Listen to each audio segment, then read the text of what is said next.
Alrighty, we are live, and welcome everyone that's going to be tuning in, or tuning in live, or checking out the replay of this stream here tonight. I believe this is the fourth annual end of the year live stream here on my channel, so I cannot believe that. It is crazy.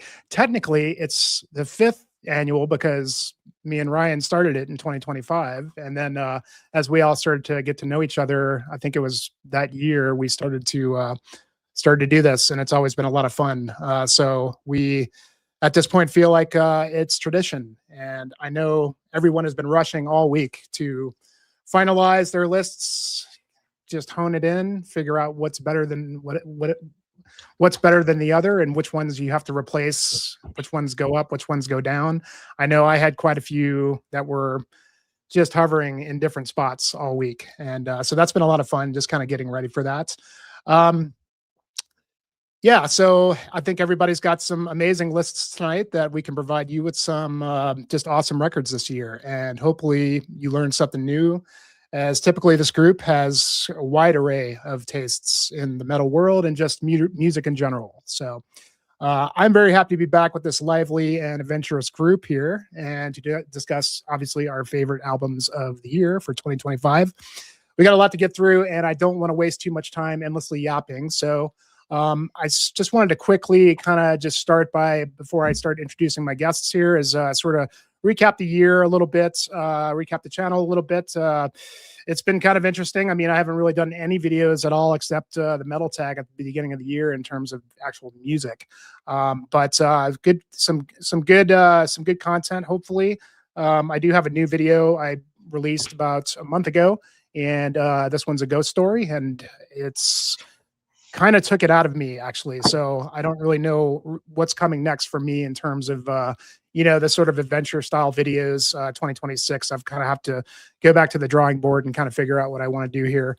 But if you haven't checked that out, the Ghost Lights of Silver Cliff Cemetery, it's a historical video documentary style, kind of reviewing a very cool sort of ancient ruin, as it is part of my sort of forte in southern Colorado, an old mining town cemetery. And basically I slept in my truck overnight right next to the cemetery and went and walked around like an idiot in the cold, in the dark, and tried to see what I can see. So I won't spoil it too much, but if you got some time, go check that out.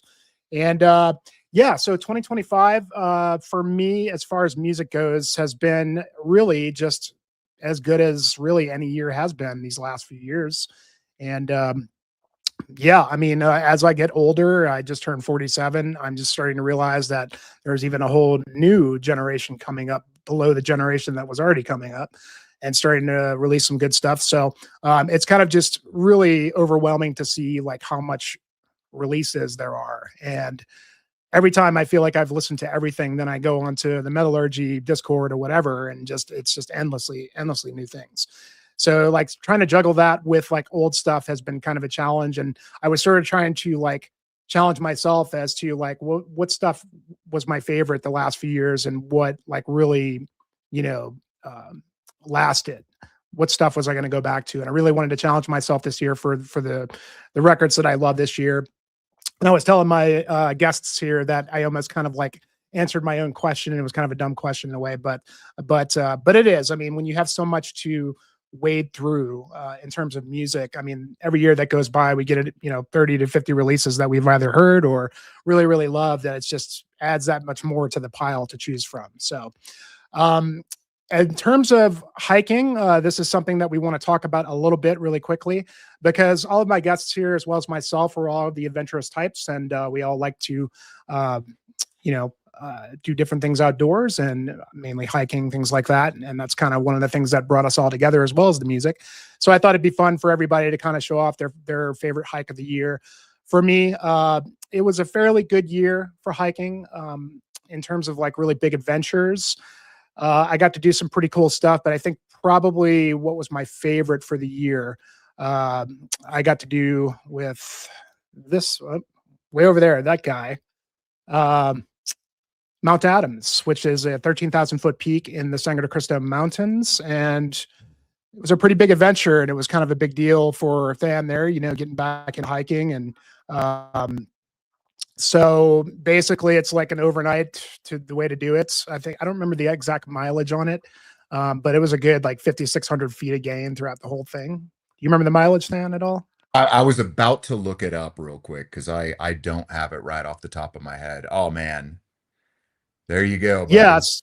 Yeah, I think Than took this one. That was as we were, so we basically did it as an overnight, and slept up at Willow Lake and got up pretty early the next morning to go get the summit.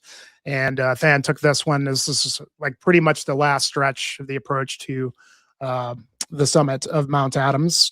That's our campsite that we stayed at. We actually stayed there for 2 nights. We went and got the peak the second day, and then just went back to camp and just enjoyed it and chilled and listened to music, and just soaked it all in. And Lived the there's Than life coming up. of luxury in the high Yeah, peaks, one of the most beautiful backpacking locations in Colorado that I have experienced. I've been up there 3 times at this point for various yeah, reasons. for Uh, sure. I Yeah, I yeah. looked up the stats, 11 and a half miles, 5,300 feet for the whole thing. Okay. So we saved a substantial portion of that elevation gain for the peak day, but not a lot of the mileage because doing the peak portion is really, really steep. Yeah. Yeah, it was. It was. It was definitely a haul. This is kind of like sort of the terrain down here. Um, Getting up there, there's really no trail. You just kind of make your way up, and you can see the Sangre de Cristos, the Crustones over here. It's some of the most majestic peaks, like in this region here. And there's Stan climbing up the. I think that was that chimney that you had to come up, and then there was a roundabout here to get up to the summit. And yeah, we saw this interesting animal that I've never ever seen in Colorado, some kind of mongoose. Yeah, still not even really sure exactly what that was. Do you remember that? Did you look it up, Dan? I think I did at some point, but it's escaped me since I did. But it's like in that like sable sort of family of mink, sable, like that kind of thing. But I hadn't ever seen one before either. You expect to see pika and marmots, yellow-bellied marmots up above tree line in the alpine tundra there, but never one of How those. how big was it? It's about the size It's of a about cat. this. Yeah, Oh, yeah, so fairly sizable. I was gonna say because we have Yeah. ermines up here, like up in the Alpine, but they're like, I mean, they're teeny tiny. Yeah, They're little definitely guys. in the same family as that though, for sure. Yeah, that's awesome. yeah. I was lucky to get this shot too, because as soon as I got that shot, he bolted off. That was right Um, on the summit too. yep, That was yep. that was This at is like nearly 14K. yep. And there's your boys right there. Great day, man. I mean, it was there's a summit here. There was a couple other folks up there. But yeah, it's just a great day. Just a really cool mountain to do. There was a lot of other cool stuff. So anyway, I want to kind of ask you guys the same question. So I'm going to start with Tyler, Mr. Alaskan Bergwanderer. What's up, sir? And obviously, it's been hopefully a fruitful year for you as well up there in Alaska. So go ahead and answer for us what you felt like the year was for music, and tell us about one of your favorite hikes for the year. So, musically speaking, last year I think was harder for me to sort through the 1,000,001 releases that were coming out. Um, I felt like, I mean, outside of like the top three, when we did our stream outside that top three, everything was interchangeable. Absolutely everything was interchangeable. There were so many bands that were just on even keel.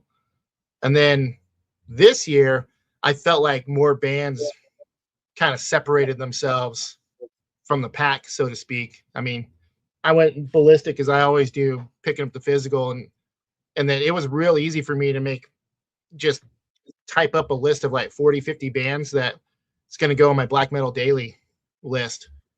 And it was like last year was like difficult to do. This year, I just rattled off a list. So I think there was, yeah, I think that sums it up. It's just more bands actually separated themselves from the pack this year than they did last year. Right on. So tell us about what's the hiking been like this year? And you sent me some pics. So, Dude, honestly, man, the hiking's been kind of weak for me this year because I started that new job back in March, and it took up a lot of my free time. Like there's weekend events that I've had to do, like working Saturdays, and so the pics I sent you is a quick overnight I did with my main buddy, my main hiking buddy. And yeah, that's just so that glacier you see back there, that Snowbird Glacier, that's just a real popular hiking destination. There's a hut. You can't really see it in the picture, but there's a mountaineering hut that's above the glacier. And it's like on the other side of that pass, it's like 2.5 miles to where you park your car. So it's easy access. Obviously the elevation's way different than what you guys do. Like that picture there, I'm sitting at about 5,000 feet. So it's a lot lower elevation, but the scenery is still just as rugged and majestic, as it were. That's incredible, man. Wow. Yeah, the route was cool. Like my buddy, so there's a series of lakes that are tucked back in here, and we call this area the Shire because there's a creek called Hobbit Creek that runs through there, and one of the big lakes is called Gnome Lake, and then there's a whole ton of these no-named lakes, and we kind of stumbled upon it a few summers ago. We did like a big through backpacking trip, and we just picked a point on a map. It was like, let's go see where this goes, and we went over some unnamed pass, like 5,200 foot pass, and just came across all these lakes in this area. So my buddies made it a goal to go back there and find the most efficient route to get back there. And ironically enough, that first picture that actually shows like the most direct route. Like you can actually go up and over that. Like if you like going towards the glacier, as you're approaching it, it looks like it's just a sheer wall, like a grass ramp wall, but it was actually really easy to navigate. The grass ramps kind of weaved its way up the slope, and it was really easy to get. So we went down. We actually went out that way and trimmed about 1.5 miles off the return trip, just going up and over from our campsite. But yeah, that's a base of like a little sub summit called Morning Glory Peak. And then that's a new lake that's forming in front of that glacier. Like all that used to be covered by that glacier. So that is amazing. But yeah, that's the coolest thing I've done. Otherwise, I just did a lot of my usual same old shit just to get out and do something. This is the campsite. Yep. Man, there's so many just gnarly looking ridge lines every picture you have. It's just like so incredibly inspiring. And it's all rubble and boulder fields. So it's fun. Like I said, it wasn't that bad. I mean, it was. Now, granted, the day that I went, it was supposed to be, I was going to work my real easy, nothing happening shift. And then I was actually going to slide out a little early, get out there. No, that Saturday I had to work. It was like, as soon as I opened to past closing, I was busy by myself, rushed to get there. I didn't stop to get anything to eat. And I just hammered out like this almost 8-mile trek. And it was just a big, giant pain in the dick. So now next year, when we go back there, I know I can just go down the glacier and go up and over that grass ramp. And I can just, because you lose a ton of elevation going the route that I followed my buddy on. I mean, we drop. Let's see, top of the glacier is 5,200 feet, drop down. You probably lose like 1,000 feet or more. And then you climb back up almost that same amount to get to where the campsite was. Brutal. So yeah, the going up and over that grass ramp is just, that's going to be the play, I think, from here on out. Yeah, the ups and downs are the worst. Well, I hate losing a ton of elevation just to regain it all and then some. Mm-hmm. It's like, oh, you would love what's that pass by the Crestones then? Oh, Broken Hand. Broken Broken Hand. Hand. The absolute worst. The absolute worst. Yeah, he would love Broken Hand for that. Cool, brother. And the very okay. end of your day is like marbles after you've already gone up and down this thing and gone up and over it again. It's like all just marbles, ball bearings all the way down when your legs are completely shot. So it's not even like good scree that you can kind of ski in. Like it's just you're bouncing on rocks basically it's the whole way. The stuff where you're like just gritting your teeth every step because you're like, is this going to be the one where I end up on my ass, or is it going to be the next one? You know how it goes. Oh, yeah, I did that thing 3 times, and man, the 3rd time I was like, how did I? This is worse than the last 2. Yeah. All right, I think Ryan's having a couple of technical issues, but yeah, we'll keep it moving. So Russell, Mr. Sylvain Wandering, who just dropped a video, which is really killer. We watched it last night in your area there, and you introduced me some good music on that one as well. So I'll pose the same questions to you, brother. How was your year? How was it for music, and how was your hiking? Yeah, it's all good. Thanks for watching the video first. I finally got to do. I've always been wanting to do just like a dungeon synth only video, so I threw that together. It was autumn, like all the leaves were just beautiful. I was like, man, I'm just gonna try and do a quick video. So I took as many videos as I could within a few weeks, threw it together. Yeah, so some cool music on that. Glad you like it. But yeah, so yeah, haven't done really many videos this year. Just that one. I think one other one I made for another fellow metal hiker. His project's called Orvana, if I'm pronouncing that right. But yeah, I just did a little kind of music video for him. I just had a bunch of footage, so I just wanted to throw that together. Oh, cool. Yeah, but yeah. So music wise, yeah, I don't know. Honestly, it's probably been a down year for me. I don't know. Like I've probably listened to the least amount of like new music in the last few years this year. I don't know, just life, you know, life gets in the way sometimes. But no, I still have a solid, you know, solid amount of albums that I enjoyed. But yeah. And as far as hiking, also kind of a down year. I only did like one backpacking trip, unfortunately, which is awesome. It's really beautiful in the Olympic National Park. That was fun. Just an overnighter, but really pretty. Kind of start up really high and then hike down to these lakes. And so camped a night at one of the lakes there, and then just kind of spent the day just walking around, hiked up to a ridgeline. Oh yeah, that one. There we go. Yeah.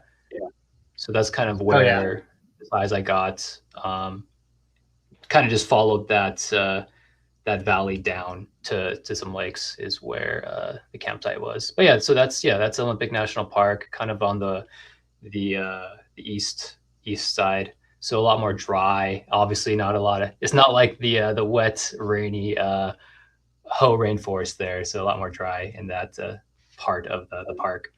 But yeah, great. It was a good time. That was also a hike kind of in the same general area, but closer to kind of on the outer edge of the park. So yeah, that's just like a view of the sound, Puget Sound there. And then I believe that's Mount Baker in the distance, and just some islands. So yeah, just like that's probably the coolest view I had this summer was right up here, just up on this ridge, just all these wildflowers and just a perfect view of like the Puget Sound and like all our, you know, volcanoes and stuff. It's pretty awesome. Yeah. So that was just like a day hike there. And then I did this one was in Poland actually. So this is in the Tatra Mountains in southern Poland. So I was there for September, which is kind of why I didn't do a ton of hiking this year. I was gone for quite a while there. And I had some like Achilles issues, so I wasn't able really to do anything massive. But yeah, so this is kind of the Tatra range there, like near Zakopane, if you've heard of it. It gets quite popular here. But it's popular for a reason. It's just absolutely beautiful. And because you can kind of take a chairlift up to some of these spots, there's a gondola you can take up pretty high. So it gets kind of a lot of traffic, but I walked up from the valley floor. So, I did it the real way. But yeah, so that's just, I think, a few peaks there. That peak in the top right corner, I believe that is Zavrat, which a good album came out this year.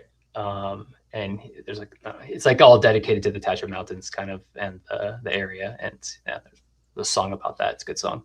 But yeah, anyways, yeah, so that's Poland right there. Pretty awesome hike. And yeah, those are probably like three of the three pictures you showed were probably the better ones that I did. So hopefully, next year's a little better, and hopefully I heal up, hitting 40, his body's starting to, start breaking down a little, got to take a little more better care of it. But yeah, it's good hiking here though, regardless. Nice. Yes, dude. I want to go to Amazing Olympics so picture, bad. man. Yeah. Even just watching your video and yeah, seeing some of that Olympic is like really, really high on my list to eventually do. Yeah, I know, for a reason. Yeah, it's beautiful. Yeah, don't make it much over to like the, like all the good kind of water, like rainforest stuff is all the way on the coast, and it's a really far drive. It's like 3 hours for me plus. So, but yeah, the park is huge. So I'm about like an hour and 20 from it, but more the drier side. So not as epic as like the other stuff, but yeah. But yeah, come on over. We'll do some Olympic mountain hiking. That might have to be the place. Yeah. Well, Jeff, you're in the right place because you won't find any of that here. So we're all good. There you go, Dan. Perfect. Whoa, Dan, what was that? Yeah.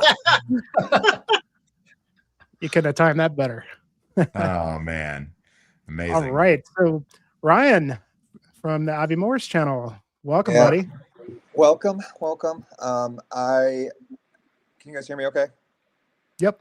Cool. Had some technical issues here. Jimmy, I just sent you 2 pictures. It has been a very slow year for me, as the gentlemen in the chat know. I have been studying for and applying to law school. That has demanded most of my free time. I got on All Trails earlier today, and it congratulated me for hiking 28 miles this year, which is like pathetic, but whatever. Oh man. More than most, man. I got what I could. But the pictures I sent over are Mount Whitney. This is the highest peak in the lower 48. It's not actually in this picture. It's in the other one, but it's like a 3-hour drive from LA, and it's just like one of the most just beautiful areas I've ever been. This entire part of like Eastern California is just like, really, really sparsely populated desert surrounded by just like giant, 13 and 14,000 foot mountains on either side. It's a really beautiful part of the country. Top of my bucket list, dude.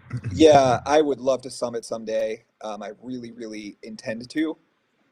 I think you can hit it before the peak season starts if we'd had a dry winter and you don't need a permit. Yeah, I mean, definitely bucket list, but it's beautiful even just to go over there, and my wife and I will drive up there and just hike 2 or 3 miles and just take it all in because it's really gorgeous. Yeah, so other than my very few hikes this year, I've just been studying and listening to lots of music and trying to restructure my life. Say, looked like you made some strides with your jiu-jitsu.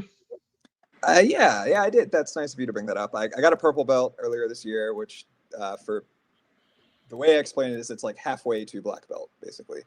So chipping away at it. There you go. Yeah, that's a fun hobby as well, but unfortunately it doesn't get me outdoors. Quite the opposite.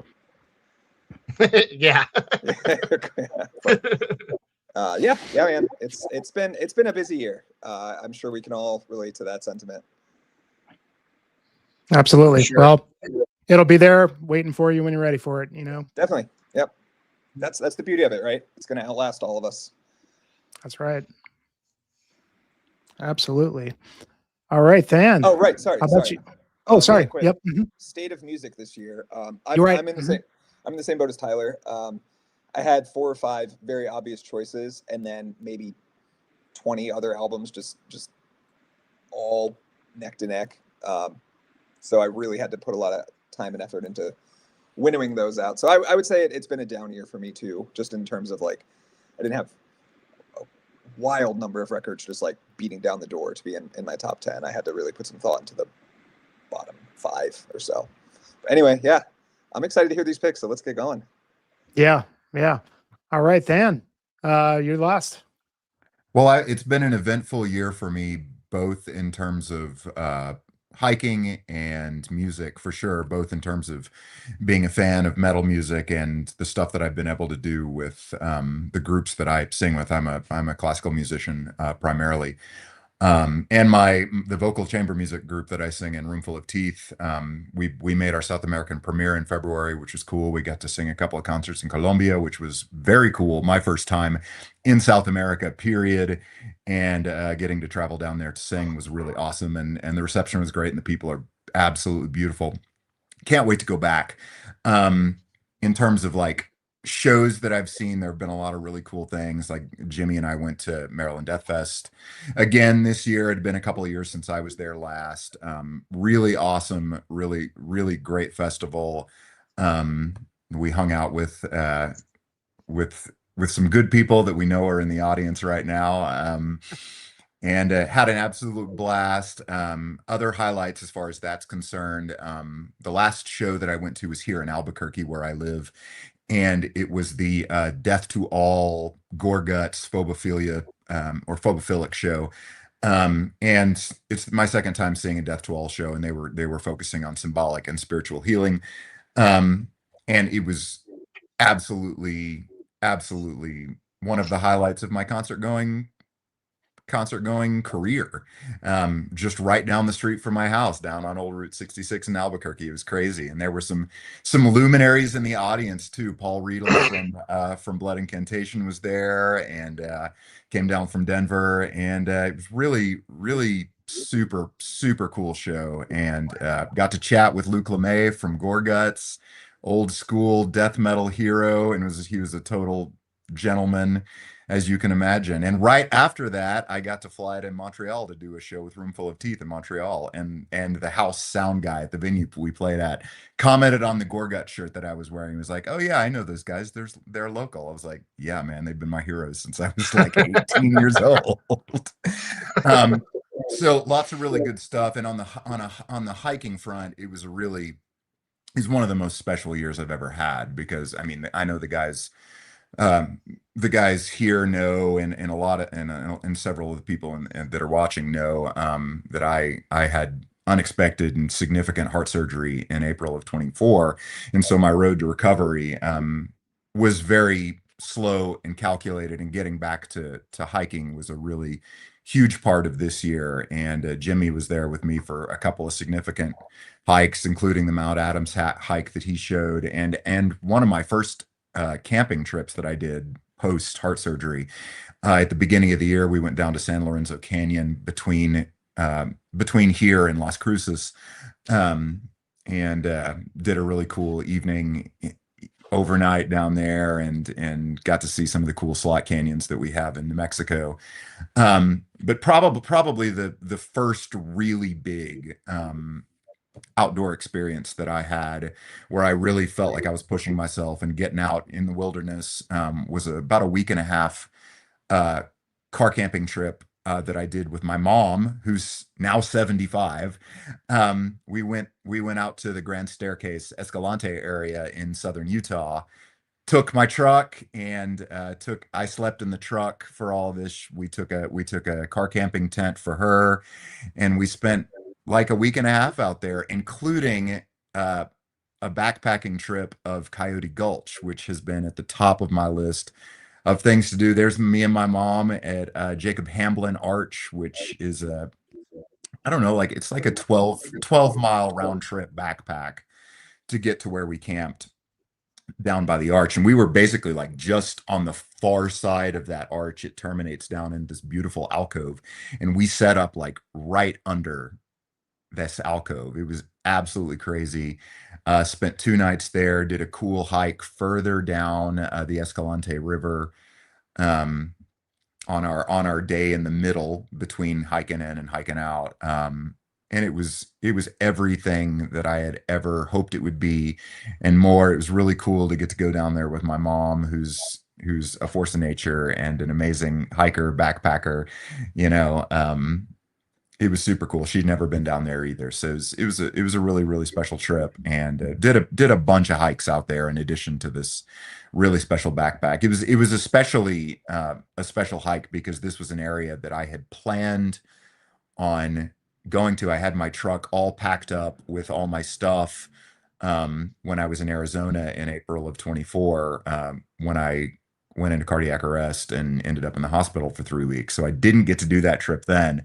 So it was good to get to, come back basically at full strength, do my first big backpacking trip, and have everything go just really, really well. It couldn't have gone better. And then to be able to spend the summer hiking a lot of peaks in New Mexico and Colorado, including the most challenging thing was the hike that Jimmy talked about, going up to Mount Adams, which is one of the tallest 13ers in Colorado. Really, really eventful year. I feel really good about how things are going. As far as my health is concerned, had some good scans throughout the course of the year, and everything's looking really good. So a very solid year. Happy to be back at it, and really thrilled to talk about how the year in new music impacted all of us. It's going to be really cool. I always come away with so many things that I would not have otherwise found in the way I normally interact with the underground and all of that. So I'm super stoked to see what you guys were jamming on this year.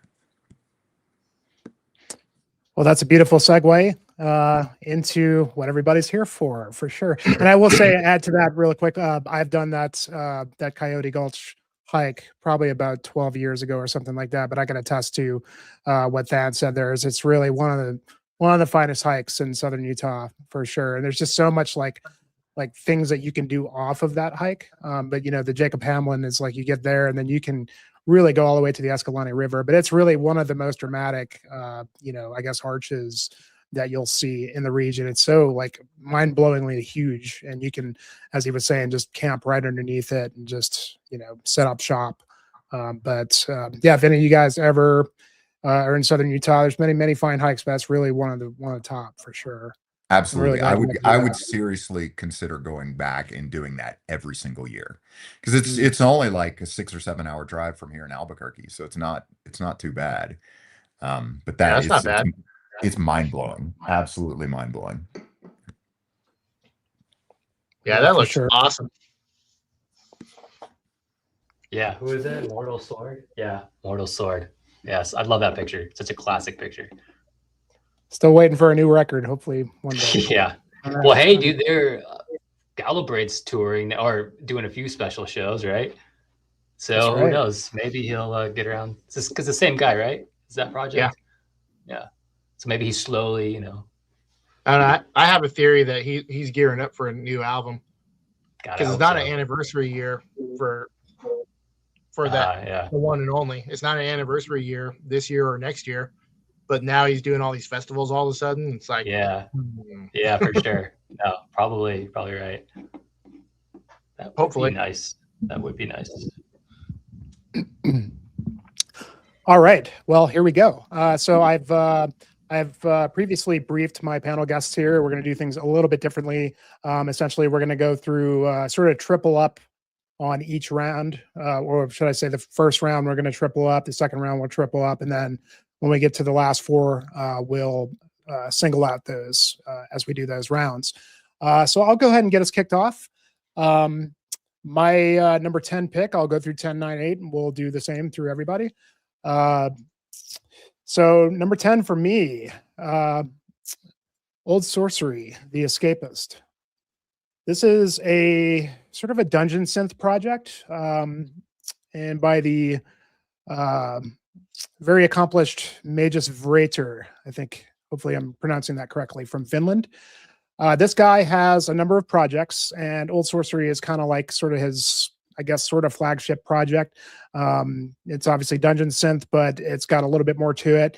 He's also got a sort of melodic black metal band called War Moon Lord, who also put out a record this year.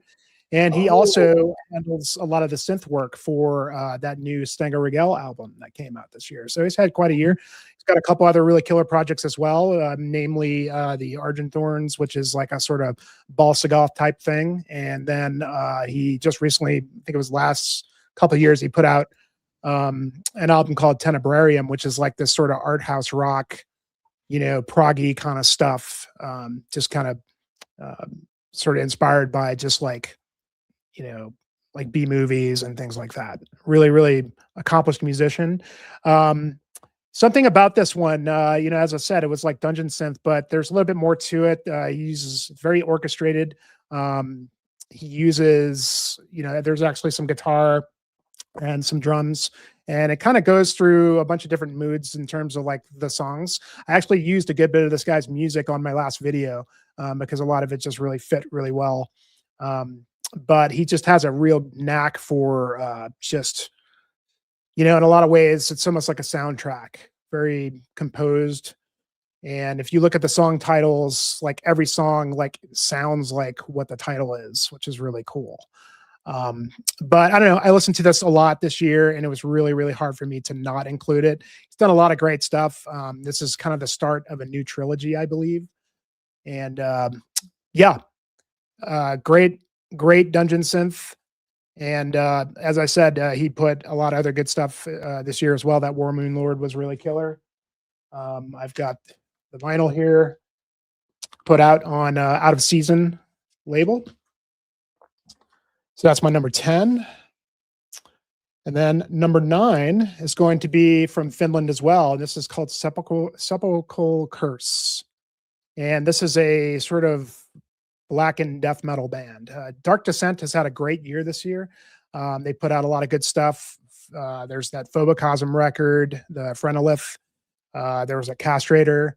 And but this came out, and I didn't see too many people talk about it, and I sort of like took a gamble on it, and was really, really surprised by how good it was.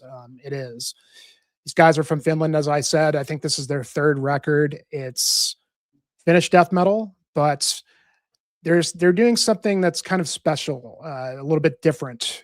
The stuff is at its core, you know, very, very dark, doomy death metal, but it's a little bit more produced. There's kind of a level of technicality to it, and a very nice dose of melody to it as well. The guitar players are very good leads. The vocals are just crushingly heavy. And it's just it's a banger, man. I really, really enjoyed it. I've been listening to it quite a bit. I picked it up on CD. I have somewhere. I actually bought this from the Dark Descent tent at the Decibel Fest a couple weeks ago.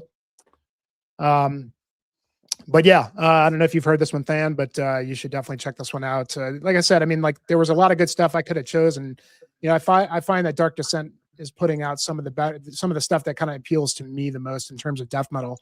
And there was a lot of other good death metal releases this year, but this one kind of stood out. It was a little bit different. These guys are kind of going for something different. And yeah, it just, they have a little bit of a unique twist on the Finnish death metal. Very good stuff.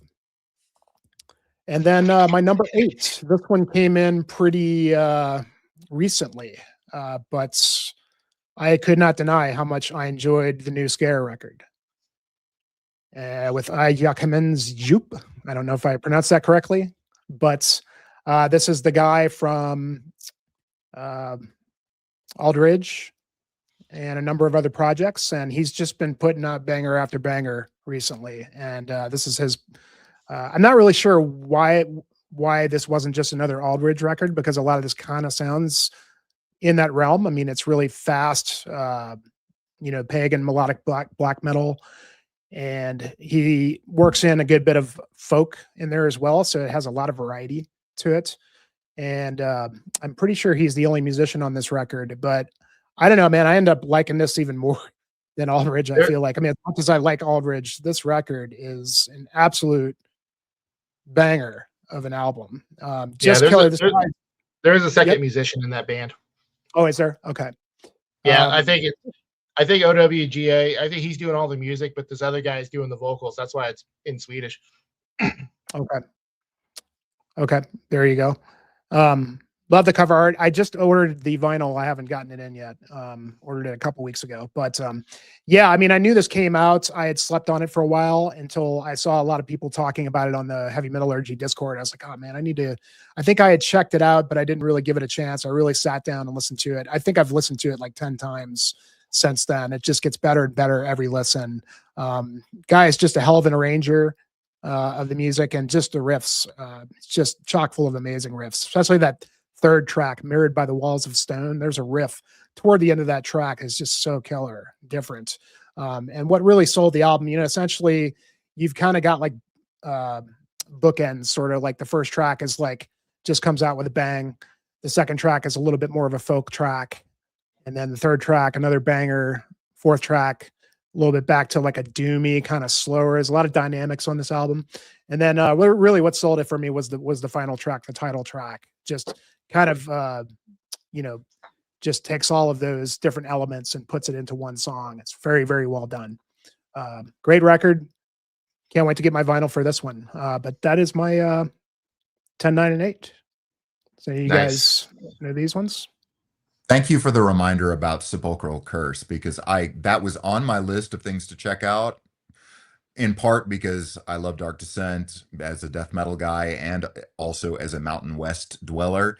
They're a label that's based in Colorado, so they're close, they're buds. But for whatever reason, I just never ended up checking it out. So thank you for the reminder. It's a banger, man. It really kind of won me over big time. Cool. I mean, like I said, especially for death metal this year, there was a lot of great stuff. Gene from Angel Corpse, he just put out 2 records that are really killer: Perdition Temple and Malefic Throne. That's a great record. All the Dark Descent stuff. Yeah, those are really excellent. I really love that new Perdition Temple. It's just, Angel Corpse 2025 pretty much. Nothing wrong with that. Yeah, no, not at all. And there's been a lot of good stuff, but that one just really kind of won me over for sure. Yeah, that new Scar album is absolutely incredible. Unfortunately, I don't know when I'm getting my CD. Like I saw on the Order of Intony website, I saw CDs pop up on there. So I couldn't hit the buttons fast enough to order a copy. But with the way things have been going with international shipping, like I don't know where I'm going to get it. So that should have been in my top 10, but it's not, just because, I mean, I got one of the cassettes, but I went through a whole thing trying to get like a Walkman or whatever, and it didn't work. And so I have to listen to it on YouTube, and I didn't give it as much time as I would have liked. That's for sure. Yeah. It's really the only place you can listen to it is on YouTube. I ordered it directly from the Order of Yatin as well. And so who knows when, I mean, the last time I ordered from him, it wasn't really that bad of a wait, but who knows? Things have changed. Each time I've ordered something from overseas, it seems like it's different. Something different happens. So, but yeah, I got stuff coming where they're 2-stepping it. Like, they couldn't send it directly to me, but they're basically doing a bulk package to a contact in the US, and then that person is going to distribute it out. Like it's all jacked up. And actually that's my number 10 is one of those situations actually. So coming up. Oh, and one other thing I'll say about that Old Sorcery record, there's a great homage to Summoning on that last track. Track is totally like Summoning style with the drums and everything.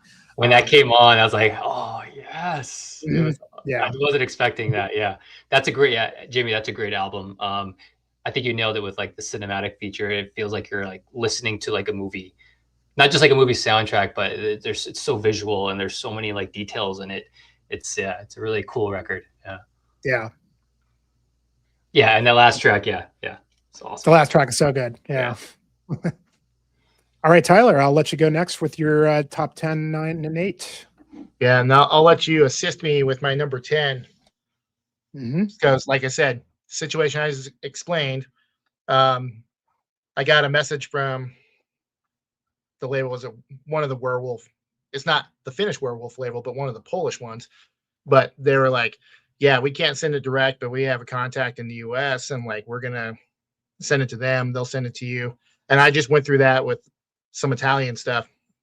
That band Farouk, like same exact thing. So it got to me eventually. So I have no idea when this is going to show up because, yeah, I jumped on the pre-order and I've been waiting. But anyway, it's the new Stores album, which shouldn't surprise anybody because they're one of my absolute favorite bands. This album, what I was really surprised about, especially after hearing the preview track, that first video that they put out, because I was like, oh, it's gonna be it was slow, it kind of drugged, but I was like, it feels like it's part of a bigger thing. And I was right. And I think this is a conceptual album. I mean, I obviously don't speak Polish, but it's something to do with the Chamberlain or something like that in the translation of the title. But musically, and I'm not going to try to pronounce these Polish names, but musically, I feel like W took this project back to albums 3 and 4, the full-length albums, like his two like most revered albums. So it's a more aggressive style. I mean, he's always had the aggression, but this one seems more focused on the aggression. The folky stuff is, as you would expect from him, is still Standout and Cat. You got to get out of my way. But yeah, it's just it's an awesome album, and I'm really, really, really looking forward to getting my hands on a copy of that whenever it shows up. But yeah, like I said, that was when I first listened to it in full. I was like, holy shit, this is like, he took it back to 2014, 2015, like when he was really hitting his stride with the sound. So, but like maybe Russell, but looking at the titles and the album or the song titles and the album title, I think it's a concept album. Yeah, I haven't actually looked into the lyrics or the titles yet, but it kind of starts off like it feels like a concept album, though. Yeah, but there's repeating melodies throughout the album. If they're not exactly the same, they're really damn close. So, like, there's things that they're calling back. But yeah, that album, it rules. I mean, as you guys know, I have everything I can get from Stores. So, I mean, it's no surprise that this is in my top 10 for this year. But now I actually have physical stuff now. So next one, this one surprised me. It's one of those things I came across on one of the many random YouTube channels I follow. And it's actually a California band called Feral Lord. And it's an EP. It's an EP and it's called Wunyo, which is what that rune is on the title. And I was really surprised. I was surprised I like this. It's black metal, obviously. That's my MO. But it's real posty in parts. It's real dissonant in parts. And I'm not usually the biggest fan of like the pure post and dissonant type stuff. But the way they interplay those elements with straight up melodic riffage was really, really well done. And yeah, it blew me away. And then I had some private chats with Ryan about it. I was showing him because they're from close to his neck of the woods, I think. And I was like, oh, I'm going to check out the previous album because, man, I found the new band that I really want to get into. The shit is straight noise. The previous stuff, it's not, they call it black metal. It's noise, like straight up like noise metal. It's abrasive as shit. And I was like, this sucks. I hope that they just continue on with this sound because this is awesome. This is really good. But yeah, 3 songs, 30 minutes. So ton of atmosphere. And this one goes to Jeff. And this is one of a couple albums that's exceedingly limited for physical copies. So literally the whole like 6 other people heard kind of thing. There's 33 of these. But Wow. I kept coming back to it. I kept pulling it up on Bandcamp. I kept going back to it on YouTube. So it made an impact, and I listened to it quite a bit. So that's my number 9. My number 8 is technically another EP, but the new Drudensang. See, what was this one called? Geistersvang. And holy shit. Absolutely raging, blast heavy, sweeping, melodic, German black metal. Just pure. Awesome sound, awesome performance. I am definitely looking forward to whenever they do a new full-length album, because again, this is like a 30-minute EP, but man, it wastes no time. It doesn't mess around with a whole bunch of like slow atmosphere. It gets going, it pummels you, it gets out. It's incredible. Cat, get off my keyboard. Fuck. But Got yeah, a furry friend here too. Yeah, these dudes Fulter are Records. Speaking of labels that have put out a ton of killer shit, Fulter Records. They got after it this year. Love the digibook. That's beautiful. Yeah, I'm a sucker for special edition or limited edition shit. Me too. But yeah, like I said, 30 minutes, but it feels like an album. Like I'm calling it an album. Like 30 minutes. Yeah, that's album to be. Yeah. Yeah. But these days, Rain and Blood's 26 minutes long. Yeah, there you go. That's exactly it. It all goes back to that for me. If that can be 26 minutes long and be like one of the most lauded metal records of all time, then it's pretty much fair game. I also have to show the logo is sick. Yeah. Very sick. Super cool. Nice. But yeah, these guys, they're not messing around, man. I mean, I think that first album, I think that was their debut. And that was just from a couple years ago. Yeah, it looks like they've got a lot of splits and EPs. Yeah, they're one of those bands.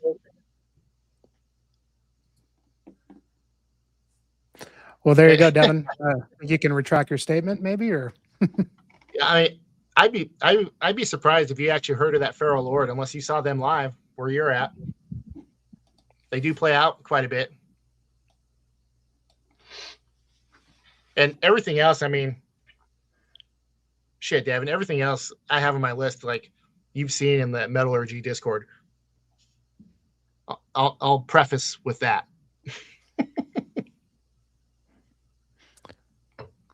All right, Russ, you're up next. Yeah, Tyler, that Stvorch, I didn't really get to listen to it a ton.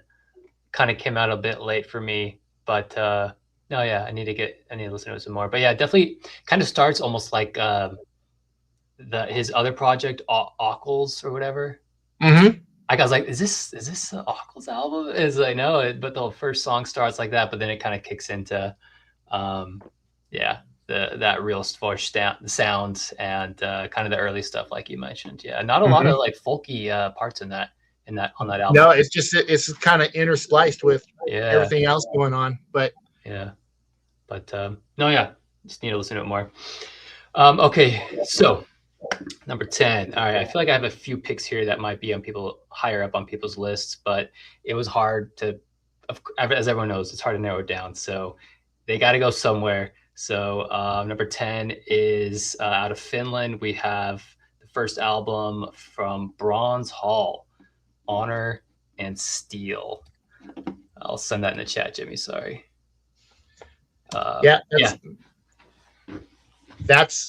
That's my album. I was like debating. I was like, is it really a black metal album? Because it's advertised as such. Yeah. No. Yes. Maybe. It's fucking mighty. I mean, that's the best way to describe that album.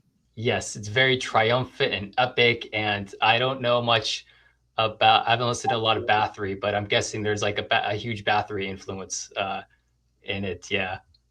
But yeah, very, very big, epic. Yeah. I don't know if there's any blast beats on it. It's very mid-paced, slow, doomy at times. Yeah, I'll talk about it when it comes up. Like it's a little further down my list here, but Yeah. or No, my list, it's yeah. I but thought it might be. I thought it might be. It's an awesome album, though. Yeah, oh, just I listened to the shit out of this one too. yeah. It's very yeah. Exactly. It's very listenable. I listen to it while hiking fairly often.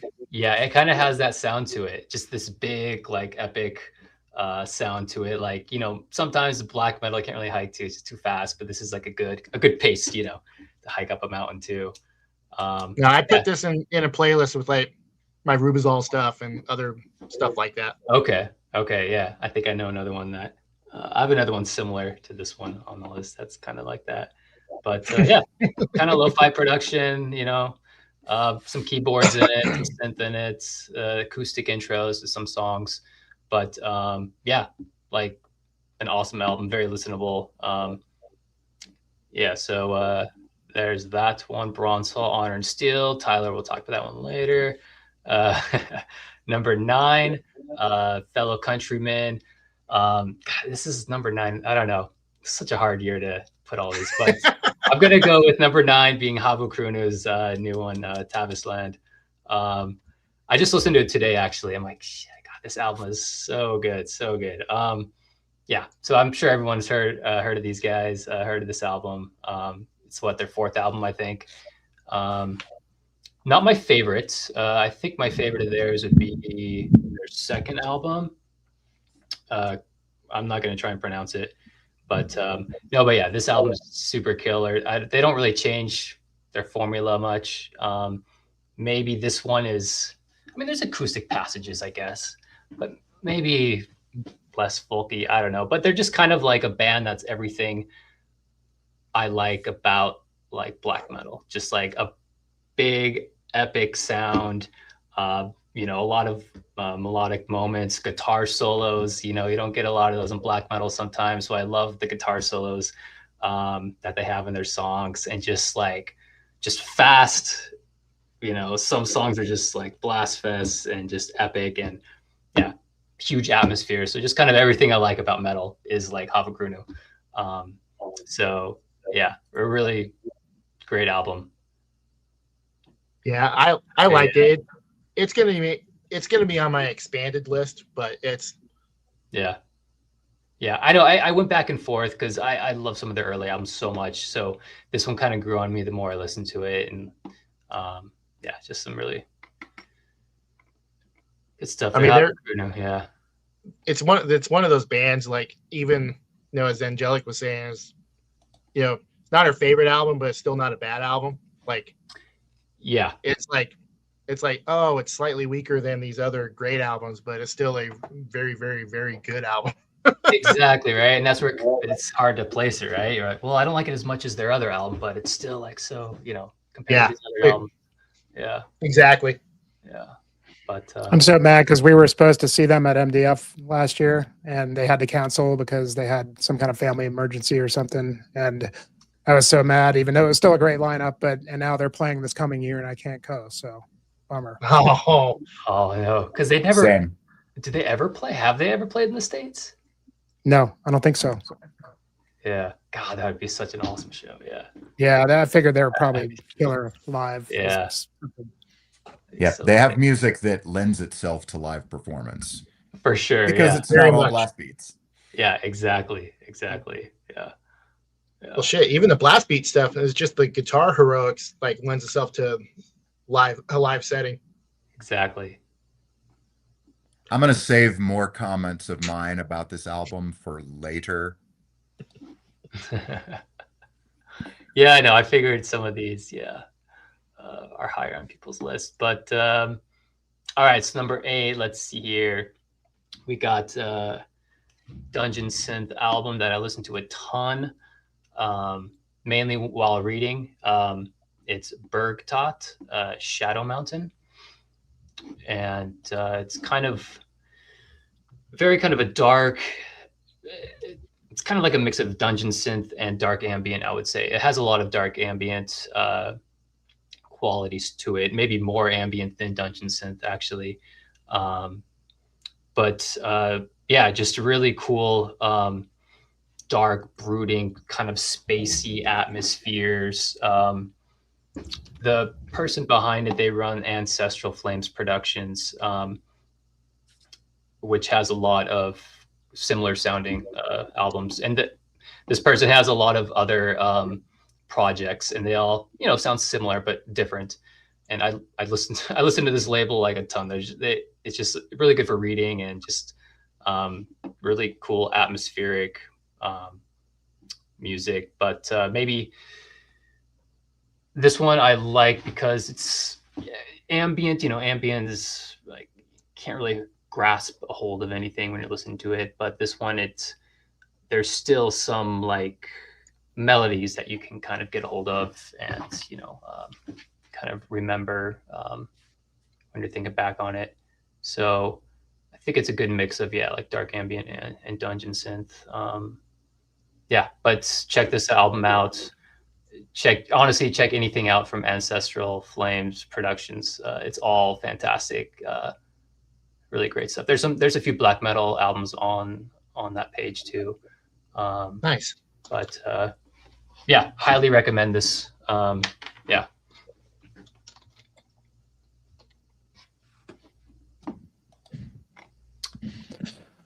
Yeah, with a name Cool. like Bergtot, I would expect something more folky.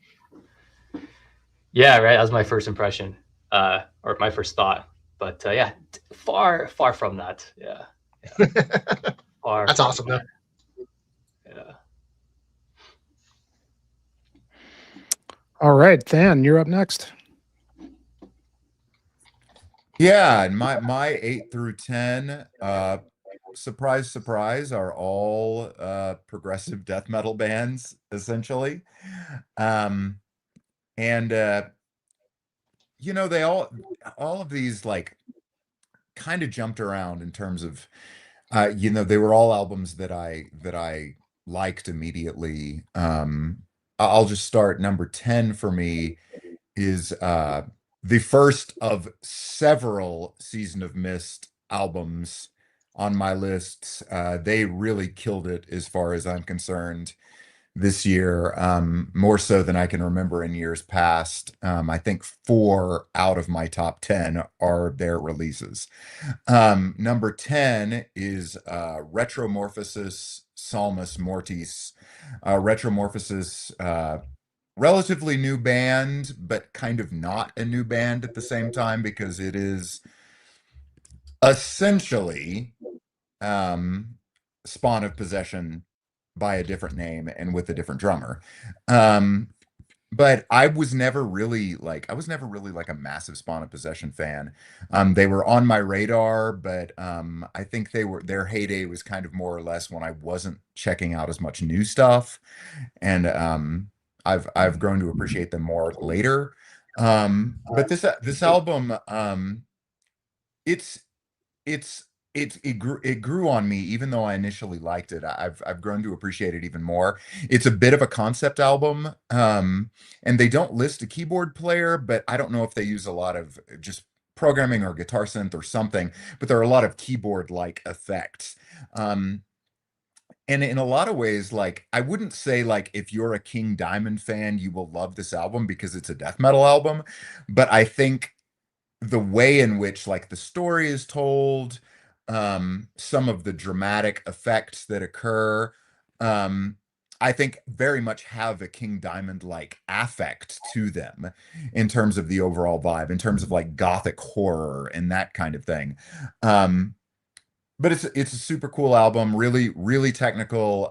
Christian Munzner is the lead guitarist on the album, and I'm a huge fan of his playing through Obscura in particular, Alkaloid, and his guitar theatrics are all over this record, and I've really enjoyed it a lot, and the more I listen to it, the more I like it. So that's in there. Number 9 is the new album by Void Ceremony, Abditum on $20 Spin. Their last album that came out in 23 also made my top 10 that year. And I was really curious with this album how I was going to like it, considering Phil Tugas does not play on this album. He played on the previous one. But I feel like the main guy in the band, whose name is what's his name? It's he goes by Wandering Mind, but his real name is Garrett Johnson. I think it's his project, and I think it's it's really like it's very free form. Like it's almost like free jazz meets progressive death metal. And so much of it is not so much in the lead playing, but just in the riffing itself. And it's a really interesting listen, and it's one of those that I'm like, I wanted to not like it as much because one of my favorite players is not playing on this album that played on the last one, but I just kept coming back to it. I kept enjoying it. I've really dug it a lot, and I don't know how much these guys tour or anything, but they're a band that I would really like to see play live, just to see, because the song structures are very unusual for death metal. Like it's definitely not usual song form. Like it's very stream of consciousness, riffing, and song development. And number 8 for me is the new album by Rivers of Nile, the Central PA progressive death metal band. I've been listening to them since their album that came out in 2018 called Where Owls Know My Name. I was absolutely obsessed by that album when it came out. And the following album, The Work, was way out there in terms of progressive songwriting, and that took a little while to grow on me, but I came to appreciate it. And this album I almost forgot about for this year because they were releasing like advance singles for this album like 2 years before they finally released it. Like the album came out mid-year this year, but the first single they released in like in like spring of 23. So, and then they kept releasing a new tune like every couple months or whatever. And I think they eventually ended up releasing like half the album as advanced singles before they finally released the full album this year. And um I almost like forgot that it came out this year, but then I was like, oh yeah, I guess it did. And I listened to it more and more, and um it's just killer. They've had some lineup shifts over the past few years, but the shifts that they've made have worked really well. The melodic vocals are really the guy that's doing most of those has a real ear for solid vocal hooks and harmonies, and the riffing is still as mind-blowingly technical and off the wall as in my favorite stuff of theirs. So I've really enjoyed this album. And as much as I wanted to find reasons to not get it in my top 10, it just ended up there. Because these dudes are total badasses, and I keep coming back to them. That album art is awesome. Yeah, it's super cool. It's kind of like Seraphim sort of Yeah. thing. Biblically accurate angel. Yeah. Right. I got to play a show with them like over a decade ago at this point. No way. They are exceptional musicians. Yeah. Just incredible musicians. Like you're not even like headbanging, you're just like kind of mouth slightly agape, like huh. Yeah, really good. Yeah, their main guitarist Brody is one of the reasons I got a Kiesel guitar a few years ago, because I saw him playing one, and I was like, well, this guy's awesome, and he plays a way that I like to aspire to play. Totally. Yeah, and it's like it's like is exactly my brand of like progressive death metal, and they're still using saxophone on some tunes in a way that really grabbed me with their 2018 album.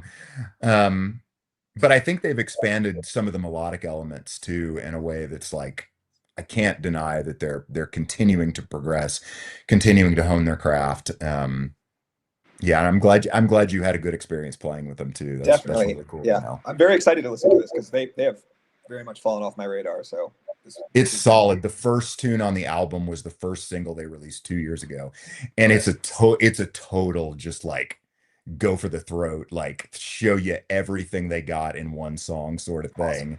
It's totally killer. Sounds cool. Yeah. Sick. Yeah, I'm gonna see those guys pretty soon. Dan, they're coming to the Black Sheep right around the Oh, corner. cool. No way. I still have never Yeah, seen yeah. it. I meant to let you know. I'll shoot you the date and see if you're going to be around. But Yeah, because it's possible. I've got some buddies here in the Springs that are like kind of metal fans, but they not really. But they really dig. Well, one friend in particular, him and his daughter, they really love Rivers and Nile. So, and I've seen them before. They were. I really loved the Owls album. Yeah. The last one, the work wasn't totally my bag, but I've not spent enough time with this new one, but it sounded like it was a little bit, in the direction of what they were doing before. So that's really cool. I would And agree with that. As someone yeah, who had a tough time with the work, but it eventually came back to appreciate it. It took a while though. yeah. And then another thing of note of that Retromorphosis record is that the drummer on that, Casey Howard, it's good to see that dude back because I haven't seen him do anything in a while. He was in Decrepit Decrepit Birth for a Birth, long right? time. And Love he those did like guys. Odious Mortem and a lot of like the California death metal bands. And he's a killer drummer.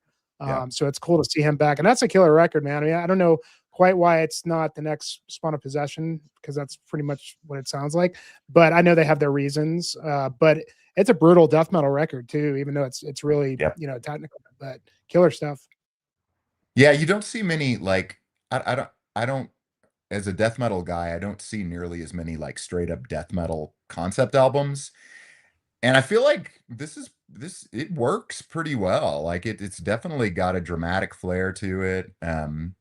Yeah, it came out early this year and it stayed on my list, or stayed close to it, and eventually I just couldn't justify not having it in there. Yeah, I just wanted to point out, people were talking about how the releasing of all these singles is kind of weird. I noticed it's kind of a trend. Yeah. A lot of bands do that now. Like you go to Metal Archives and you look at their discography and you're like, holy shit, there's like 36 oh wait. They're all Like songs that are on the album. Single. Like Yeah. The attention economy. Totally. That's 100% what yeah. it is. And I You have don't to keep quite teasing people. Yeah.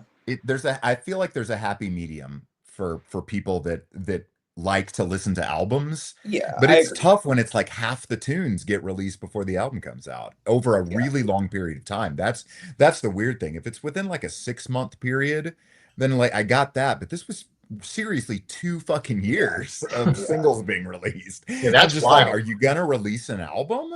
And I don't know if you guys do this, but like I keep a playlist of like advanced singles, just to help me keep track of what's coming up.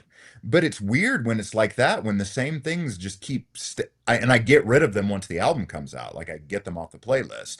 But it's weird when like bands do this and it takes so long for the album to get out, and I have these singles hanging out for like over a year, and I'm like, is there really an album forthcoming? Like, what am I doing? Why am I? How do I interact with this? It's weird. it's like It your messes local, with my need to control. right? It's like your local deathcore bands, like big things coming, and they release like a new fully mixed, mastered, posh produced single, and it's just like, Yep. All right, cool. Like like they're a hip hop artist or something. It's just like totally a different paradigm. I was just entirely. gonna say, like it's kind of it's almost like a pop music move. Yep. Yeah, Like a lot of mainstream pop musicians, like they put out teaser, and then finally drop an album. Then you realize the teasers they put out, those are like the true bangers on on the album. Yeah. But it sounds like it's not the case with that one though. No, it's a solid album. It's it's weird because it almost didn't make my list, because it was like, oh yeah, they did actually. I loved those initial songs, but I like totally forgot that they were actually going to release an album because it took so long. And I was like, what do I do with these tunes? Right. It's weird. All right, Ryan. Alrighty. Just a brief bit of housekeeping real quick. Again, the fellas in the chat know, or in the stream know this, but my wife had surgery a couple days ago. So if I pop out while someone else is talking, it is not because I'm disinterested in their picks. It's because my wife is semi-comatose on the couch. So with that out of the way, number 10 this year, this was a very last minute addition for me, but I could not keep it off the list. This is Anfauglier with Akala Beth. This is Tolkien-inspired symphonic black metal. One of the densest records I have heard in a very long time. I was going to say this year, but it's definitely the densest record I've heard this year. Think like Dimmu Borgir turned up to 11, Summoning thrown in, Limbonic Art, mid-era Emperor stuff. I mean, it's like, if you took the orchestration out of these songs, they would be fully fleshed out songs. But then with the orchestration, it's just this extra level of complexity and density. Not to mention, it's like a 71-minute album. So it's just, I mean, there's a lot to digest here. But it is just really, really a great record. And it really captures the spirit of the lyrical content. I think, if I understand correctly, it's based on the Silmarillion, but they, I think, created their own story, like spawning out. I mean, it is about like the downfall of Numenor and all that, as the album art obviously indicates. But I think they like created a story within the first age of Middle Earth, which is very cool. I couldn't find lyrics anywhere, so I can't really confirm that, but I think I pieced that together just based on like comments and promotional stuff. Yeah, I mean, this is an incredible record. It is like, they're from like Connecticut or something. Like, it's not like a European band, even though it kind of sounds like it.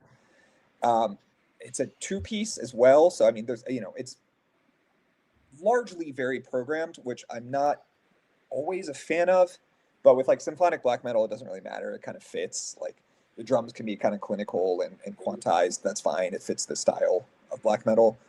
And I can't get over the orchestration. Like some of the most memorable parts on this record are like orchestral lines. It's not even like riffs. It's like the orchestration is just so lush and thought out. And yeah, anyway, incredible record. I can't believe I'm talking this long about my number 10, but that's just how good this record is. Oh, you're good, bro. I almost didn't include it. There was probably 5 or 6 other records that could have been number 10 for me, but this one just beat them out because, like, the way I thought about it was like, if I had to listen to one of these records over and over again, it would be this one, because of how much, I guess, content there is. Like, there's something new to discover every time. So moving right along, number 9 for me is The Great Old Ones with Kadath. This is a technically post-black metal, I guess, although, at a certain point you kind of have to wonder what that means. To me, it just sounds like well-produced black metal. But this is a French 5-piece. There's some death metal elements. I mean, I hear the post-metal elements, but it's a black metal record. Their whole thing, it's all about Lovecraft. I'm a sucker for that stuff. But I feel like they do it justice because it feels world-buildy, if that makes sense. Like, there's a common thread running throughout their records that sort of creates a world that feels A, comparable to what Lovecraft created, and B, like, lived in and real, and sort of they just have a really good unifying aesthetic throughout their records.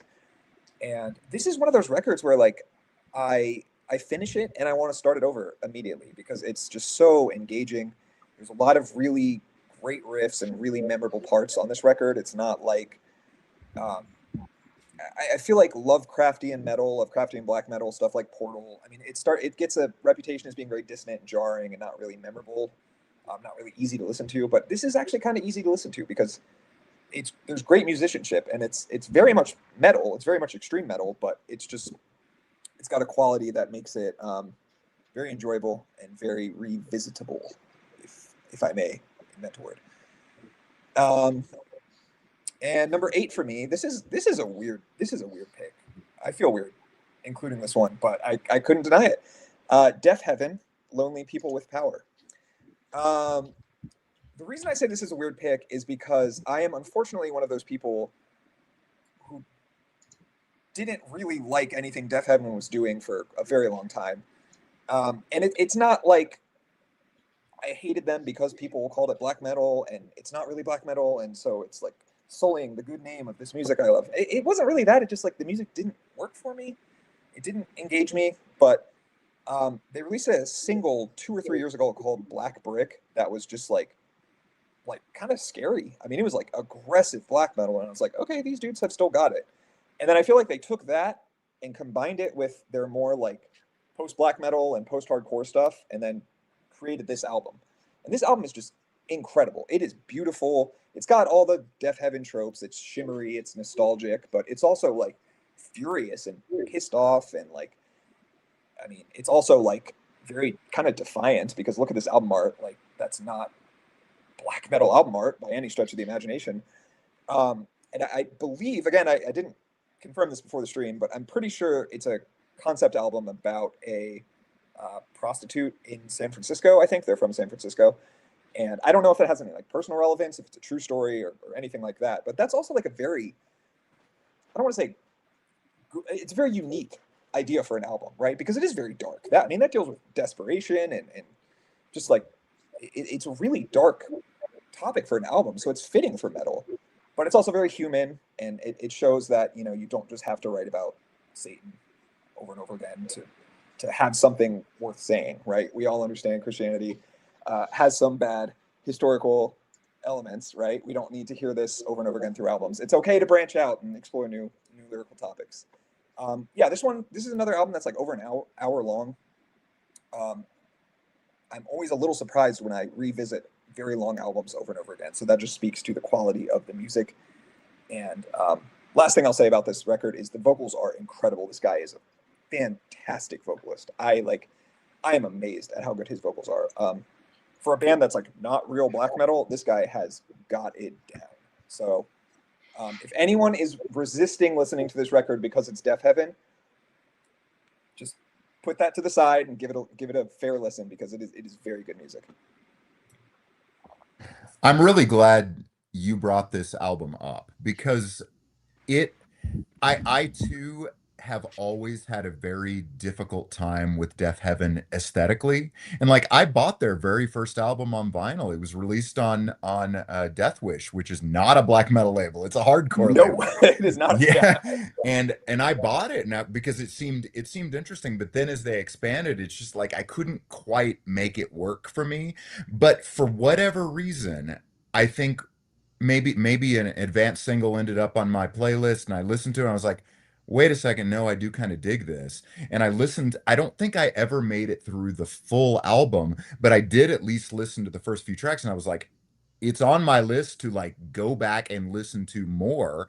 And I didn't make it to it to really do that. So I appreciate you for like giving me more motivation to go and check it out, because I was surprised by what I heard. It was not quite what I was expecting, and there were things that were impressive to me that I was not expecting to hear. So I will definitely go listen to it more. Please do. It's fantastic. It really is. It does look like it's 100% what it looks like. Yes. But I also like Lana Del Rey, so I don't really have an issue with that. It's just great record. I agree everything you said, Ryan. I've never really been a huge fan of them. They've always shown like glimpses, like on some of their albums, like the black metal parts. Some of them like are amazing, but then they go into this, you know, this slow, like indie kind of boring rock stuff. I'm like, but yeah, I gave this album. I almost didn't listen to this album, but I gave it a chance, and yeah, it kind of blew me away. It's kind of like the album I wish they always would have made. Exactly. Yeah. And so for the non-believers, for sure, give it a shot. It's a great album. Yeah. Are you muted, Tyler? Sorry.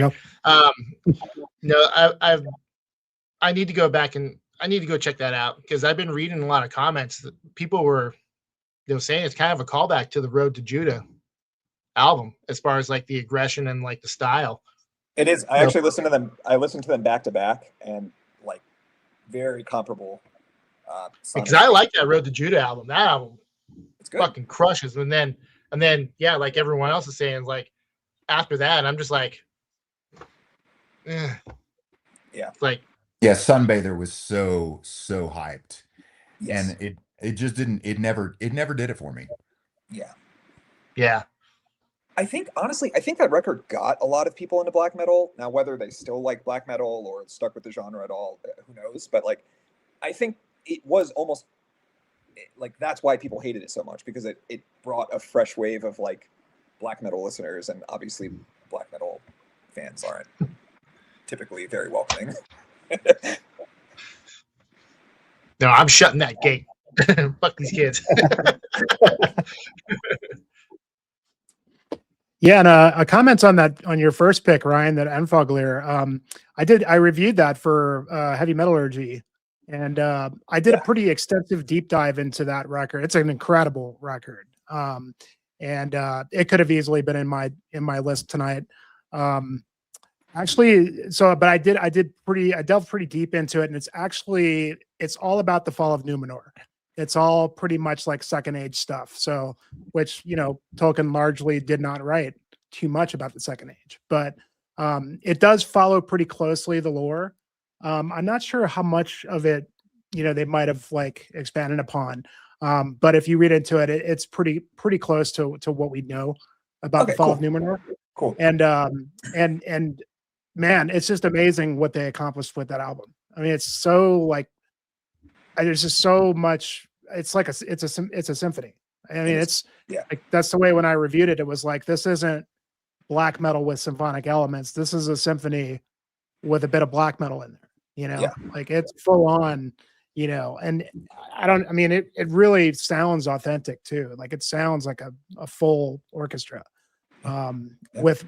with guitar, and the guitar is like, just like one of the instruments in the part of the orchestra. Yeah. Yeah. And it also manages to sound like an island sinking into the ocean. For sure. It's like apocalyptic, and it's a great record.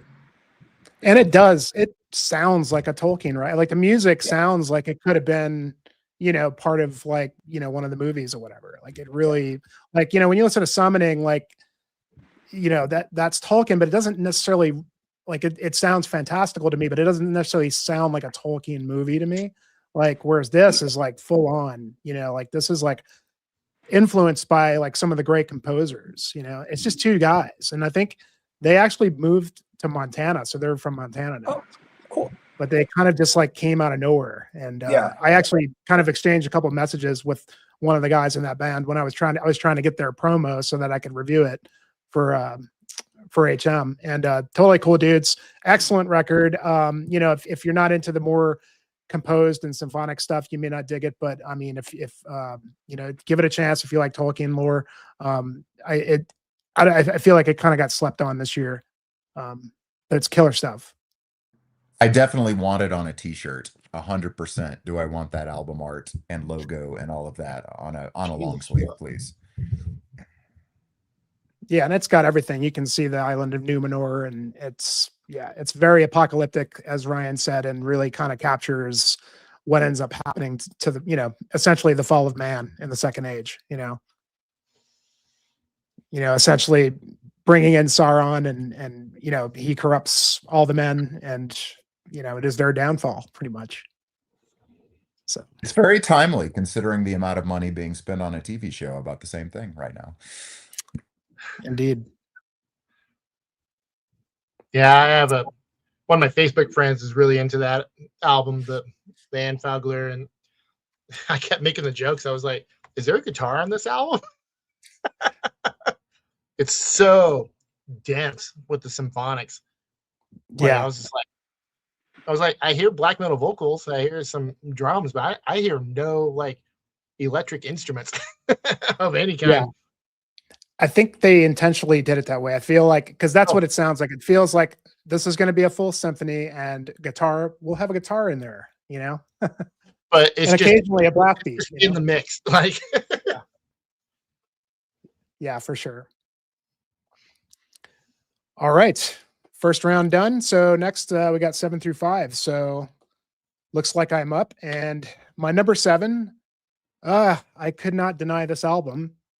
I wanted to not have it in here, but I just could not help it because it just locked me in by like the third listen. And I can't deny Halloween's new record, Giants and Monsters. Wow, I absolutely love this album. And it's funny because we did a thing on heavy metallurgy when this came out, because obviously Marty's a big fan, and it was funny like how divisive it was between like me and Marty, and there was two other guys, Alan and Mike Seatown. And Mike and Alan did not like this album at all, and me and Marty were like, oh come on, it's great. Is it the self-titled? No, it's not, but to me it's close. And I mean, the self-titled, there was a really big statement to be made with this sort of culmination of all the different members of Halloween from over the years, and resulted in this amazing lineup, in my opinion. Three amazing singers, three amazing guitar players, killer rhythm sections. Just everything is firing on all cylinders on the self-titled record. But so this one, it felt like at this point they really didn't have anything to prove. It feels to me like they just got together and just wrote a record that they wanted to write. And as a result, what I really love about it is, the variety in this thing. There's a lot of the speed and power metal that they do so well. There's a lot of 80s and 80s cock rock and 70s influences, and it kind of varies. And I the cock rock songs are pretty cheesy, but I absolutely love them. They're just killer, very well written, good melodies, and just Earworm City. I love every single song on this album. It's just absolutely incredible. Yeah, I don't know, man. It's just, there's something about this new Halloween lineup that the amalgamation of their history that just really hit a big note for me. I'm not as big of a fan as others, and I don't necessarily like celebrate the entire catalog. I mean, there's a lot of albums that I still have not really come around to, but I like a bit of power metal in my life here and there, even though these guys sort of transcend that genre. And this is really what does it for me at the end of the day, because it's just so uplifting and just fists in the air and just fun, and just amazing musicianship as well. And amazing. I love every single singer too, and they each have their own personality. They each sound completely different. You could tell, like, and with, I guess, what is it, 7 or 8 members, you got 4 different guys writing songs for this band now. They're all killer songwriters, so I mean, to me, that's just, a recipe for success. And although a divisive record, which I get and understand, I always also be like, I wish you guys love this as much as I do. And it's great. Absolutely great. All right. Next up is, all right. Yeah, this one is an interesting one. I've listened to this quite a bit since it came out. It's a band that I really wasn't familiar with, but as it happens, they've been around for quite a while. I'll blow myself up, so this is a little bit easier to see. But Belanos Igor. This is God, I don't even know where these guys are from. Are these guys Swedish? Anybody know? They're France. They're French. Sort of like Celtic pagan black metal. And apparently, these guys have been putting out records. It's one guy, really. I'm sure he's had some other musicians, but he's been putting out records since really the early 2000s, maybe late 90s. Band that I had seen like their name before, but never really got around to. And I don't remember really what turned me on to this record. I think we were talking about it in our Instagram thread, but I ended up going to check it out and really, really loving it, and loved it so much. I went back a couple of records and tried to catch up a bit and listened to the last 2. And the last 2 I really enjoyed, but this one is exceptional.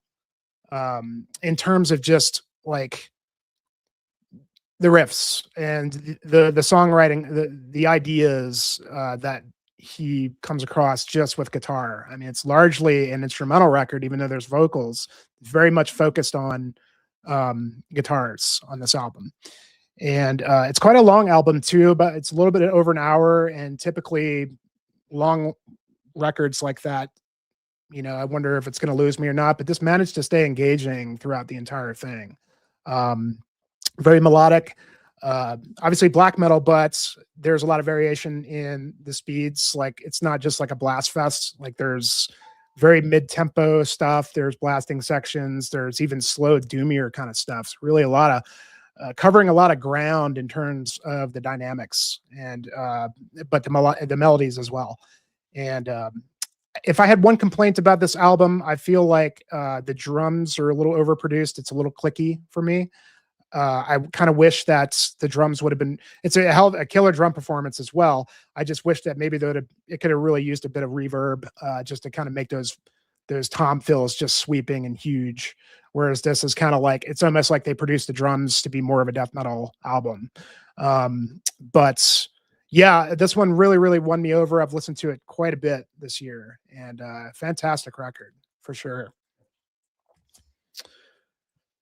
And then, all right, number 5. This one, man, absolutely amazing. Grab Kremes. This is the second album by this band, Bavarian black metal, and didn't really, I guess I had kind of found out about them from you guys, I think. The first record I liked quite a bit. This one is exceptional. I could easily call this the black metal record of the year. And this only being the second record, I hope, I heard some rumblings that they might be done. I hope that's not true. Apparently, I think what I had read was that they're not going to play live anymore, but I really hope they continue. And what makes this album shine is the fact that they brought in Dan Kapp to handle a lot of the songwriting. Dan Kapp of Winter Philith fame, obviously Wilkinsman. He's done a couple other projects, but I think this is probably one of the best things I've heard him do. And it's another just killer melodic, but definitely second wave influenced black metal album. A lot of sort of old school like mayhem in the vocals, but it's very kind of like mid-paced. Definitely another one that's just not like a total blast fest. There are some blasting sections here and there, but very, very well composed stuff. Melodic, dark, and just all around killer. Has a sound to it that's is kind of unique. I don't know if that has to do with where they're from, the sort of Bavarian thing. But absolutely love the cover art too. And all the artwork in here, I'm not going to pull it out, but that's another plus to this album is all the artwork. I love it so much that I ended up ordering the special edition 2 CD, which is like an art book, and it's supposed to have like an expanded artwork. I ordered it. It's not here yet. It should be here like in the next couple of days. But as I was preparing my list, I knew that this was probably going to be somewhere in there. And I listened to it a lot. But man, listening to it this last week, I was like, wow, this is just such an incredible record. Yeah, I hope that they continue in some capacity. I think any of you guys, if you've not heard this, any of you would dig this. You don't even really have to be a huge black metal fan to enjoy something like this. Total vibe to this. I remember like I was playing this downstairs. My wife was upstairs and I walked up and she was like, what was that you were playing? And I told her it was this band called, I don't know if it's Grab or Grab.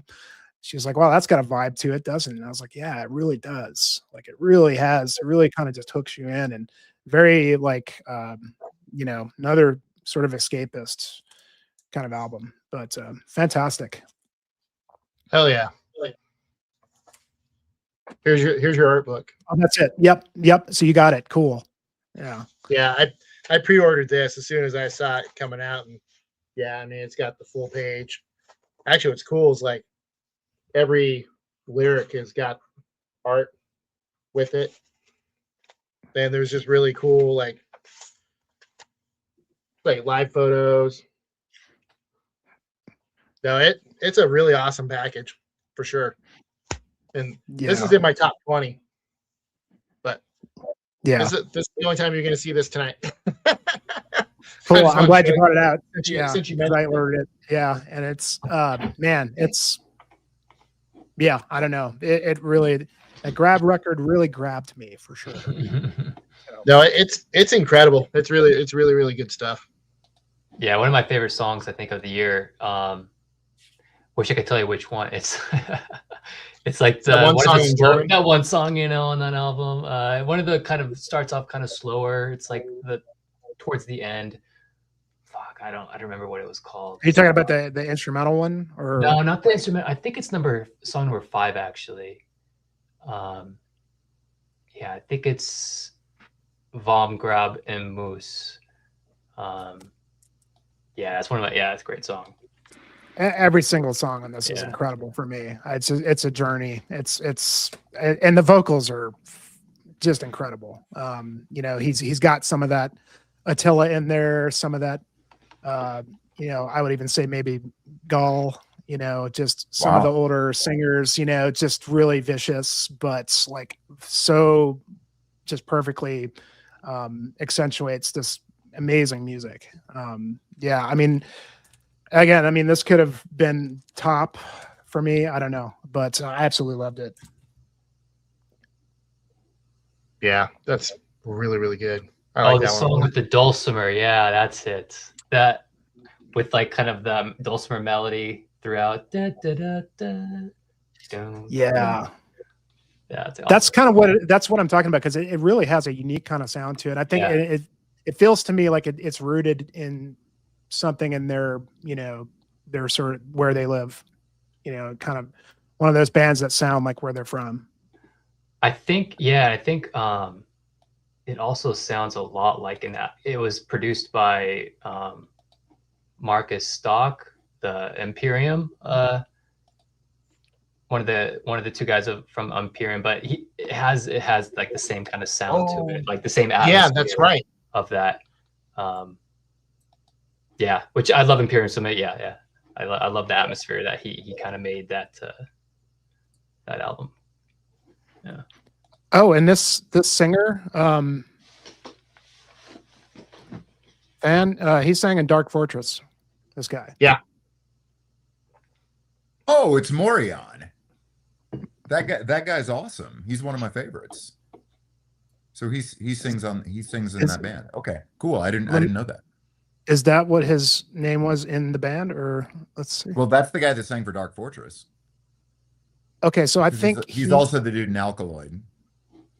Unless it's a different guy. Is this the same Dark Fortress? Does anybody know? Oh, let me see real quick. Like the German Dark Fortress? It's the same band. He's the old vocalist for it. Oh, I see. So he was before Morion. Yeah, he was on the first 4 records, or whatever. Yeah. I see. Okay. Mm-hmm. All right, Tyler. All right. So here, I'm post this in the private chat. All right. So yeah, my number 7 is a debut album. Came out on Northern Silence. So, you know, if you like your black metal, they rarely drop the ball. And it's the debut album from Chechen band called Izan. And I'm not going to try to pronounce like the actual title, but the Summoning of the Last Winter is what it translates to. And they're actually very cool that they have the translated song titles and, you know, whatnot. No lyrics in here, no lyric booklet, but, you know, don't need it. So what you have here is very Swedish sounding black metal, which I kind of wasn't initially expecting. Listening to it today, a lot of the melodies, if you guys are familiar with the band Estop, kind of the newer-ish Swedish super melodic black metal band, ISTAAP, the melodies are very reminiscent of what those guys do. So it's very guitar driven, but it's very folky type melodies. Shockingly great for a debut album.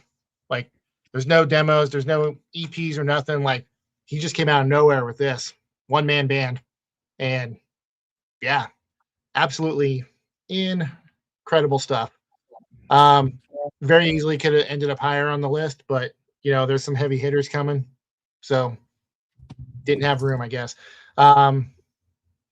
Yeah, just Eastern black metal that sounds very Swedish, but I highly recommend this one. I was pimping this one for a bit there in the Discord page for Heavy Metallurgy, and then this one, I bet Russell probably has this one on his list, and that's the Hirden Hemlock Fjoland.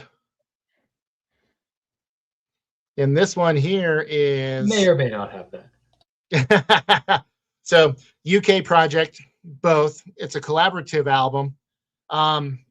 Some people had issues with how the pacing on this because it's bookended with Hemlock's primarily folk. She does do some black metal, but it's bookended with like 3 or 4 folk songs on each end of the album, and the middle is very much the here to UK pagan black metal.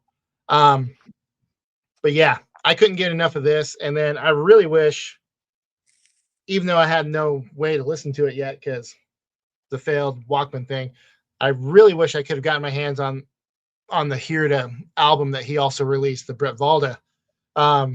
If you listen to this and the Here to album back to back, it's almost seamless. Like it makes one cohesive album. So it's kind of my honorary 6B, the Here to Brett Valda album. But yeah, Fjoland, if you like your UK folk, UK black metal, very much rooted in like, you know, Anglo-Saxon era England.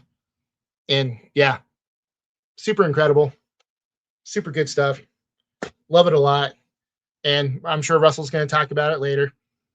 And then now for my number 5, a new discovery for me this year, their second album, Iron Bonehead did a CD release for it, and it's Storming, Celestial Clear Moonlit.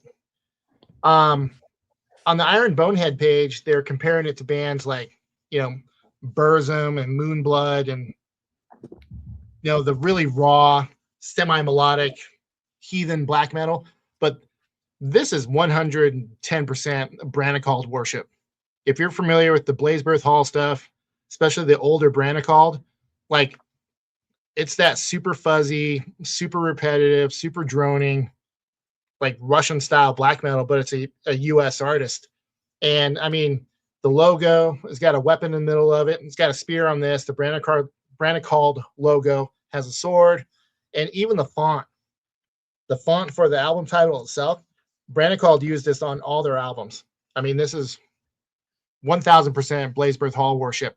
And I really like, I'm always on the quest to find bands that can make Blazebirth Hall style black metal, but a little more listenable. And this scratches that itch big time. Yeah.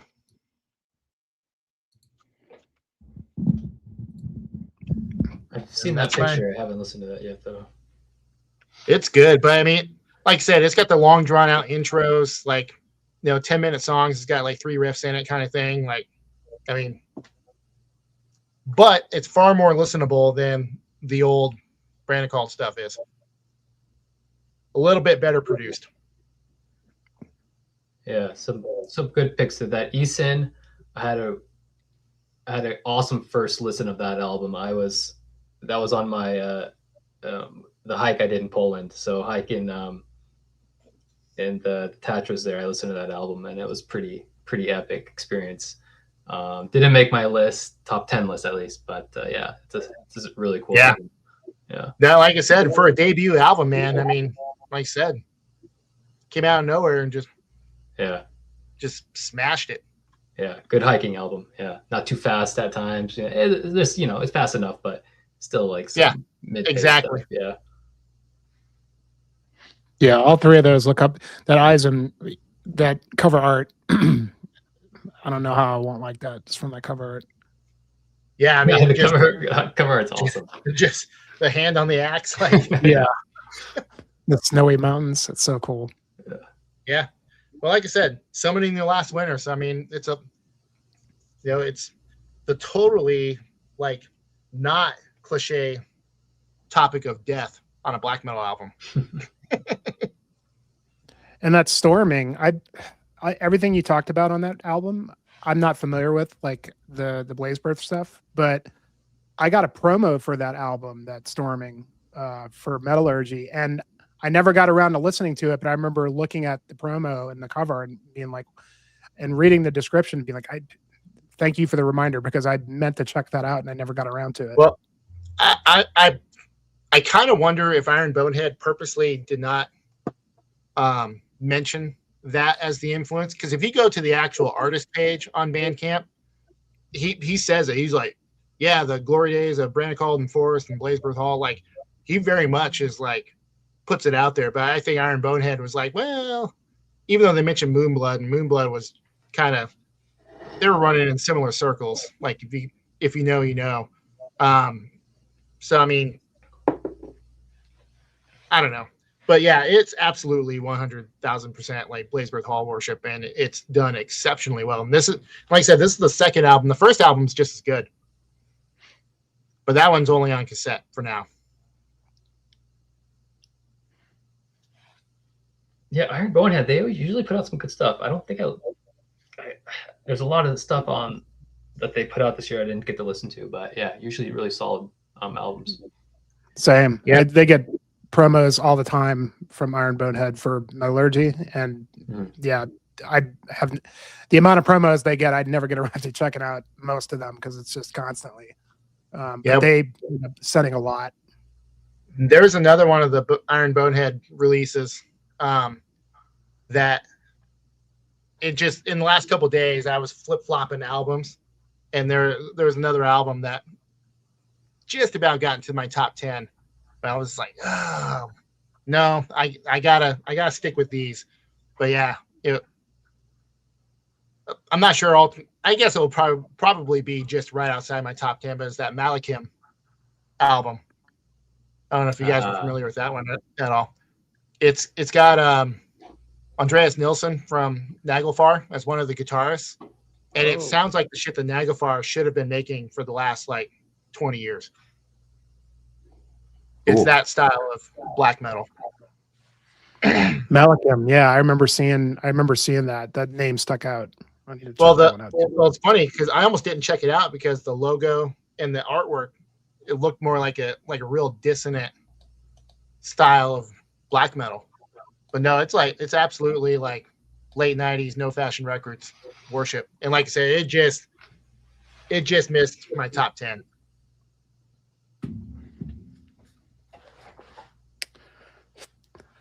All right, Russell. All right, so what are we at? 7 now. Yep. Let me send that to you, Jimmy. Yeah, so 7. Okay, so this album came out, I think, in January, held strong through the whole year. It's Hoxkapelle. Om Jordan's blood och Ordgraven's grep, of earth's blood and the grave's grasp. Yeah, so Hoxkapelle, they're just like a Swedish folk black metal project, just one guy. Very So good. Yeah, this is an awesome album. Very melodic, a lot of folk instrumentation in it. It's just this. Let's see. This guy is also in Sons of Crom. If any of you are familiar with that. Yep. Yeah, and he.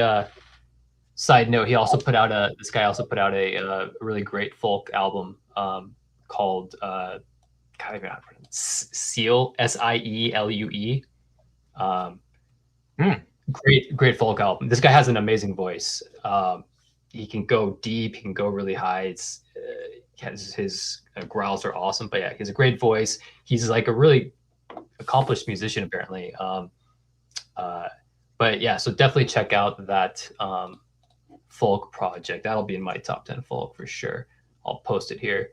But yeah. So yeah, awesome melodic folk, Swedish folk album. Like the first song kind of starts with the vocal melody, and then it kind of builds on that, and then the guitars take over that same melody, and then the blast beats come in. It's just, yeah, it's a super cool intro song.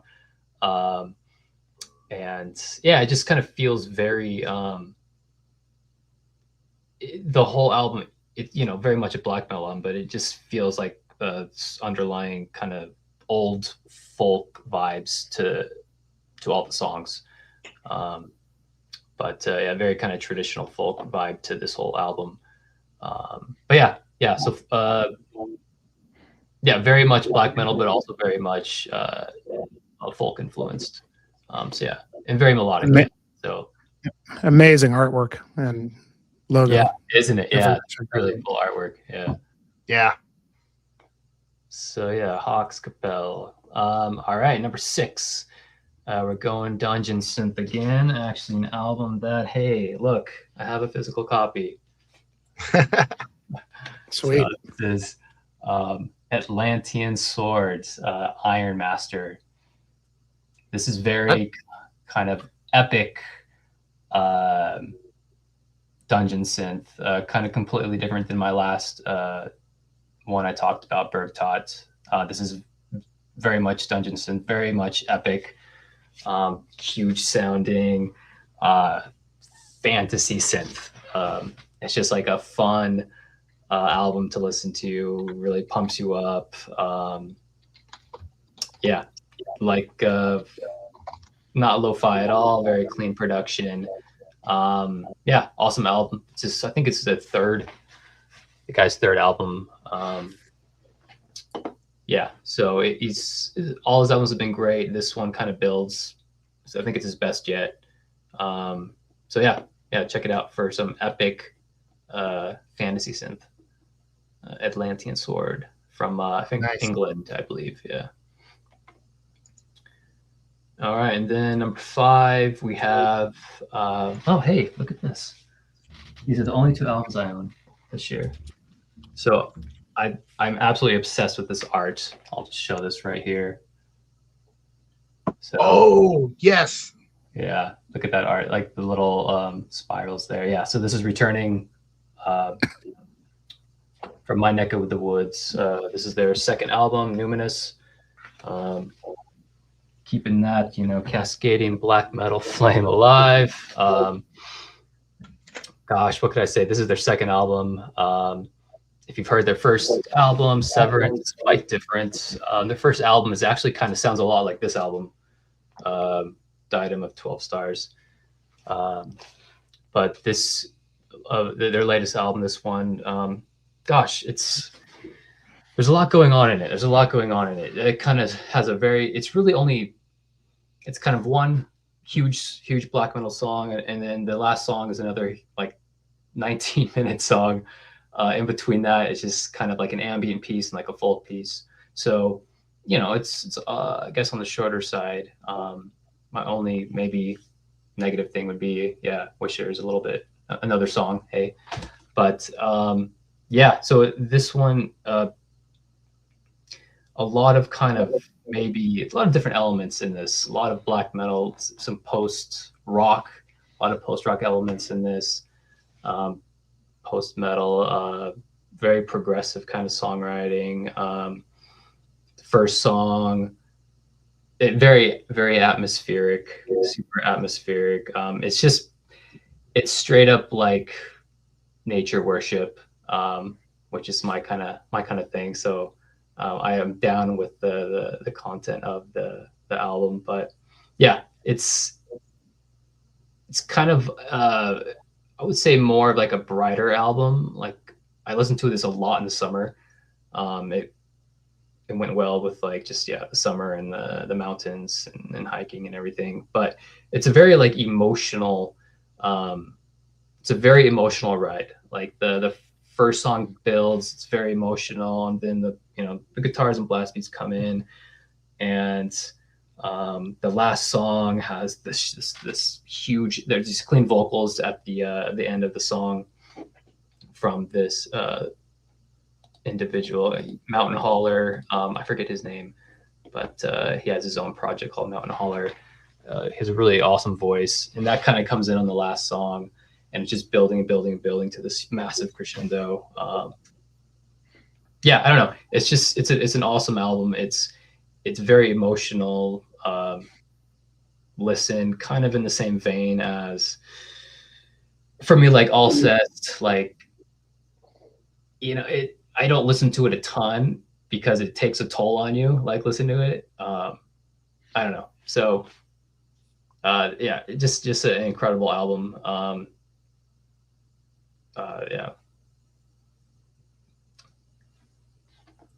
So. I think I kind of covered everything, but yeah, so check it out. I'm sure some of you guys have. I think I saw, oh, hey, yeah, there we go. Yeah. Shout out to Binder. Yeah. And yeah, I agree. This is like some of the best, probably my favorite cover art of all year. It's just so Yeah, cool. And even the you can't really inserts. see it, but like you can kind of see the gloss, like the circles. It's Really, really, really um, as well. And that yeah, insert with the waterfall it's pretty cool too. Yeah. yeah, That's a binder room release. yeah, Yes. I totally missed that. Cool. I'll check it out. Yeah. yeah. Their Yeah, first, that's one I meant to yeah. go back to. I checked it out like when it first dropped, and then it's I mean, it's sitting it's in my not wish something list. you just throw on. It's an experience. It's an experience. You gotta like either be It out is. in It's nature or it's looking very at some primal. trees. Yes, very It's primal. very primal Exactly. and like, yeah, especially like that when that mid, I don't know if it's the second track or whatever, when they start really building it and they're, I don't know what he's shouting or chanting, but I forgot what it is, but it's very cool. And it's got like kind of, sort of like a caveman quality to it in a way, Exactly. But I think you put it best. It's very like Cascadian style stuff and from your region. And I agree. It is very much a summer record. Like it's not like a winter black metal. It's totally, I could see like listening to it when it's really warm, Yeah. I was fortunate enough to see them live too. I saw them play up here, and their performances are, kind of what you would expect from the album. How like I don't know, primal and emotional it is. Their live performance is pretty great. It's very they really put on a show. Like they come out onto onto the floor and lighting like with the lanterns and stuff. It's pretty epic. Yeah. But yeah. So highly recommend. They're in Washington, right? Yeah. Yeah. Okay. Yeah, that's right. Logan did a review of that for HM. What up, Rick? Good to see you, bro.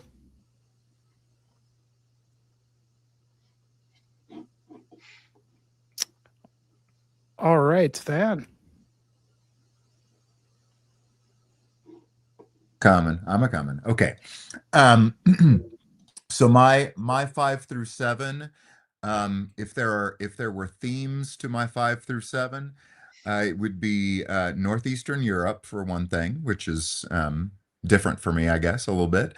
And that's like 2 Finnish bands have been around for a long time that I have like occasional like intense love affairs with, and then a very new Polish band. So number 7 for me was the new Hooded Menace, which is called, because I can't remember because it's a very long title, Lacrimos Monuments of Obscuration. And Jimmy, I believe their last album made your list a couple of years ago, I want to say. The Tritonus Bell, I want to say that was one that you really dug. Yeah, great. And this one for me, it's like I've liked them. I think they're a horror movie themed band, and I'm a huge horror movie guy, and they're big on the music of like the classic eras of underground horror movies. And you listen to the first track of this album, and it's like you are in John Carpenter land immediately, and I'm like, okay, you got me. Do with me what you will. This is also another Season of Mist album. And I love that they're still using their Never Cross the Dead or whatever, their same kind of mascots that they've been using for the past, probably since the very beginning. But yeah, these guys are great, and the production value on this out, it's so huge, and there's so much space in the production. There's so much great like guitar harmony stuff.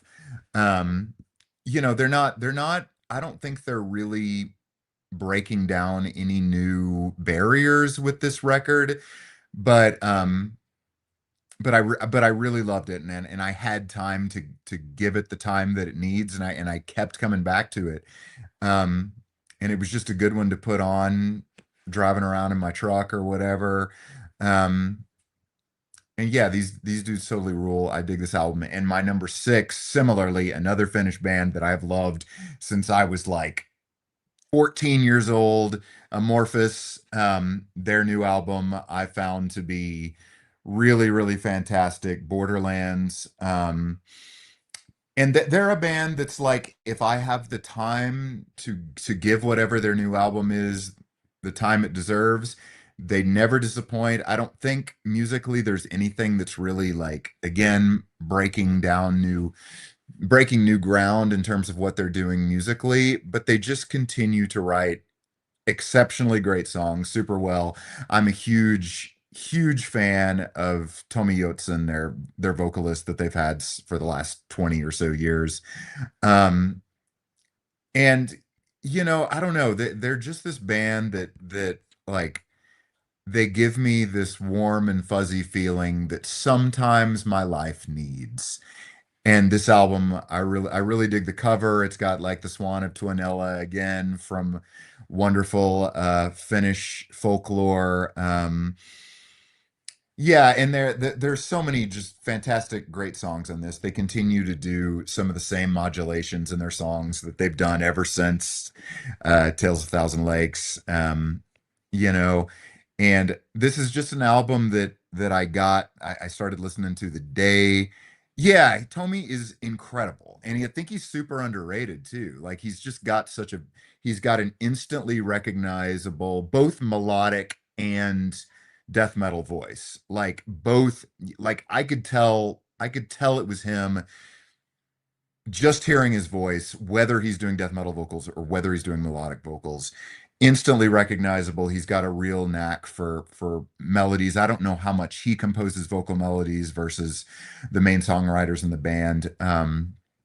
But yeah, this is just an album that I listened to the day it came out, and I kept going back to it, kept going back to it. And that doesn't happen with every Amorphous album, but it happens with like every two or three. Like I'm still completely obsessed with their album that came out in what was it, 2013, Circle. That is still, it still has so many just like absolutely incredibly memorable songs. And I feel like maybe this record isn't quite that powerful in terms of memorable songs, but it's got some really fantastic ones. In particular, the title track is great. The Lantern is totally great. Bones is a fantastic song. Um, yeah, just super solid, really fantastic melodic metal with some good extreme stuff in there as well.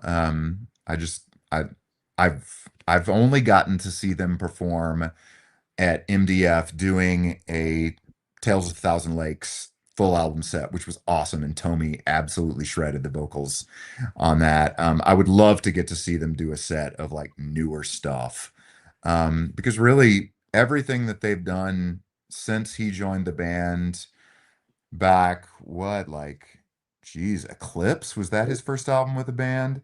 Yeah. Um, it's been 20 years. They've all been just stellar records. And this one continues with that trend. Um, really dig it. Couldn't put it down. It's probably the new album that I listened to the most this year, if I'm honest.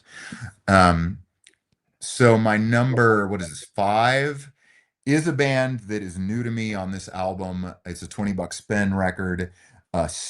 Changelings by the band Species from Warsaw, Poland. Um, Super old school, like uh, Metal Archives says like progressive thrash. It reads to me much more like this band, honestly.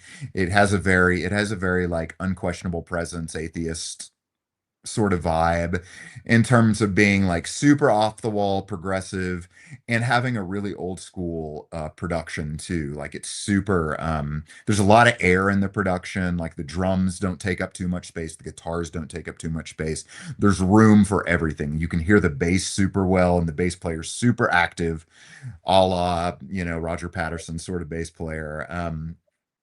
Like it was an album. It's been out since September, but I really only started listening to it in the last month or so, and it's one that was like, oh yeah, this is 100% my wheelhouse.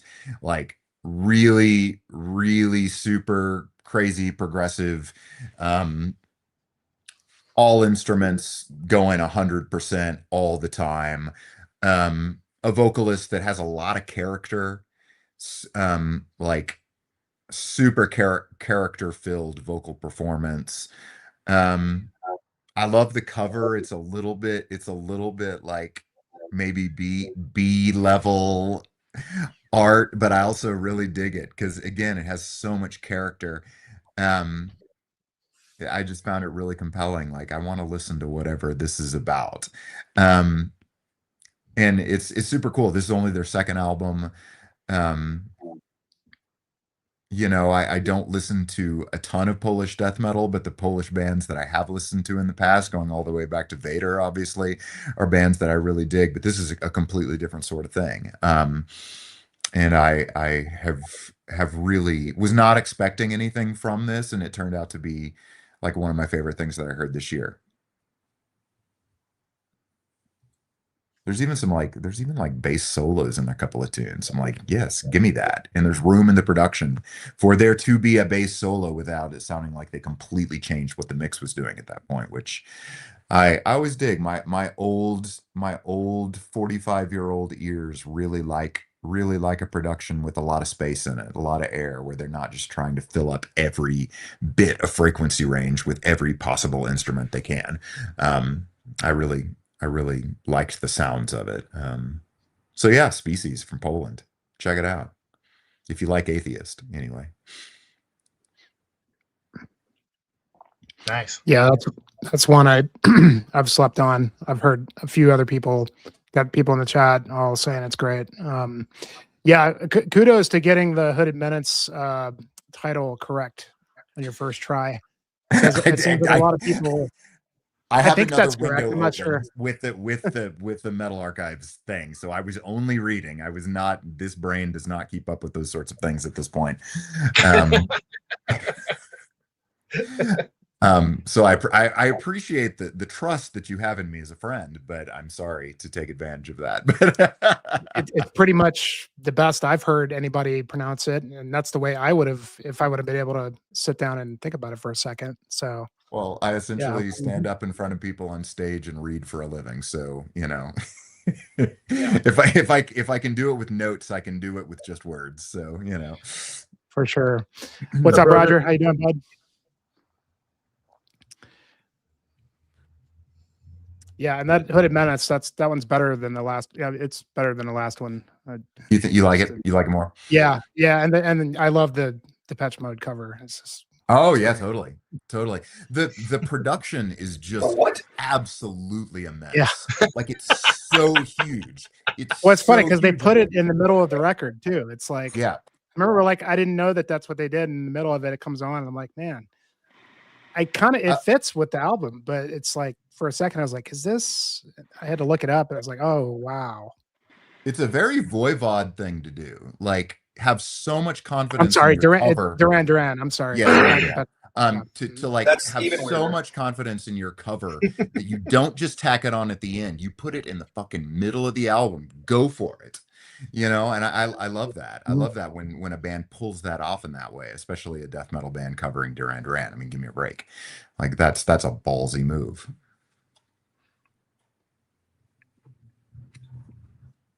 But love those guys. They're carrying the flag as much as anybody for horror themed metal. They're really, really doing it about as well as anybody else is. Yeah, for sure. All right, Ryan. Alrighty, so the Hooded Menace album seems pretty difficult to pronounce, but I might have it beat with this next one. Oh, This is For Deduskaper with Hreflóð Marker Fjalla. This is so that's Old Norse. This is a side project of one of the guys. I want to say the main guy, but I'm not really sure who the main guy is in Arsteither Livsens, which is a much more epic, grandiose. It's not Viking metal. I mean, it's black metal, but it's all about like calling it Viking metal is actually kind of reductionist because it's much more historical than that. Yeah, they're literally scholars of like Old Norse history and like the sagas and stuff, and they incorporate that into the music with like accurate Old Norse So it's really, really like intellectual and impressive music.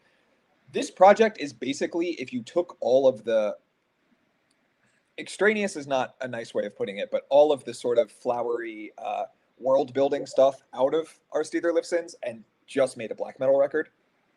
And, Yes. To be completely honest, that's why I like it so much. It's really focused. It's 38 minutes long. It still sounds like Our Steeder Lifsons. It's just aggressive, like Scandinavian black metal. It doesn't hurt that this is the best album art of the year. But it's just a really, really great record. And I mean, it didn't really add anything new to the genre. It didn't push boundaries. Oh, no.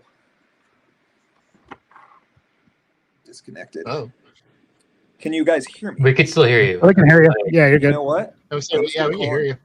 Call an audible and switch to my laptop. Cool. All right. So, Ooh, another continuing angle. uninterrupted. Yeah, didn't push boundaries, didn't reinvent the wheel. It just 38 minutes of really solid black metal. I think Tyler put this one on my radar, so thank you for that. Yeah, I need to pick it up, but I need to wait for a U.S. distro to get it because I am not paying van prices to Nope. get that shit.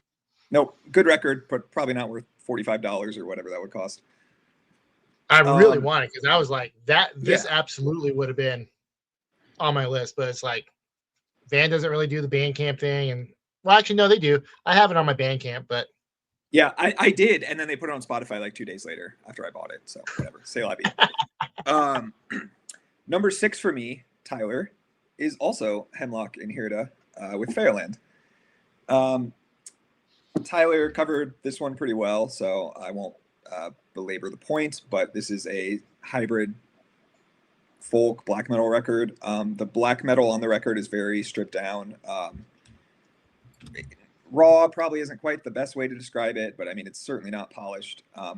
And there, you know, I change my mind from day to day on this. There are a couple moments on this record where it sounds like they just used the first take and we're just like, yeah, that's good enough. This is what's going on the record. And on some days I'm like, ugh, they really should have re-recorded this part. And on other days I'm like, no, this is perfect. It fits the vibe. It's like Tyler said, it's, you know, Anglo-Saxon themed black metal. Like, it doesn't need to be polished. It's about, you know, life 1,000 years ago. So yeah, you know, it's got a very nice atmosphere to it. It's got a really good aesthetic overall.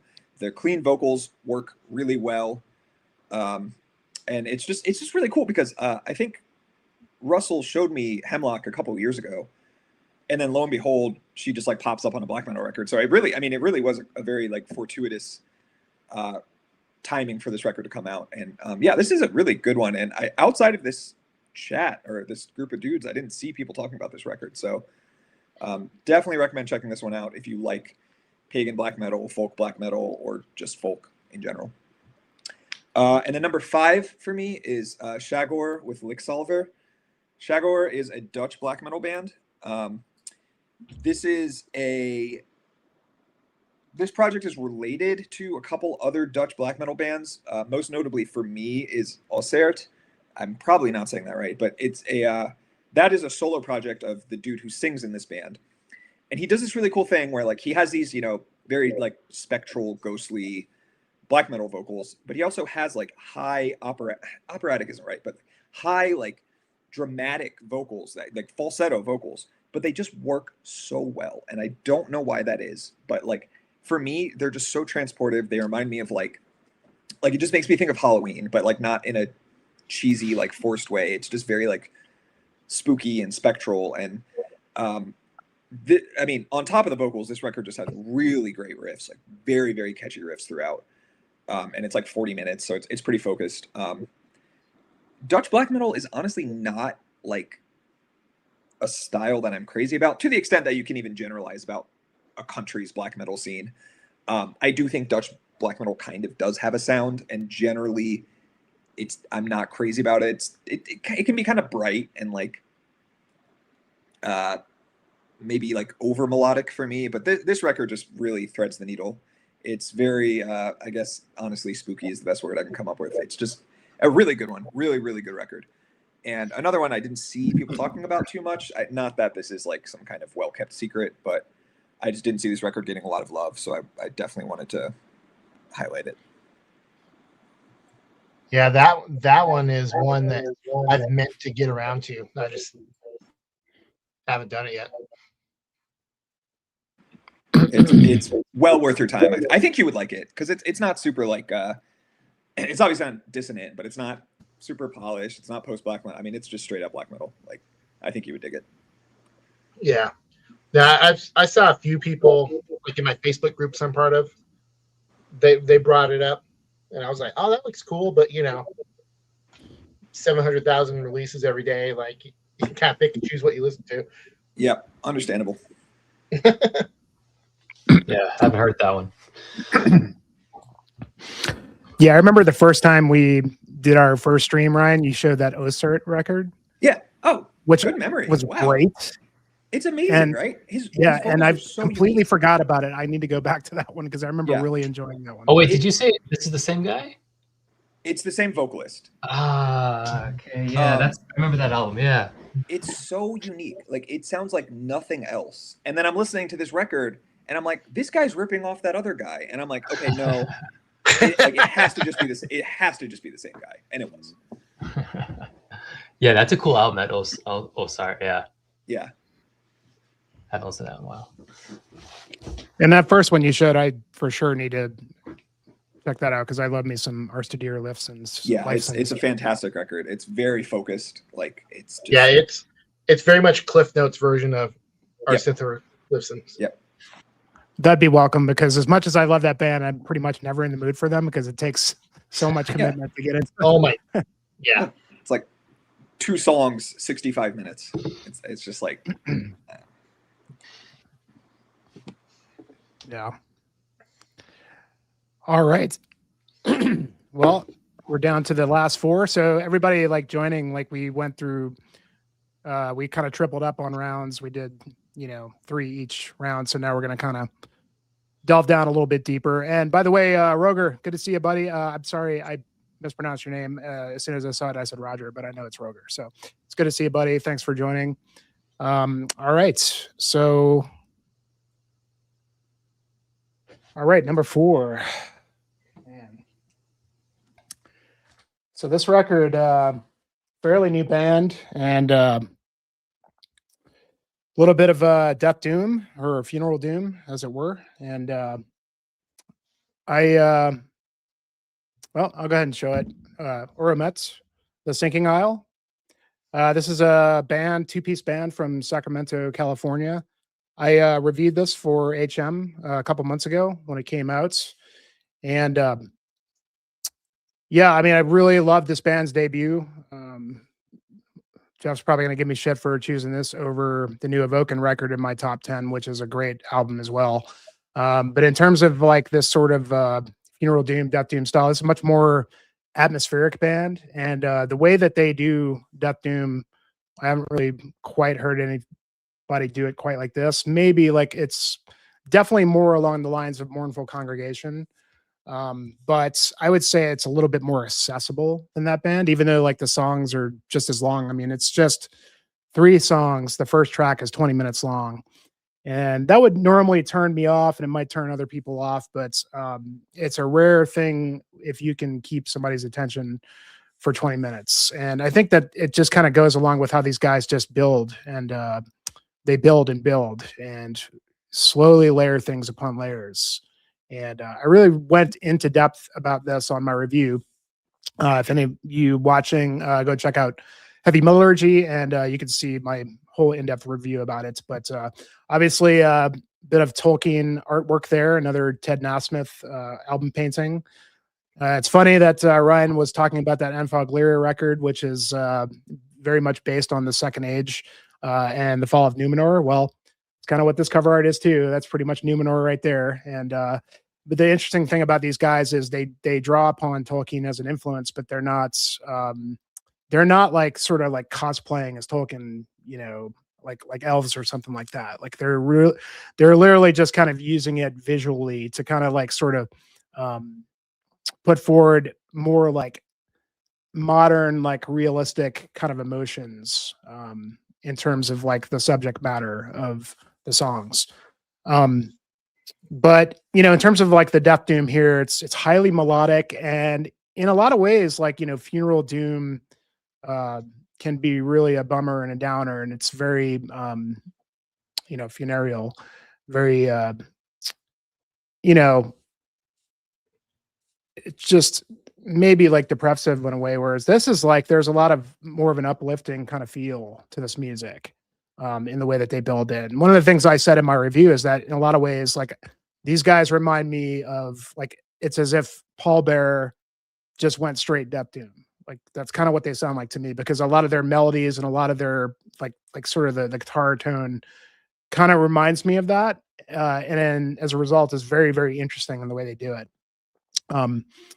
You kind of have to like funeral doom in a way. If you don't like that style at all, then this is probably going, either it will bore you or it's not going to be your bag. You're not going to, you definitely have to have the time and the attention span to really invest in it. For me, I find like that's like something that's very necessary with these type of bands, because a lot of them end up really I kind of check out after a few minutes, whereas this, I feel engaged throughout the whole thing emotionally. And if you want to check them out, I would say the last track on here, Forsaken Tarn, is just an absolute emotional and amazing piece of music. And it's a little bit shorter, and I think if you dig that song, you may want to delve into this album a little bit more. Whereas like the first track, Hollow Dominion, it's like literally 20 minutes long, and it's quite an investment to see where it goes. But as I said before, as a fairly new band, and their first record, which was sort of a self-titled effort, I had learned about them. They did a review for Your Last Rites, and read about it, and it just sounded like, anything, as I've said in the past, anything really highly melodic is always going to really, really capture me. It's just kind of my thing. If you can hook me and draw me in with that sort of approach, it always ends up working. And the first record is just, it gets the same format, just 3 tracks, but very, very, very good death doom, highly atmospheric and highly just like world building, big sound, layers and layers. And yeah, absolutely amazing record. Fantastic effort, second effort for these guys. Really excited to see where they go. And I, have a feeling that they're probably going to make some waves in terms of that underbelly of the death doom genre, bringing in something that's sort of unique and different. So. Nice. Forsaken Tarn. I feel like that's a phrase that has gone through my subconscious on many a like multi-peak ridge hike over like boulder fields, looking down at someplace I would like to be able to just go to and be done with it for the day. Many Forsaken Tarns in my history hiking. Absolutely. And it's very like world, just builds in that way that it's it's the structure of mountains and huge things, that really it's kind of incredibly evocative. Yeah. And like, it's pretty typical death metal vocals. Like the vocals are really kind of an afterthought, but like they kind of work in that they're letting the music propel, without the vocals really getting in the way of things. Whereas the vocals just kind of like existing in the background as this sort of lost soul in the plains or something, it's just really, really big, very, very much a, even though it's not black metal, or it's very much to me a nature record in that sense. But cool. Yeah, and check it out if that sounds interesting. It's a little bit of a, again, death doom is a little bit of a sell for some people, but for me, when it's done right like this, and don't get me, that Evoken record is absolutely amazing. I really came close to having that in my top 10. It's definitely in my list, but so much good stuff this year. But you cannot deny that new Evoken record. I mean, it's probably one of the heaviest things I've heard all year. but I'll only deny the cover layout. That's the only thing I'll deny them. I like the cover, but somebody really bungled up the layout. oh yeah, But the music is crazy good. yeah, for sure. All right, Tyler, number 4. Well, Russell already brought this up earlier. Bronze Hall, Honor and Seal. Nice. Man, so this is the album I was talking to you guys. It was like, you know, my thing is just like the pure black metal list, right? Because I get so deep in the weeds on this stuff, and I saw the ads for this, and there was like, yeah, new finish, like, pagan black metal, Viking black metal, whatever. And I was just like, oh fuck yeah! And then the album cover, I was like, I bet there's some like Bathory inspiration there, and this is heavy. Like there's nothing like icy cold and trebly about this. It's beefy, mighty riffage through the whole thing with some absolutely caustic and scathing vocals. And it's funny, different people listen to this and they pick up different things. Like me, I heard obviously Viking era Bathory, like really like more like the Nordland side of things, more so than like Hammerheart. One of my buddies, my old bandmate, he heard some like Graveland in this. I hear it a little bit in the synths. But I actually hear the Bathory and like a Falkenbach influence and early Thirfing. Like if you guys are familiar with Thirfing, like second, third album, like there's a couple parts on here that reminded me of that era of that band. So yeah, if you like any of that stuff, like this, you absolutely need this in your life. I mean, it's catchy and it's not a long album. I think it's barely 40 minutes. So I mean, you're in and out. You hit play, you stomp ass for a bit, and you get out. But yeah, I listen to this one a lot. This is,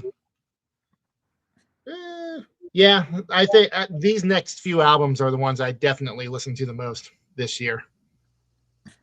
But yeah, album's the shit, man. Yeah, for me, it would have been higher up if the last song just didn't really do enough for me as like the previous songs. But yeah, it's an awesome album. Very, very listenable.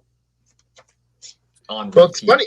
You can listen to back to back. I mean, like if you saw this in an advertisement spread, like you would that picture, yeah, you want to blow that up. You wouldn't think.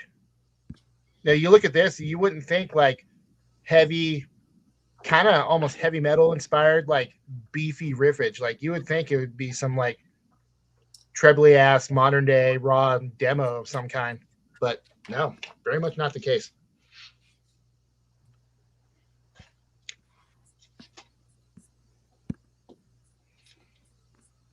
Yeah, excited for more from that guy.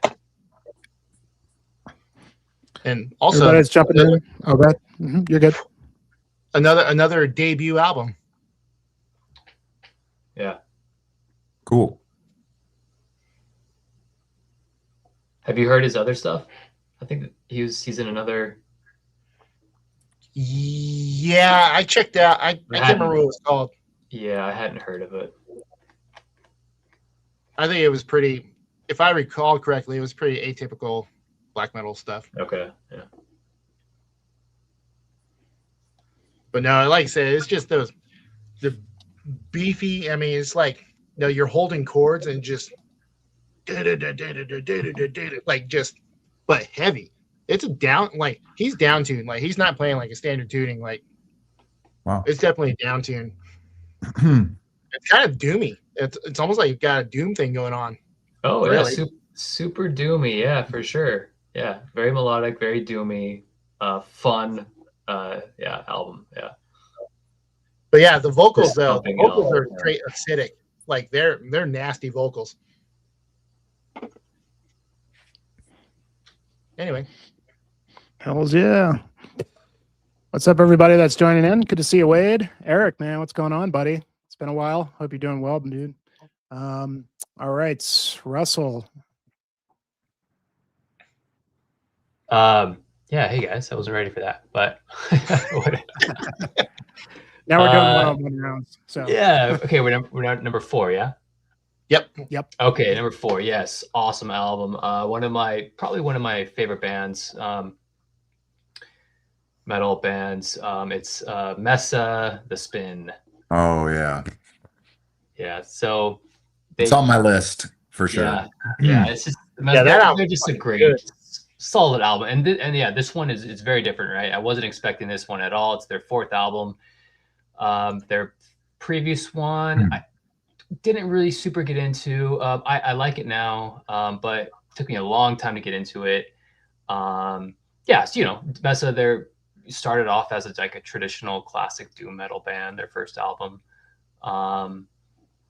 And then this album comes along and it's just like completely different. It's like post-punk goth rock, a lot of Yeah, it, straight up. Yeah. like some maybe doom. I mean, there's some doom elements, but very much not like a doom album at all. Yeah, there are not a lot of riffs on the record. No, it's so much about her voice, which is phenomenal. Yes, you listen to Mesa for her voice, and also the guitar player. I forget his name. He's a phenomenal guitar player. Yeah, his solos are awesome. He has a side like kind of like a jazzy blues side project, maybe a more blues side project called Little Albert. It's a pretty good project. But yeah, you listen to it mainly for I think her name's Sarah. Sarah's vocals, just incredible melodies, vocal melodies. Just stick with you. Like the first song, I was listening to it today, and just the first song it gives you goosebumps. Like her vocal melodies in this. So it was kind of like maybe I had low expectations going into it, and then first time I heard it, I was like, hell yeah, this like they're back. This is amazing, and definitely a new sound, but awesome album. Cool. I'm glad you had this on your list, because it was lingering, like it's on my 10 through 20 or 11 through 20. But I listened to it a ton, and I'd never heard of this band before this album. Like I totally missed them. So Okay.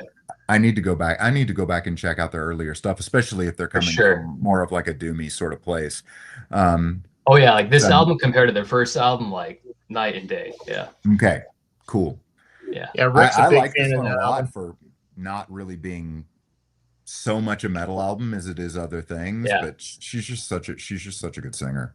Oh yeah, incredible. Yeah, I could listen to her vocals like all day long. Yeah, it's same. Yeah, she's fantastic. Yeah. When I first listened to it, because Rick was really pimping it, and it kind of reminded me of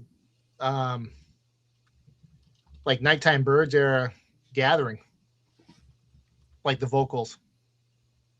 Was it Annika von whatever her name is? Yep. Mm-hmm. Yeah, but I wanted to point something out. So with that band, their drummer is in a black metal band called Farouk, and this just came out this year. Very really okay.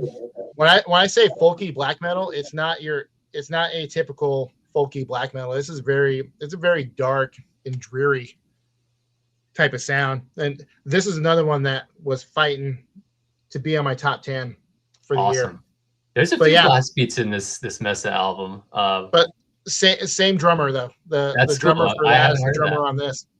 Awesome, I'll check that out. Yep. Cheers, Jeff. Thanks for hanging out, bro. I'll talk to you tomorrow, dude. All right, Than. All right, my number 4 came as a major surprise to me. I did not really have much expectations, or much in the way of expectations for this album, but it's the new Gull's Weird album, Braiding the Stories. I did not listen to his first album at all. with this band. I knew of its existence, but I didn't get to it when it came out, 2018 or whenever that was. But I just happened because apparently Season of Mist again had my number this year and was reaching me in some way. But I was just immediately taken. And I can't remember if I listened to one of the singles first, because I believe the first single for this album was for the song Time and Timeless Timeline, which starts with just an absolutely, it's the heaviest song on the album. Most of the album is more like kind of post rock and folk sort of stuff, but that tune has just an absolutely crushing riff in the vein of like kind of like Bloodhymn era Enslaved, or even like kind of a cross between like Rebel Extravaganza and Now Diabolical era Satyricon. Just like killer kind of mid-paced riff sort of thing. So that got me on board, but then when the album came out, I just like was immediately taken by it. And Gall's vocals are primarily melodic vocals on this. Like I don't even think he really does like black metal vocals at all on this album. I think it's all kind of song stuff, and even some stuff with like harmonies. He does some like kind of falsetto-y sort of stuff, which is like really nice. I didn't really know that he had that in him so much, but I was really impressed. The guitar playing is excellent throughout. There's some solos that I remember like on one of the reels I did on my Instagram for Jimmy and my Mount Adams hike. I used the solo section from, I think, the title track of this album, and it's just a great guitar solo. It's a great, like almost like David Gilmour-esque sort of, you know, super melodic, not showy, but like every note that he picks is the right note kind of thing. Great cover, as you can see, super mysterious and a cool logo. Yeah, this album just like totally had me at the moment I started listening to it, and I've listened to it a ton. So kudos to Gall, kudos to Bergen, Norway. What a beautiful city. I actually was in Bergen for a gig with Roomful of Teeth a couple of years ago and saw Gall standing at a bus station downtown, or at a bus stop downtown. I was like, holy shit, that's Gall. What do I do? So there you go. It's a classic Norway moment, man. That's fucking awesome. Yeah, it was I'm good. glad you the talked drummer about for- that. Oh, go ahead. Oh no, I was just saying, glad you talked about it, because I was meaning to check it out, but just never did. I liked his first album. God, this one. Oh yeah, there it is. Yeah. I really, it's a cool album. Weird, not very black friendly, you know, like Not at all. a lot of different directions, very avant-garde at times. But yeah, I'll check this one out. Yeah, it's really good. I like it, and I need to go back and spend more time with the first one. But I really had no expectations for what this album was going to be, and it just like it delivered on so many levels. But I really enjoyed it. Yeah, the drummer for that band is the drummer on the newest Immortal album. Oh, no way! Cool. Mhm. I didn't realize that. Yeah, that record will forever remind me of Mount Adams every time I listen to it, because we were jamming that. We must have jammed that. Yeah. Well, it's funny because you wanted to surprise me and see if I could figure out what it was, and I hadn't. Oh, heard that's it yet. right. That's right. Yeah. And you're like, yeah, it's a Season of Mist. You were giving me hints. I finally figured it out. Yep. I remember. And then I ended up buying the vinyl. It's a really good record.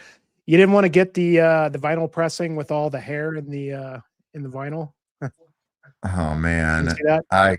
I mean, want has nothing to do with it, man. Yeah, right.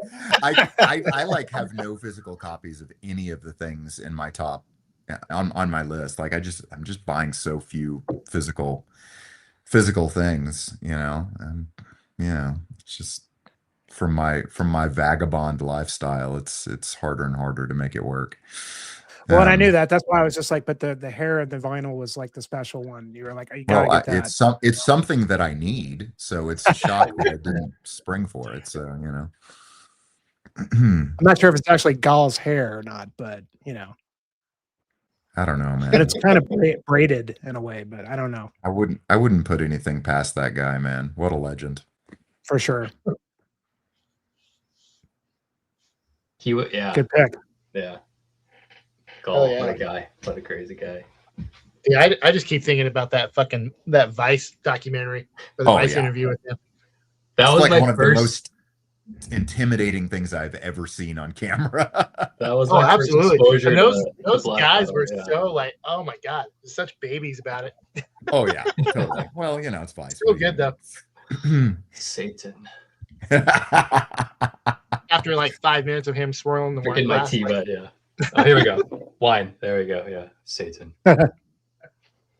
Did I tell you that earlier on that same trip to Bergen, I think it was like my first night after either, I can't remember if I had a concert or just rehearsals that first day, but I went to this bar and I think I was wearing some sort of metal shirt. I can't remember what I was wearing, but I ran into this dude who was at the bar just like drinking. I think he was primarily like a restaurant worker or something who showed up after his shift. We started talking and he told me that like Gall was one of his best friends. And he's like this guy who's really into wine and maybe he's maybe like a sommelier or something like that. But he was telling me all this stuff about Gall and like hanging out with Gall at his place and all this stuff. And then like 2 days later, I see Gall at a bus stop. Like it was like, what is going on here? And the festival that I was singing at there in Bergen is what's the not Grutleb, but the other main dude in Enslaved, the guitarist. His Ivar? wife, Ivar's yeah. wife is one of the people that runs this festival on the administrative side. It's like a classical music festival. But I was singing at this festival. So it's like something's gonna happen. Like I'm gonna run into some like real like black metal royalty, and pretty much I did when it comes down to it. It was crazy. Yeah. Well, speaking of, we've got a Norwegian in the chat. Shout out Roger. Go check out Roger's channel. Great channel. There's a lot of awesome death metal. Yeah, got a lot of awesome metal. Period. yeah, for sure. No, I was just saying like what he shows on his channel. Mhm. Really, it gets real deep on death metal. Ryan, you're up. Cool. I'm gonna have to power through my last four here. For everyone who missed it earlier, my wife had surgery a couple days ago. She's fine, but I have to help her out with mobility and stuff. So, All good, bro. dipping out early, but let's get through this. So, number 4 for me this year was the new Barsha Sketh album, Antinomian Asceticism. This is a New Zealand black metal band. They relocated to Edinburgh, I think. They are one of those bands that flirts with being black and death metal, maybe technically not, but very inspired by the death metal world. Very, very extremely, exceptionally occult black metal. It's sort of that orthodox stuff that I can't quit it. It's like Brokeback Mountain. I wish I could quit you. I just can't stop listening to this stuff. It is just, it scratches an itch for me. It's I'm not like a super spiritual person in this regard, but there's something about the authenticity, I think, of this style of black metal that just really speaks to me. It kind of just goes above and beyond shock value, and you get the impression that the people making this music genuinely, I don't know, believe this stuff, practice what they preach, and for some reason that just resonates with me. The aesthetics are, of course, very cool, amazing album art. I don't think I'll ever get tired of paintings as black metal album covers. Some people, I think in the past couple of years, it started to be viewed as kind of cliche, but I think if done right, it's a great way to market and physically present your music. I genuinely don't have much to say about like how this record sounds beyond just like picture a band that's like almost black and death metal, but maybe not, and that's basically it. It's very reverb drenched, longer tracks, lower vocals. They're kind of death metal vocals, kind of not. I mean, there's some variety in there, but it's really not that difficult to describe musically. It just works really well for what they're doing. I listened to Yeah, this so album when it this is came out really too. an album I revisited a lot. It was very satisfying to listen to it. Definitely my favorite sort of thing approximating death metal this year. Number 3 for me, this is a band that I really fluctuate a lot on. I really like them overall, but like I feel like they have wild swings in quality from record to record, and that is Imperial Triumphant with Gold Star. If you're somehow not familiar, Imperial Triumphant is a death metal band with lots of influence from like jazz and avant-garde and experimental music. The album cover here is clearly inspired by Metropolis, and you know, their whole entire thing is like they're singing about New York City and the darkness and depravity and dirt and filth of living in, you know, a metropolis like that. And I had a cool experience a couple weeks ago. Actually, I was in Manhattan walking around at night listening to this record, and I just got it. I mean, I loved the record even before that, but it's really cool to be able to like experience an album like maybe sort of in the way it's supposed to be listened to. This is a crazy record. I mean, there's a 50-second grind, like noise grind song on this record. The last track ends with like a my knowledge of musical theory is failing me, but like they take the riff from "She's So Heavy" by the Beatles and like diminish it or something, and just make it this like doomy outro, which is amazing. There's just like a lot of the songs on this record are just like a vibe. They're just a feel. Like I would be shocked if they played some of this stuff to a click track, because it's not like, I mean, it's like jazz. A lot of it's improvised. A lot of it's really just a feel that you get by playing with other people over and over again. And I'm not like a huge jazz guy. I appreciate it, but I don't really listen to it that often. But for some reason, this record in particular has just really stuck with me. I think it is fantastic music, really original. There's no other band that sounds anything like this. So yeah, I mean, this is a exceptional record. They've released a couple records that didn't even crack my top 10 in the past like 5 or 10 years, but this one is just exceptional. Number 2 for me, we're heading over to Poland. This is Medico Pesta with Aesthetic of Hunger. This is another kind of orthodox black metal band. They something that's pretty cool about this band is they make really good use of samples. There's a sample in one of the songs of like Klaus Kinski just like screaming his head off at somebody like while on set, like while they were filming him. So he's just screaming in German, but it, like with this dissonant riff under it, and it's just like really unsettling. And it actually it's very evocative, and it's a very unique use of a sample. And then the album also opens with this YouTube video that I think a lot of people have seen.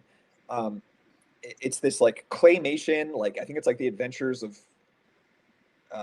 Tom Sawyer or something. I don't even know. I mean, it's really weird. The Adventures of Mark Twain. It's some weird series.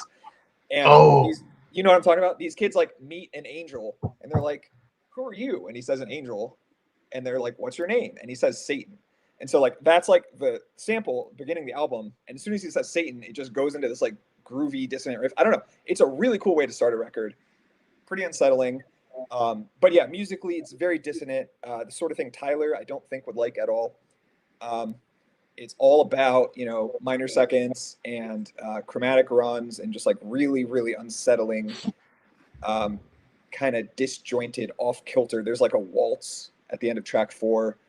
I mean, I love this record. Again, I think with this and the Imperial Triumphant, I think the reason these ended up so high for me are because they're just so unique. They do not sound like any other bands that I can just like draw off the top of my head. They really sound very singular.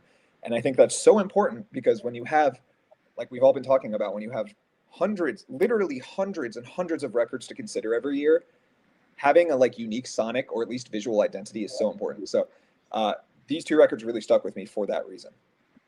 Finally, number 1, a record that has already been mentioned earlier in the stream, my favorite record of the year. While I clear my throat. is Belenos with Igor. Belenos, as Jimmy mentioned, is a French black metal band. It is a solo project. Probably calling it French black metal is offensive in some sense, because his whole thing is he's from Brittany, which is northern France, and there's a Celtic influence on the culture in Brittany. The Britannic is a like Celtic language, so it's like I think they have sort of the like Quebecois thing going on, where they sort of think of themselves as like culturally and maybe even ethnically distinct from like France writ large. But this band is so important to me, and I actually discovered this band through Jimmy, your stream with I don't even remember his name. He's from Northern California. You only did one stream with him. He does HEMA. He does like the sword fighting stuff. Regardless, Chandler. Yeah. Yes. Mhm. Yes. Yeah, Chandler. Yeah. Chandler. Yeah. So he just mentioned this band casually in the stream, and I've listened to every single album in this band's discography like at least 5 times. This is such a good band, like genuinely one of my favorite bands. And this album just really landed for me exactly how I wanted. It's long, and it's like not, again, a lot of my records aren't anything super revolutionary, but there's just like, this is the perfect balance of everything I like. It's melodic, it's aggressive, it's dissonant, it's pretty. There's, non-metal parts incorporated. Production is so important to me. And production wise, it really just walks that tightrope. It's not, the drums are a little overproduced, I agree. But other than that, it's not like a super overproduced album as a whole. And it's also not super raw. You can hear what's going on. Beautiful album art. I mean, that alone kind of draws me in. But this is just like, even if I hadn't heard of this band, I would have checked this record out. But just incredible music. One of those things, I think like Medico Pesta could have been my number one too. These two were neck and neck, but I had to give it to this one just because it really just satisfies like pretty much everything I'm looking for in a black metal record.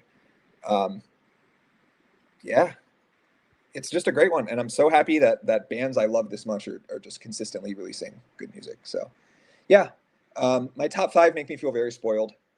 We've had, I don't know. It was a down year for me musically, but I still had plenty of records that I absolutely adored this year. So yeah, very, very thankful for metal. Hell yeah. Yeah. And on We that got note, some great ones there. Real quick before you run. absolutely. Yeah, that was some great ones to check out there, especially that second one.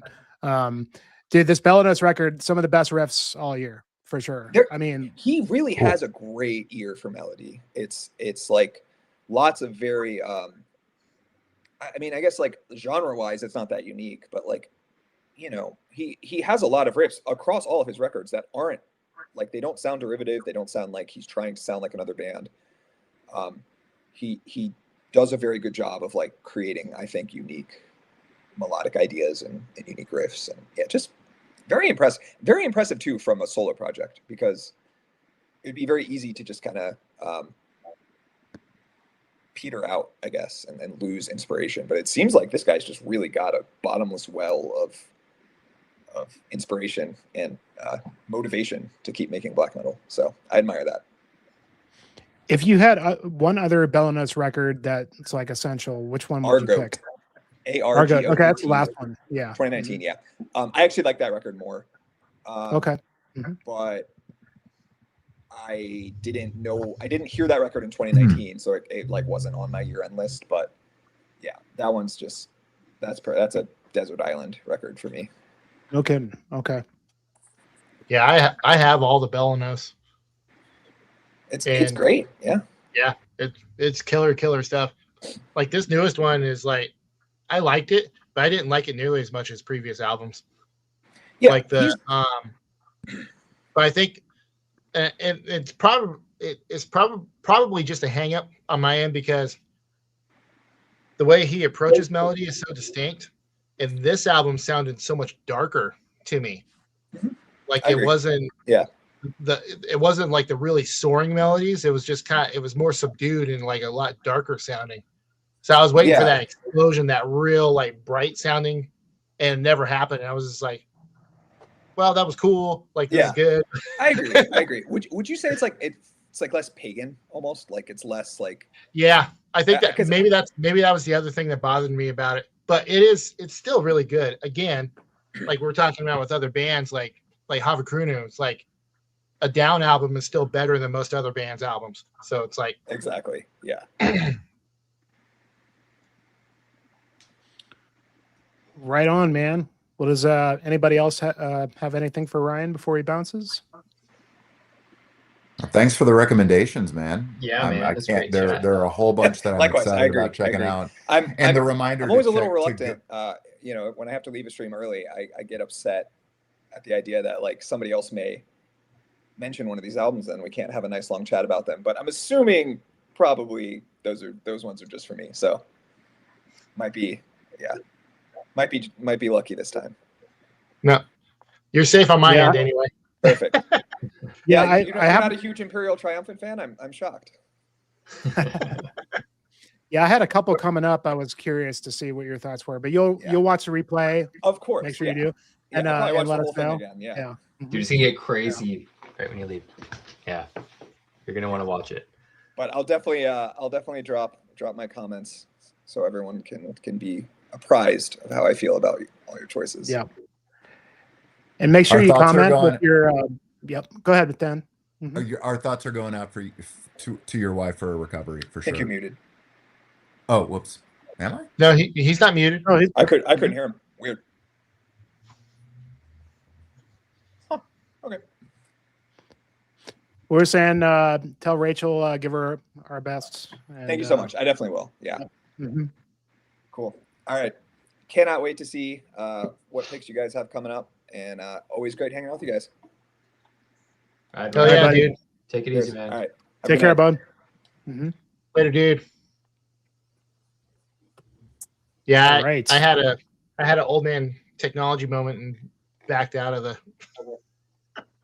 I backed out of the stream. Happens to the It best happens. of us, man. All right. 3 left. Well,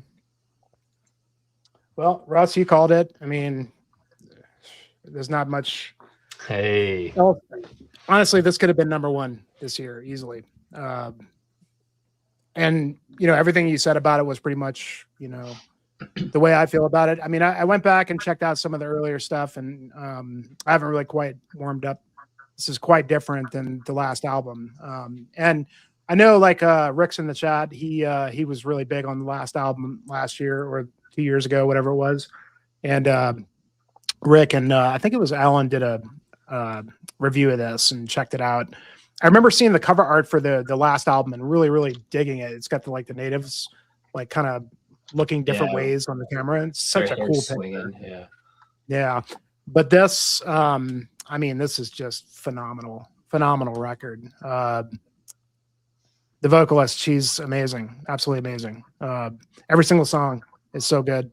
The band is great. It's just top-notch songwriting, and they just make whatever their influences are just feel so seamless in the way that they deliver their music. Yeah, Yeah, it's it's very just like- organic.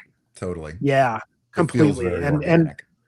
you don't even have to be into metal or anything. I mean, it's not really a metal record, even though every now and then they sneak in a blast beat, which is cool. But just it's just one of those albums that, you just really feel it really hard. And it's one of those things that's like, if I had to review this, I'd almost have a difficult time because I'd almost not have the words for explaining, like, maybe it's because like a lot of what's, the type of music they're playing here is like not usually my bag. But it's just like, it's just so good. Even just from like a Doom perspective, but you were talking about like how really, the focal point is the vocalist. All the music is built around her and what she can do.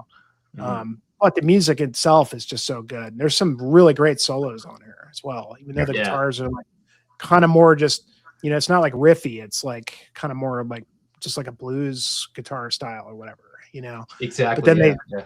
come out with these like ripping solos. Oh, that's just killer. But yeah, I don't know.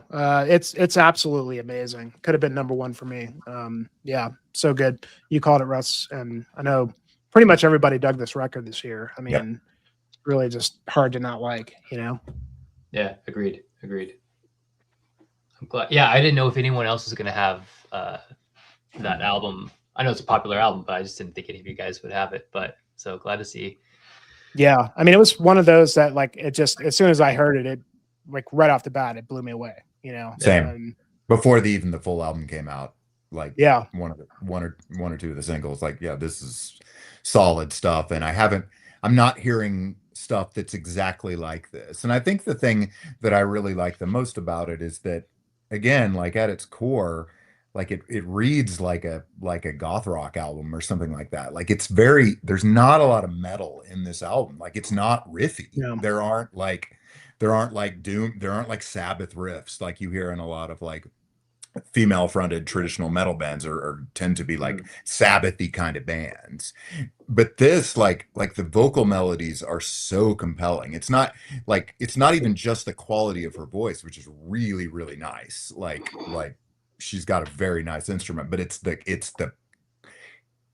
material, the musical material itself. Like they're solid, really interesting vocal melodies that take you to a place that you don't necessarily expect to go, you know. yeah. I'm just not hearing a lot of stuff like this album, and I think that was the thing for me. Yeah, and it's like it's so like it's so natural sounding. Like it seems to me like they just had no problem, you know, putting this out. Like it just was like a seamless effort, which is surprising because it's so different than their other stuff, you know. Yeah. Okay. Yeah, and I still need to really dig back into their catalog and try to, you know, I know it's quite different, but it's just so like immediate in that like wow, they just belted this out, and you know there's just so many hooks and like just earworms. Just every time anything she does, even when she's like closing out a song, it's just like so perfect. It's like the perfect melodic statement you could have possibly made that you just 100% nailed that. Like there's no way that you could have done that better, you know? Yeah. Wow. I mean, this record really blew me away. Yeah,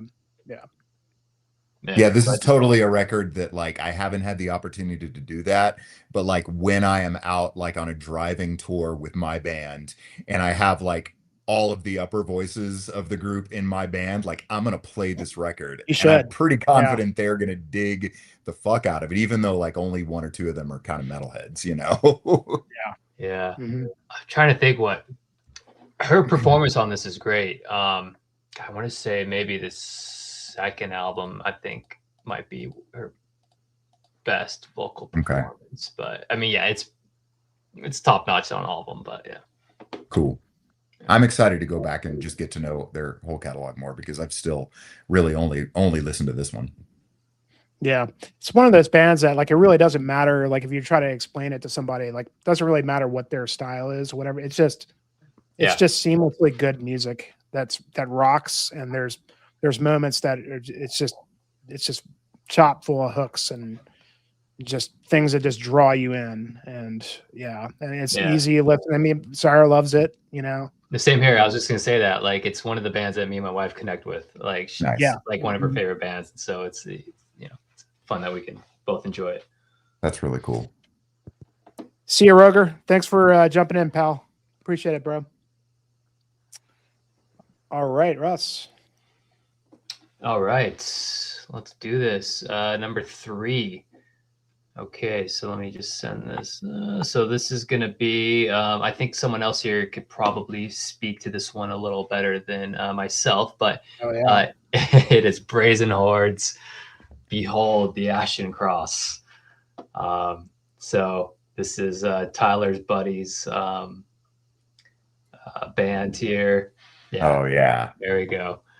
So I don't know, just kind of medieval inspired black metal. Tyler, you wrote a really good review of it on Black Metal Daily. But yeah, you kind of mentioned how like it's not medieval like Obsequia, Wild and Woe and stuff. It's more like not as pretty, more like the production is a little more murky. Just not all blast beats, you know. It's got a good mix of different drumming tempos, but it's just there's I don't only a know. couple songs with actual blast beats in it. Yeah, like the last thrashy song. Yeah, so maybe that's why I listened to this album a ton because of that. I think it's just, you know, you could just listen to it nonstop because yeah, there's not a lot of blast beats in it. Well, just easy to listen to. I mean, I will be speaking on it because it too is my number 3. Is it? Okay, yeah. Yeah, I don't know, just like yeah, like you know, he could just write incredible riffs, really catchy riffs, kind of really melodic and like not trance inducing, but you know, just you just sit there and just, you know, are nodding your head the whole time. And yeah, so just an awesome album. I just listened to a ton. You know, Yeah, the vocals are I cool. listen to this a lot. Yeah, it's just very, yeah, it's just it's very listenable. Kind of like the this one and the Bronze Hall. Yeah. Probably listen to those two the most. Yeah, but yeah, the vocals are cool too. You know, the death kind of deeper growls he does, and then the kind of the higher pitched you know, shrieks in there. So, but yeah, awesome album. Tyler, you can continue if you want, or Yeah, I mean, so I mean, my buddy, like, actually, he just moved to Colorado recently. I've been trying to get him and Jimmy to hook up, but yeah, I need to reach out to him. Yeah, but so I bought the cassette. Just solidarity is like I wanted to show some support, right? And I'm supposed to be getting a CD and a T-shirt from the guys at some point, but the CD showed up with like a they fucked up on the spine and on the CD itself. They retyped it as "Beware the Ashen Cross." So, like, how the fuck do you manage that? But anyway, yeah, I mean, as I wrote in the review, I was saying that a lot of these bands that do these medieval themed black metal, you know, metal styles, like the melodies seem more how do I word it? Basically, there was like a sense of longing, like it's like they're kind of reminiscing about the past, and they're kind of longing for past glories or something of that nature. You know, like basically it's music you listen to when you're walking around Castle Ruins and you're just imagining what it was like back in the day. This album, however, the way he writes riffs, it puts you right in the thick of shit, and you're wrecking those castles that you're walking around nowadays. You know, and that was the best way I could put it. Is there's a certain mightiness to the riffage, and like the melodies just don't seem. It's not flowery, and not that that's a bad thing, but I think you guys know where I'm getting at. It was just like this puts you in the midst of medieval warfare, while the other stuff is like, you know, you're reminiscing about the past, and you know. Yeah, no, it's a good description. Yeah. But also the other thing on this is I know, like, he hasn't confirmed it. I've been bugging him about it. I was like, you guys listened to a shit ton of Manowar before you wrote some of these riffs. Oh, no. You just put, it's like bullshit. Hanging Seraphim, the way that starts off, it's fucking battle hymns from Manowar. 1000%. I mean, when that riff kicks on, even with the synths, the guy who does the high pitched vocals, he does all the synth work on this. Like the synths on that, it sounds like battle hymns from the first Manowar album. Like I was singing the Manowar lyrics to that riff, you know? Wow. So I think that's the other thing that kind of sets us apart is they blend, you know, the obvious black metal influences with obvious heavy metal influences. And it's just, I don't know, I love it. Like I love what this project has become. Yeah, even the EP, when I first heard that EP, like it was just, I don't know, 2 songs or whatever. It's like, man, I'm gonna like this album when it comes out. And yeah, sure enough, yeah, just totally clicks for me. Yeah, you're not wrong, Marty. I do have way more room for CDs, but no, like that first EP, like those were probably riffs that he intended for Rubizol, to be quite honest. Like it had more of that Rubizol vibe, and then this one just expanded into this, more grander thing. Yeah. So are they? Yeah. Never mind. But is there gonna be? I think I saw a vinyl. Do you know anything about that? They're waiting for. So they got their vinyl. I don't remember the label they got it from. When they got it, there was a problem with the jackets. Like the jackets were fucked up, so they had to resend them new jackets or something like that. And then, like I said, the CDs they're going to sell the CDs as is, but yeah, on the spine and on the CD itself, they have the wrong album title. And then Peter pointed out, because he actually got a copy, it's from some label in Spain that was doing it. The track listing's wrong. They fucked up on the track listing. So, but think about, I have a number of like first press black metal albums where artwork's fucked up, spine's fucked up, like track listing's wrong. Like, so it's adding to that kind of legacy. Yeah, it'd be worth something.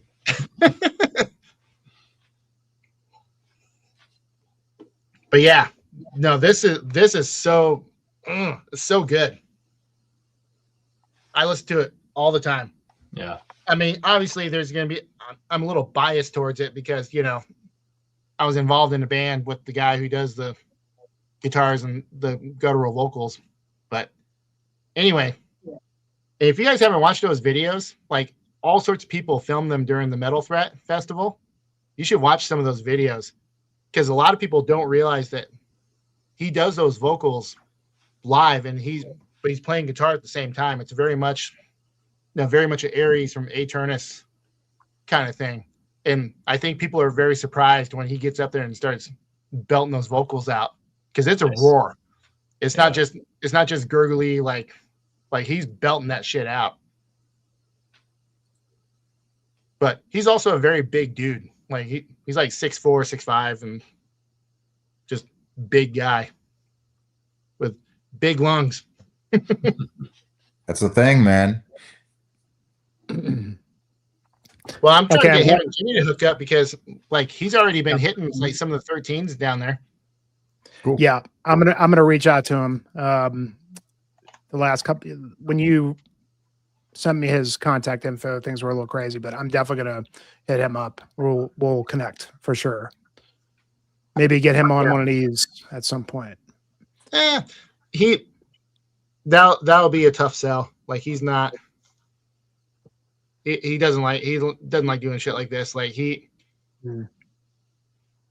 likes getting on stage and singing, but he doesn't like speaking so much. Like he's got a little bit of a stutter, so that kind of he gets bothered sometimes when he has to talk a lot, like around like a lot of people. But if it's like a one-on-one thing, he doesn't give a shit. Yeah, I get that.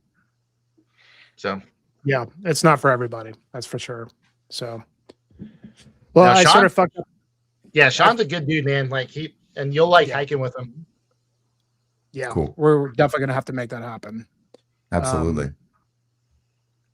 I sort of fucked the rotation up, so I'm glad that you guys clicked on that record because as soon as Ryan jumped out, it was like the whole I was going like clockwise. I fucked up when I jumped out and jumped back in. I fucked it up. Or maybe that's what it was. Either way, we're there. So, all right, Dan, you're next. All right. Continuing to be a very solid year for progressive technical death metal. And my next album is one that I had a strong feeling I was going to like from the get-go. It is a yet another Season of Mist release. Good Lord. What a year for them and me, man. Yeah. And it's it's a new project too. Called Changeling. The album is self-titled, and it's a project of Tom Fountainhead Geltschlager, who's a guitarist and a very front-running proponent of fretless guitar playing. Oh my God! Yeah, and the first place I ever heard him was playing lead lead on the Obscura album Acroasis, which he was maybe the first person to have a very public acrimonious parting with that band. Since then, many have followed in his footsteps. But I know he's had some struggles with mental health and stuff. As even after the release of this album, I think he's had some trouble getting booking shows, and I know with running a band, which it seems like is the way he's running this, where it was largely distance recorded. People were doing their things individually. I think he's had some trouble getting shows and that kind of thing too. But I instantly love this album.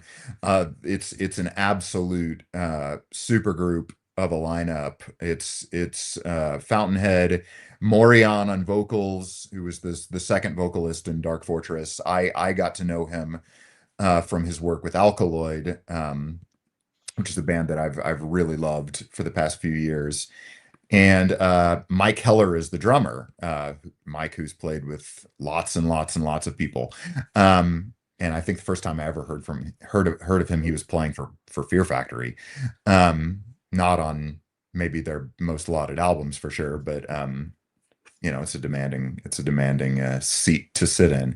But yeah, I really dig this album. It's at its core, it's progressive technical death metal, but there's a lot of other things on there. I think any project that has Morion as vocalist is going to have more than just death metal as its thing, because he's such a dynamic and versatile vocalist, and he does a lot of his like Tuvan throat singing or Tuvan Kargarov vocals on this album in really creative ways. Fountainhead's guitar playing is super cool. Like he's doing like cool fretless like glisses and stuff in the riffing. It's not just in the solo stuff.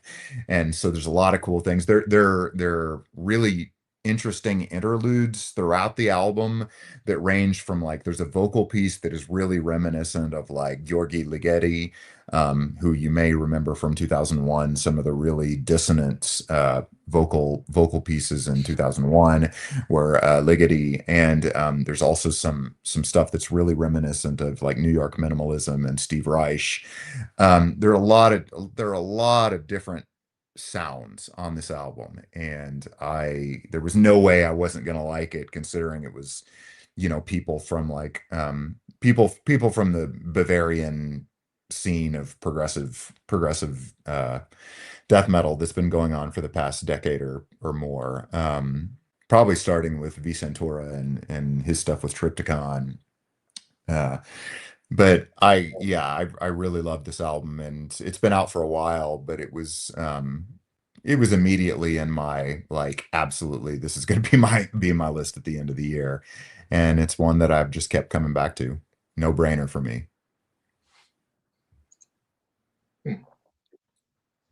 Yeah, I saw that guitarist, that Geldschlager, like he's a live guitarist for Belphegor. Oh yeah, that's right. Of all I bands. forgot he was doing that. Yeah, he's a monster. I wonder if he's playing fretless on that. Oh, probably not. That maybe be a little bit of a stretch for Helmuth would let him do that. That'd be fucking hilarious, though. Yeah, I say go for it. Expand the boundaries, dudes. I was like, Swarm of Rats would sound a lot different with a fretless guitar. Yeah, I totally forgot that he was hooked up with those guys. Yeah, Mike Heller, man, he's an amazing drummer. I mean, I get why he's doing Fear Factory, but I think probably one of the best performances I've heard him do is that latest Sire record. Oh yeah, I forgot about that. Holy shit. Drumming on that is bonkers good. Yeah. And this is one I need to spend some more time with this one. I liked it a lot. Because that dude is, I mean, Acroasis was a great Obscura record, in my opinion, and he really got shafted on that project. Yeah, totally. But now it sucks because he kind of got screwed for so long, but now he's finally, able to get out of that, bracket that he was put in. Yeah, I hope he can find a way to do more with this project, because it's really solid stuff. Super creative. yeah, it's with the people that he got on board to play, there was no way I wasn't gonna like it. I mean, just not even a chance. Yeah. Mhm. Right on. All right, so we're down to 2 more. Am I right? Woof, 2 more? Oh, man. man. Yeah, my top 4 were kind of set. It was just a matter of like which slot they were gonna get. I mean, 1 was honestly always gonna be 1, but I'll leave that hanging in the air until it's time. But Yeah. I got a feeling I know what it is. I'm yeah, curious you to see. do. You do. I think I know what it is, but yeah. My top 2 were pretty much interchangeable. Honestly, this was number 1 for me, and then changed in the last couple of days. But I mean, my number 1 is kind of a little bit further away from metal, but as far as like anything, remotely metal adjacent, for me in terms of album of the year, this may as well be it. Is the new Blue Dot Nord, Ethereal Horizons. This band, obviously 16 records in, they've had quite a few different styles. Obviously Vince Vaughn, the sole pretty much mastermind behind the project. I kind of like to think of it like, as a black metal entity, like, the early stuff, which is kind of, teetering on just like second wave, but then going into this really nightmarish realm with the work with Mortz and the work which transforms God. And then you've got the 777 series, which is like a more industrial kind of trilogy project. And then you have the Memoria Vetusta stuff, which is more like a atmospheric black metal, just more cosmic, which is what I like. I mean, I like all his stuff. Some of his albums are a little bit too much. And then there's obviously the Lovecraft stuff he's been doing the last couple records, which is really really crazy, nightmarish, super wacky. Super wacky, super. I like it. It's not completely like my bag. Like I appreciate it, like, but it's not like something that draws me back a whole lot. Whereas some of that stuff dialogue, is incredibly hard to listen to, man. Like with the like shimmery sort of like guitar stuff, it's just like I could not listen to this with headphones on. And I'd like it would be like it does that, like, scanners or something, Scanners, totally. It's like that really bendy kind of stuff. So weird. I appreciate it for what it is. But what I do, I really, really appreciate Vince Vaughn. I think he's a visionary. Totally. And for me, like it's the MV stuff, Dialogue with the Stars. What's the third record called? The first one, obviously, Fathers of an Icy Age, and the third one, Saturnian Poetry. Great. That's my bag. That's where I exist. And I've often said that Dialogue with the Stars is my favorite black metal record of all time. Wow. So like he's been, and it's not really like, you could argue it's really a black metal record. It's, it's definitely black metal influenced, but in terms of the atmospherics and the sort of ethereal cosmic realms that he goes to me is very much everything that I want out of a black metal record. And I think that's why I say that. That album still to me is like very personal and very very important.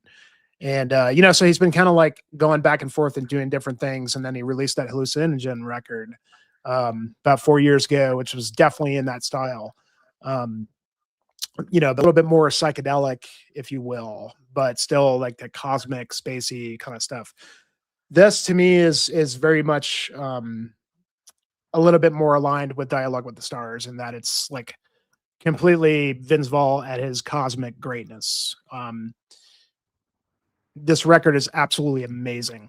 I think it's fucking phenomenal. I mean, it could even come close to even being better than Dialogue with the Stars. It's just, it's a dense record. It could be it takes a couple listens. It's probably like the third listen. This was actually pretty easy for me because this was number 1 for me until something usurped that a couple nights ago.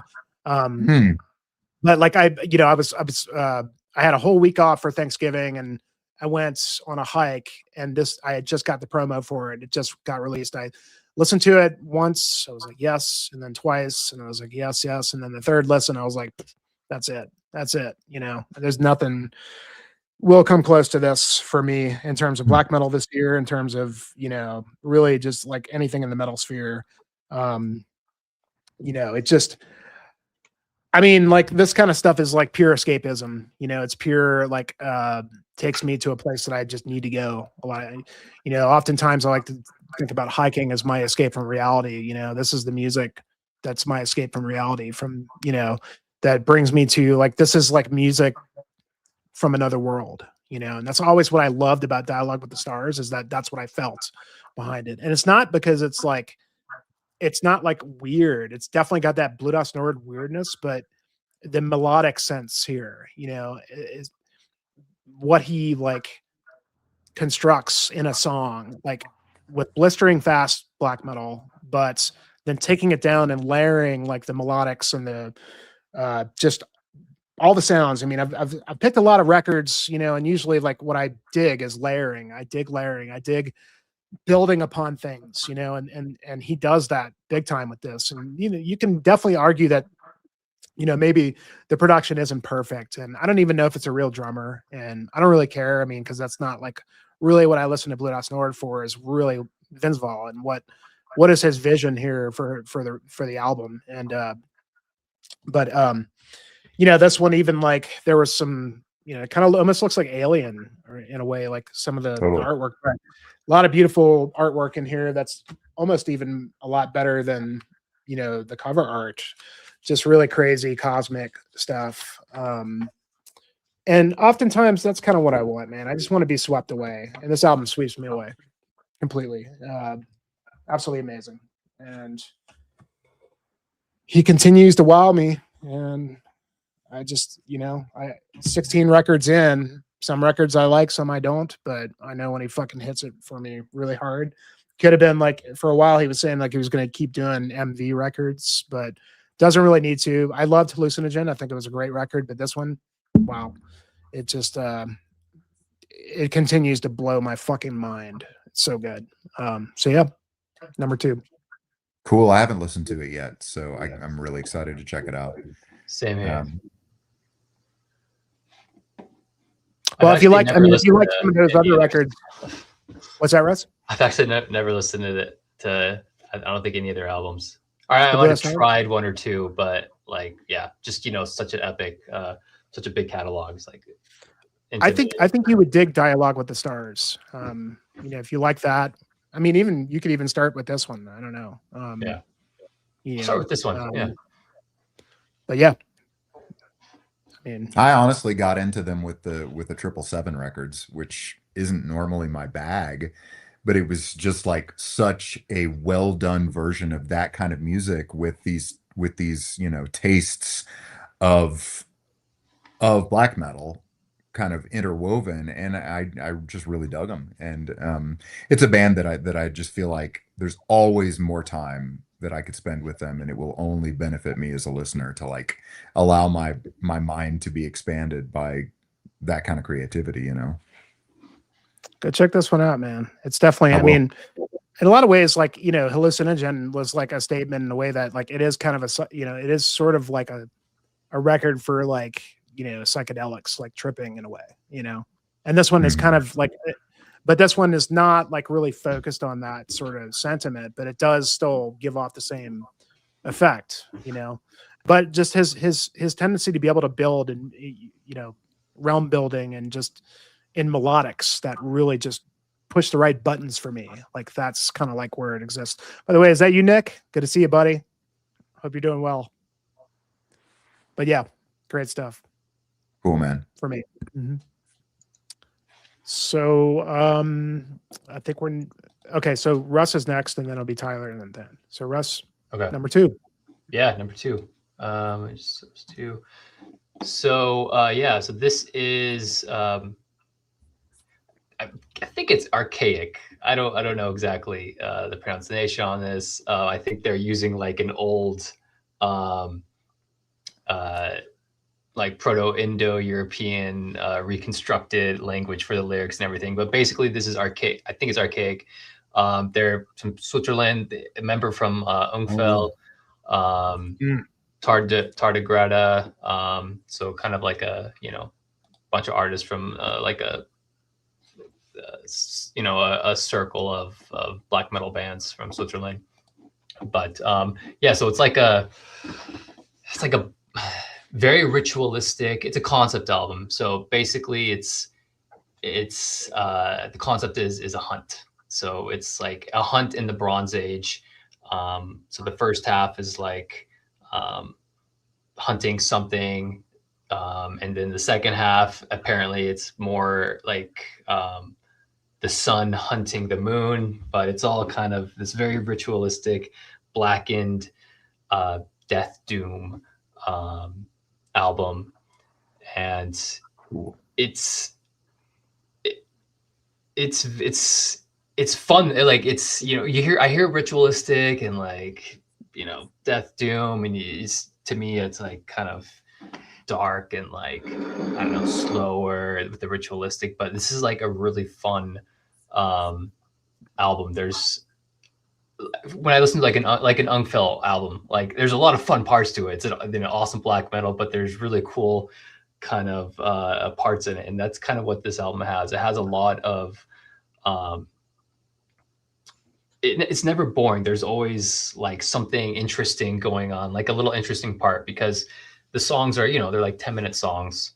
I think it's 4 10-minute songs but there's always like little parts in it that are get you excited to see what's going to happen next, like little melodies or like folk instrumentation, or one of the guy Ungfell, he always does these screams, these like random like screams from like, it sounds like he's on the top of a mountain.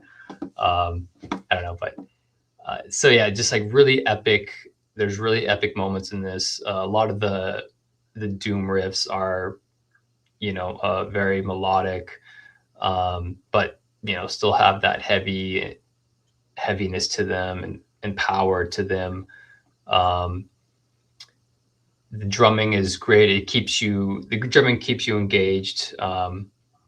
There's a lot of different kind of drum beats and tempos throughout the whole song. Like I said, yeah, it goes from like doom metal to like, black metal to like death doom. So there's a lot going on, but I think overall it's just another like fun album. I listened to a lot of like things that made me feel good this year. A lot of things that made me feel, I don't know, maybe happy, a little pick me up. But good for you, man. Yeah, kudos to that. Yeah, you wouldn't think that here. Like this is a black and ritualistic death doom album, but that's like what I get from it. And especially the end of the last song. Nice. Yeah, the end of the last song is probably the last 5 minutes of the last song, the last 5 minutes of the first song is probably my favorite moment listening this year. Yeah, just such a cool, epic, giant like ending to that song. It's so cool. And it's the only negative thing I would say about this album is like the first song is so big and huge and so much is happening, and like the ending is so awesome. It's like, where do you go from there? So the other songs have to, maybe aren't quite as good as that first song. So awesome album. Love listening to it.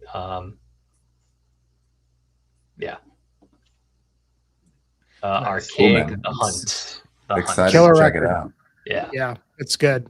Yeah, and I can't wait for that new Ungfell. Yeah. Do you hear a lot of Ungfell on this album? Not really. I mean, like in the vocals a little bit, Yeah, but it I is guess just the completely vocals. different. Yeah. I mean, it's a completely different beast. Yeah. I still need to check. His vocals are great though. Yeah. I still need to check this one out. I had a friend show me the Arrows album, which is the exact same lineup. I haven't listened that to one. That one's weird, but it was cool. Like it was like weird in a cool way. And actually, how you described this Archaic album is very much what that Arrows album sounds like. Okay. Yeah, it says, what is it? Archives has said it's experimental black metal. I mean, it is, but it didn't seem like that far outlandish or anything. Yeah. It was interesting. Like, I didn't think I would like it, but this guy was like, "Dude, you gotta listen to this." I was like, Oh, "All that right, came I'll out. check it That came out this year. Okay, yeah. Yeah, it's another 2025 release. Yeah, I did not listen to that. All right. All right. So my last two are going to be more on the obscure side, as you would expect. So yeah, my number 2 album is the newest effort by Runenvocht. Blow you up. Yeah, it's a real painting. I can't remember who painted it, but yeah, real painting from the 1800s. Das Letzte Gleit, I think is how you pronounce that. Anyway, so these guys have been around since I think 2012. Like they're kind of new-ish, but they've this is their 8th album since 2014. So they've just been cranking out albums, and this is the first album that I actually really enjoy from these guys.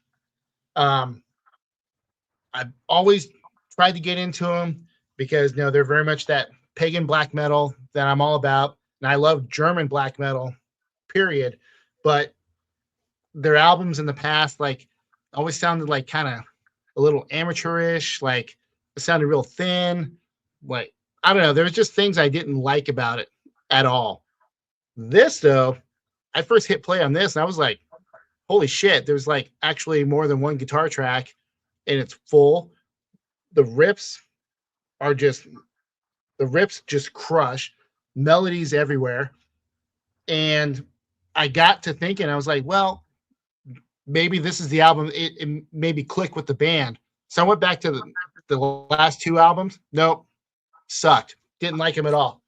But yeah, very weird. But anyway, so it reminds me a lot of times of kind of mid-era Heimdall's Wacht or Uvigus Reich, or they're not the A tier German black metal bands. They're the ones that just kind of just stayed under the radar for their careers. That's what this kind of reminds me of. There's some thrashy moments. There's some weird chuggy heavy riffs in a couple of spots, but for the most part though, it's really melodic and really well structured German pagan black metal. And this, so what Jimmy was talking about, number 1, number 2 flip flopping. I thought this was going to be my number 1, and then it just, as of a couple days ago, I was like, no, my number 1 is definitely the number 1. But yeah, I highly recommend checking this one out. Like I said, it's just big riffs, and I think that's all it is. I think they had the budget to actually spend time in a studio and flesh songs out, because every other album sounds like a demo. Nice. Haven't heard of that one. Cover art is gorgeous. Yeah, it's super good. And like I said, the art obviously caught my attention. I was just like, oh, new Runenvocht. I was like, well, I'll check it out. And then I was just like, shit, finally. Again, like I said, this is their 8th album since 2014. And it finally, they finally got their shit right. Hell yeah. That sounds awesome. And Nick Franco, what's up, buddy? He's definitely all up your alley on this. In the last 3 you showed, for sure. Sweet. All right, then. Number 2. Well, this is going to be short because we've already talked about this album a decent amount tonight. But I am this new Havökrünü album was my introduction to the band. I haven't been listening to them for years. And yeah, this record, it just really grabbed me. It has elements of some Norwegian black metal that I've really I feel like some of the bigger, more triumphant moments are real to me. They really harken back to things in like Immortals at the Heart of Winter and in Sons of Northern Darkness, these like really triumphant moments um in the midst of blast beats and stuff like that that really uh dragged me in, like, you know, mercilessly. There's no way I was not gonna dig this stuff. And I think the thing that really threw it over the top and made it new and something that I really hadn't heard so much before are these like big triumphant, like kind of chorus moments, like sung chorus moments that like just totally worked for me in every way. And it was such a big thing to like think I was going to get to see them at MDF and then not get to see them, but also be like, you're going to see these guys at some point. It's going to be badass and you're going to dig it. But yeah, Tavastland, I'm totally a fan of this band now. And I've gone back and listened to some of the older stuff since this album came out. And yeah, I'm totally a fan. The band has totally won me over, and yeah, my second favorite album of the year for sure. I listened to it a ton of times. Yeah, those vocals they do really like bring it up, like the atmosphere, like Oh yeah, that sound, like such a massive sound. it's like you just picture this field with a big like army all singing Yeah. together. It's like that's what this is. Yeah. This is epic. I think they do it the most on this album. They did a little bit on the last album, like the first song, but I think they really, yeah, they're like, okay, we like this. Yeah, let's do this on a few more songs. Oh yeah, it doesn't get old for me. Like I never at any point was I like, will they stop doing this? Come on, enough is enough. It's like, no, give me more of this. I need to feel uplifted. This is awesome. Yeah. Yeah. I kind of like the last one a little bit better. Yeah. But they're kind of one of those bands that really can't do any wrong. You know, I mean, everything they bust out, it's like they've got such a distinctive style that they could just continue like just honing their craft, you know, and Yeah. just busting out great stuff. They're kind of like, for me, like the new generation of like amazing, you know, Finnish, you know, black metal, but with an old school heavy metal spirit. Yeah, Absolutely. That's the thing that does it for me, man. And Yeah. again, it's like the first time I remember hearing that in black metal was like the title track on Immortals at the Heart of Winter, man. It's like just this like this is heavy metal. It doesn't matter what subgenre you want to call it. It's heavy metal and it rules and I'm there for it. And this has so much of that in it. And I'm like, yeah, this is killer. That might be a question for Tyler. I feel like you showed that, but I could be wrong. No, not that album, but it's fucking good. Cool. Yeah. Really bummed that they didn't play last year. Nick, so we're not going to make it to MDF this year, unfortunately. So I'm really bummed about that. That was the one band I was really looking forward to, but but yeah, great band. Honestly, that record could have been high up in my list as well. You know, kind of had to choose to like steep it down under a couple of others, but yeah, I mean, amazing.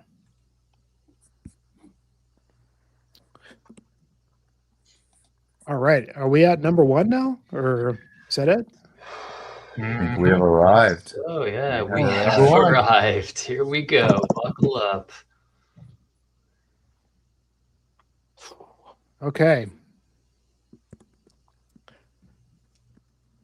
Yeah, I mean, I thought that Blue Dust Norwood record was my album of the year. It certainly is, We but sure talked about it like it was. it may as well be. I mean, it's pretty much interchangeable with this one. I don't know if you guys probably don't know this band at all, but this one certainly. Oh, It I think just- I know it. I think I know what it is. Oh, Sorry. yeah? Keep going. Keep going. Sorry. All right, we'll see. You know, I think the only, unless you do know what this is, the only person I think might know what it is Ryan. And I don't even know if he likes this band, but he knows how much I like this band, just because based off the last record that came out.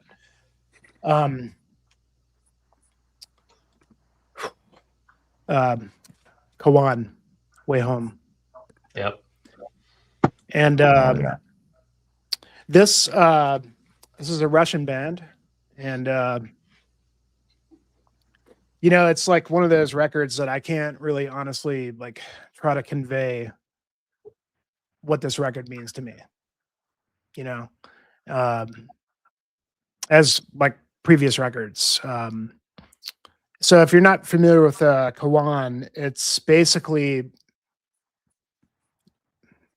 it's like post rock, but mixed with it's like atmospheric post rock, shoegaze, doom.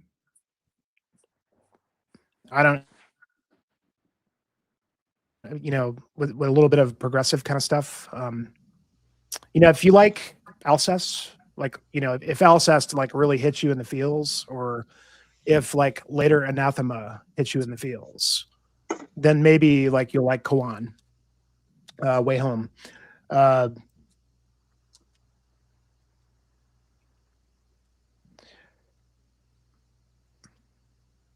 long's that You know, album been out? it came out about 3 months ago, I think. Okay. There's Ryan. Yeah, I figure you would probably know it because, you know, we had talked about the band quite a bit. You know, the last, you know, I could talk at length about what this band has done in the past. You know, their concepts have been very interesting. Like the album that I really got into was an album called Sorny Nye, which is, it's all about the Dyatlov Pass incident in the Ural Mountains. Are you guys familiar with that? Yeah. So, and that record was the one that really like drew me in. It's a concept record all about that. And these guys, you know, like, you know, the main guy in this band has studied all that stuff very carefully and been very serious about it. And has never really shared what his own opinion is about what really happened there.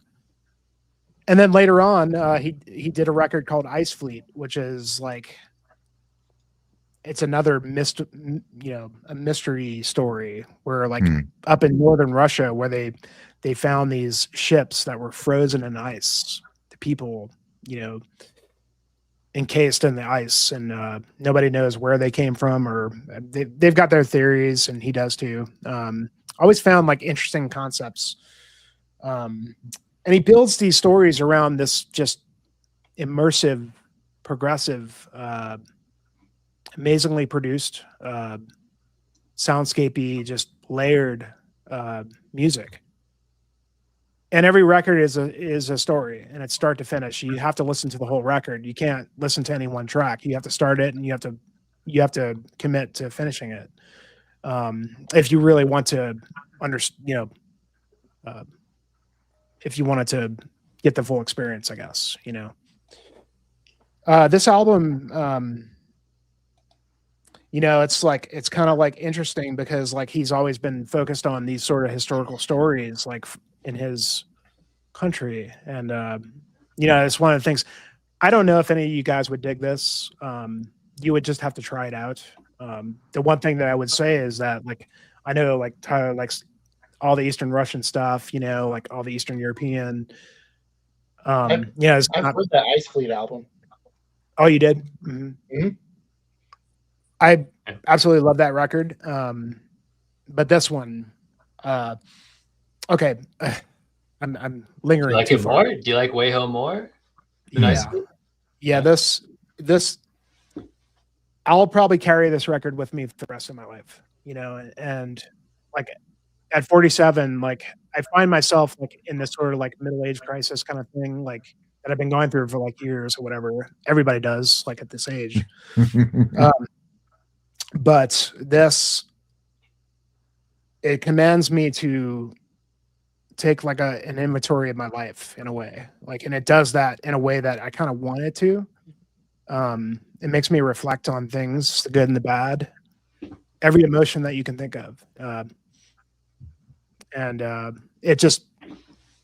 it means a lot to me. And it's an absolutely gorgeous record. I mean, it's so fucking Anton Belov, the guy, you know, the main songwriter in this album, this band. I think he's a genius. He just in a similar way that Steven Wilson is a genius. Like he just crafts the song and he just builds it and just ebbs and flows into this amazing climax that just I didn't almost like in a lot of ways like I didn't want to include it in this list because I just wanted to like keep it metal or something. But and then I started to think like, okay, I'll keep this at number 5, and then it just kept inching up. And I listened it up a couple nights ago, and I just was like, this is like, I said at the beginning of this whole thing, I was like, what albums am I going to carry, for the rest of my life? And this is one certainly. So, yeah, it's a little bit hard to talk about, but the movement of it and the title Way Home and looking at like where you were versus where you're going, all these things like matter and factor into the experience of this album, so wow. Yeah, it's extremely impactful. Sorry, but I don't want to like I could like just keep going deeper and deeper with this thing. Again, I don't know if you guys will like this. Again, like shoegaze and like post rock, not normally my thing at all. But this, it just kind of transcends everything. It's just I don't know if like it has post rock elements, and shoegaze, but I think it's totally on a whole nother level than any of that. Yeah, just very cinematic, like movie soundtrack kind of. Yeah, that very much. And it was so funny because like I was sitting down here like a week ago. My birthday was last weekend, and me and Sarah were sitting down here listening to music, and Sarah liked some stuff here and there, and she even really dug the Blood Us Nord record, and I was like, okay, I got to play this album for you, and I figured, and Sarah loves Alcest, and I played this. Nothing. Not a thing. She was like, do not play that for me again. I don't. Oh, wow. I was like, okay. It didn't, and I think it'll look, you'll either be blown away by this or you'll think, for her, I just think it wasn't for her, like it wasn't her thing.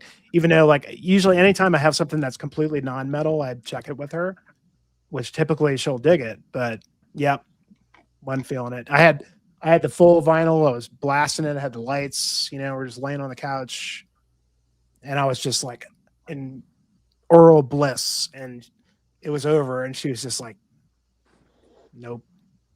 So, oh, well, maybe try Apple Music's going to have it in Dolby Atmos spatial audio. There you go. Maybe she'll maybe that'll work. 3D audio. Yeah. Maybe that'll work. I doubt it. I think one try was good enough, And I think that was really cool, and it was important for me to kind of like feel that because like this is a record that I was like, I think you will really dig this, and nothing, and it wasn't like so much. She was like, oh, it sucks. It was just like she didn't feel what I felt from it, And so I think that will be similar for you guys or anybody that's watching this or hears this, is that, look, either this record will speak to you completely or it's just not going to be your bag, But so thank you for allowing me to wax poetic about this stupid thing. But like, it's amazing when music, all this stuff we talk about, all these records that we absolutely love and I love. It's rare when you have a record that really just nails it and hits home for you, and it just makes you like look at life in a way, that's introspective and looking back and looking forward, and that's the whole like movement of this album. That's what it is. That's what it's all about. It's looking back, looking forward, and it's not happy, and it's not in moments it's happy, but mostly not. It's mostly just feels like life to me, So thank you, Jimmy. That was quite the review there. No, yeah, it's a good album. I only got to listen to it like once or twice. But yeah, I love Ice Fleet, Sorny and I. Those are amazing albums. I just need to listen to this one because it came out recently, so I just haven't had a chance to check it out as much. It's a little different than those, but it's, if Yeah. you like those records, it's wow. Yeah. Yeah. Mm-hmm. So Cool. all If it right. means that much to you, I can't imagine that like it won't affect me on some level, And Well, look, it's got the mountains. I'll it's ask you got this: if you're history. gonna check it out, you have to listen to the whole thing. I will. Yeah. You can't listen to one track. You and have go my on. promise. You listen to one track, it's like picking up a book and looking at a chapter and reading that chapter and then putting it down. It's like doesn't work. Yep. Start to finish, Mhm. Got to find the right place, the right time, and the right mental state going in. Yeah, for sure. All right, Russ, number 1. Well, Jimmy, hard to top that review. But no, this one, not on that emotional level. My number 1 pick, just an album that I listened to a ton. Again, another album that brought me joy. I was happy listening to it. It was fun, and that we've already talked about this one. So it's the Hemlock and Here a Day Fairland album. Mm-hmm. So wow, yeah, my number 1, listen to it a ton. Again, kind of has everything I like about music right now. Just the folk elements in it. And like I think Tyler was talking about how the format was like a little catches you off guard, right? With like starts with 2 acoustic tracks and then ends in 2 acoustic tracks. So at first listen's like, whoa, what's going on? But I've enjoyed Hemlock's previous albums, like mainly acoustic stuff, but she has I think there's a few black metal songs. Yeah, she has like 2 black metal EPs. But it's mostly like the acoustic stuff. Yeah. So I've enjoyed her stuff, the acoustic stuff. I think I compared one of her acoustic albums to kind of the White EP Agalok. A lot of similarities there. And then the middle, right? The middle is all the black metal tracks that they both write on, and just like really just fun. Like they have like some of this the tracks have like a real kind of punk rock like I don't know underlying sound to them, like really fast and like fun and upbeat. And then another song has like kind of this, I forget what the song's called, but it has like a really big epic kind of chorus to it. But just listen to it a ton. Fun album for me, made me happy. And I didn't get a chance to listen to the am I saying that right? Hirde? Yeah, I've pronounced it Hirde. Hirde, yeah. His solo album this year. But I'm telling you, like next time you listen to this, like if you whatever format you stream your music on, put this and that Hirde album back to back. Yeah, it's seamless. It's just matter of fact, first time I did that, I was like, oh, I'm gonna listen to these back to back. I was like a couple of tracks into the Hirde album, and I was like, oh, we're on the Hirde album now, like because it meshed so well with this. Yeah. No, I'll do that for sure.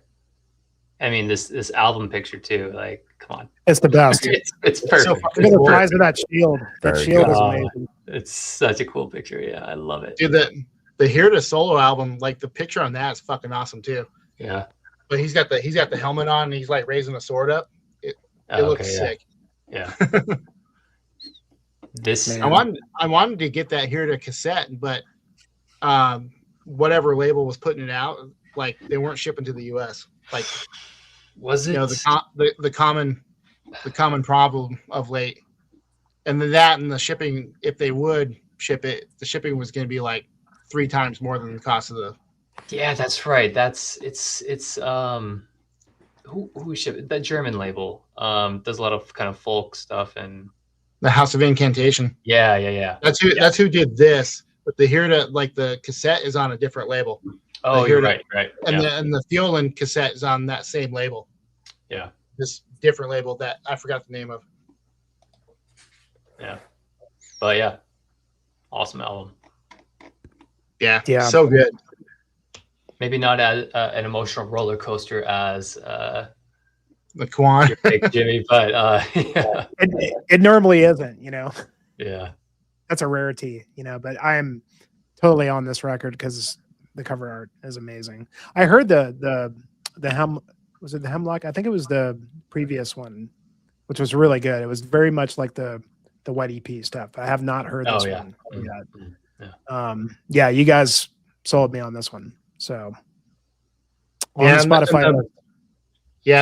So the folk songs on it are very much rooted in like traditional old English like folk music. Like Cool. there's definitely like that when you think of like medieval music, like medieval sounding music, that's kind of what they do. Like there's this like bounce to it that like you picture people dancing like either around a maypole or just like in some kind of ritual or whatever. But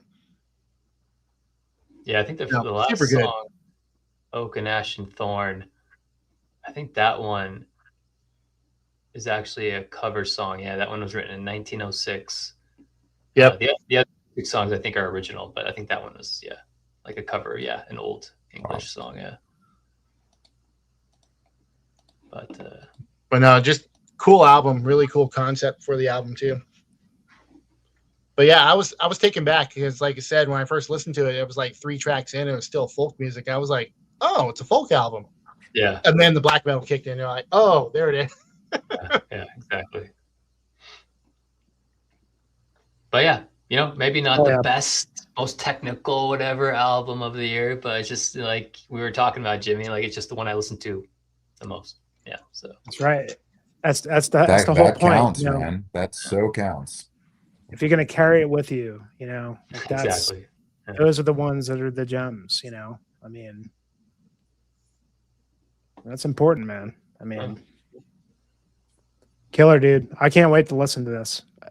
I remember you guys talking about it. I meant to like check it out, and I just didn't get around to it. Yeah, might click, might not, but yeah. Very cool. Well, all right, Tyler. All right, well, number 1. So my number 1. This is a band that I hope gets more love in the future. So debut album. It's once again one of those random projects that I found on one of those random YouTube pages that I follow that's always sharing like the way underground stuff, Rites of Pestilence or one of those types of channels. And French black metal band, but the Wyver. Oh yeah. Yeah, man, nice. I cannot get enough of this album. And the reason why I say that I wish this band gets more love is, so first they released it digitally on Bandcamp, as most of these bands do. And then I saw that it was like, oh, there's going to be physical copies coming out. Cool. But it was some obscure ass rinky-dink bougie cassette label. And they put out 8 copies. It was 8 copies, but it was like a full like point. It was like, but it was like a box set thing. So it was like hand painted, cassette case and this, that, and the other. I was like, man, fucking bullshit. And then I saw Naturmacht picked them up, and I was like, oh hell yeah, here we go. They're gonna get some notoriety. They're on the Naturmacht like Bandcamp page, but this is one of their pro CDRs. It's 100 copies, and I'm like, this band needs to get it. You need to make more than 100 copies. Anyway, so what's the best way to describe this? So very much that medieval style black metal. It's one of those albums where every other song, including the intro, the intro is it's some kind of acoustic folk song. But I've kind of poo-pooed on that in the past when bands do that, where they do an intro metal song, interlude metal song, like so on and so forth. The thing I like about this is he composes the folk songs, not unlike OWGA, with like the Aldridge stuff. Like they're very much they're not there just for filler. Like they're legit pieces to the greater whole of the album. And any melody that's established in these acoustic songs carry right over into the next track. And matter of fact, there's a lot of parts where you're hearing the acoustic guitar and like what sounds like a lute. I mean, they're playing like medieval instruments, like is carrying the melody underneath the main guitar riff. Like it's just a continuous whole. And I mean, this isn't without its, warts and pimples. The production overall is good, but when the music slows down, there's a few times, even recently listening to this, I'm sitting there, I'm like, where the hell's the snare drum? Because when it slows down, all of a sudden, like there's supposed to be like a pulsating backbeat going on, and you can't hear the snare because it's at the same pitch as like other things going on in the mix. So it's like you have to sit there and strain, and then you find it, and then it's like, okay, the groove makes sense. Like it makes sense what they're doing. So I mean, but it's a debut album, one-man band coming out of nowhere. So I didn't know, I'm not expecting it to be absolutely pristine and polished, right? But the guy who runs Natramock, Robert, like we were trading emails because I guess on the CD, because I haven't had a chance to actually spin the CD properly. I've been just listening to it while I've been driving. But the track listing is correct, but he mixed up a couple of the tracks themselves. So I'm getting another copy of this in the mail soon, and he's sending it out to whoever the people that bought this. So I'll have an extra copy of this album at some point, if someone wants one. What else is the riffs? They're really big in those like classic 90s, like frosty riffs that you want to hear when you're black metal. The vocals are absolutely fantastic. Kind of more of that mid-level snarl, but he puts there's a lot of style to the vocals. Like when he's letting out like screams, he's not just like carrying it out and letting it fade out. Like he'll like abruptly cut it off, and it sounds cool. Like I don't know how else to describe it. Like you just hear him go, and then he just cuts it off, and you're like, yeah, that was legit. That sounded awesome. And I think this is a concept album as well. I kind of get that vibe when you look through the lyrics on this, but yeah, Wyver, like medieval black metal from France. That's not like Dark and Hold, not like Cenotaph or any of those bands. This is more like, if you guys remember one of my picks from last year, the Petra Corensis. Yeah. It's kind of more along that side of things. So it's deep rooted folk. Yeah, super catchy riffs on that. A lot of earworms, and like you said, I love how he does like the acoustic intros, how they kind of become part of the song. Yeah, I love that. That's an awesome album. It's top 10 metal albums, I think, on mine.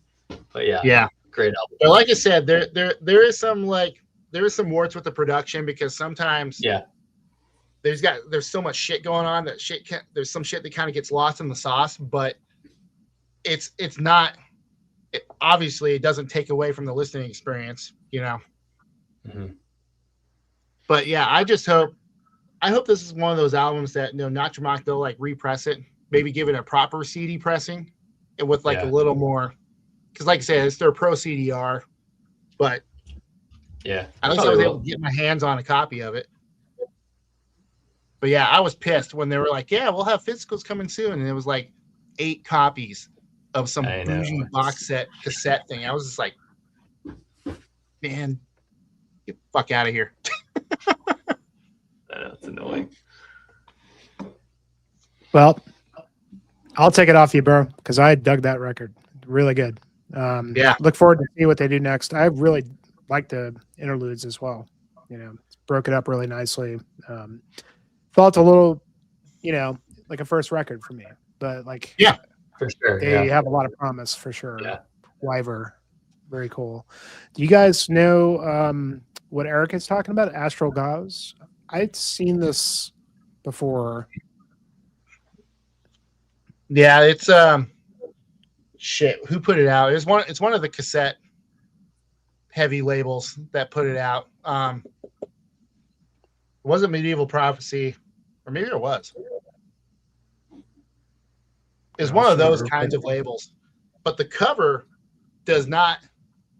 The cover like paints a different picture than what the music actually is. Huh. Like a sci-fi fantasy. Yeah, Weregild. There you go. Yeah, it looks like it could be a blood incantation side project. It does. Yeah. And it's Straight up. most definitely not. Yeah, I figured But it's it cool, wasn't. It's super good. The logo is cool. Yeah, I'll definitely check this one out, Eric. I'm not familiar. Right on, Wyver. I mean, Wyver. I keep looking at it. I'm assuming it's Wyvern because it's an old spelling for wyvern Okay. without the N. So when I read that, I was like, okay, wyvern, like just not, you don't pronounce the N, because that's what's on the cover is a wyvern.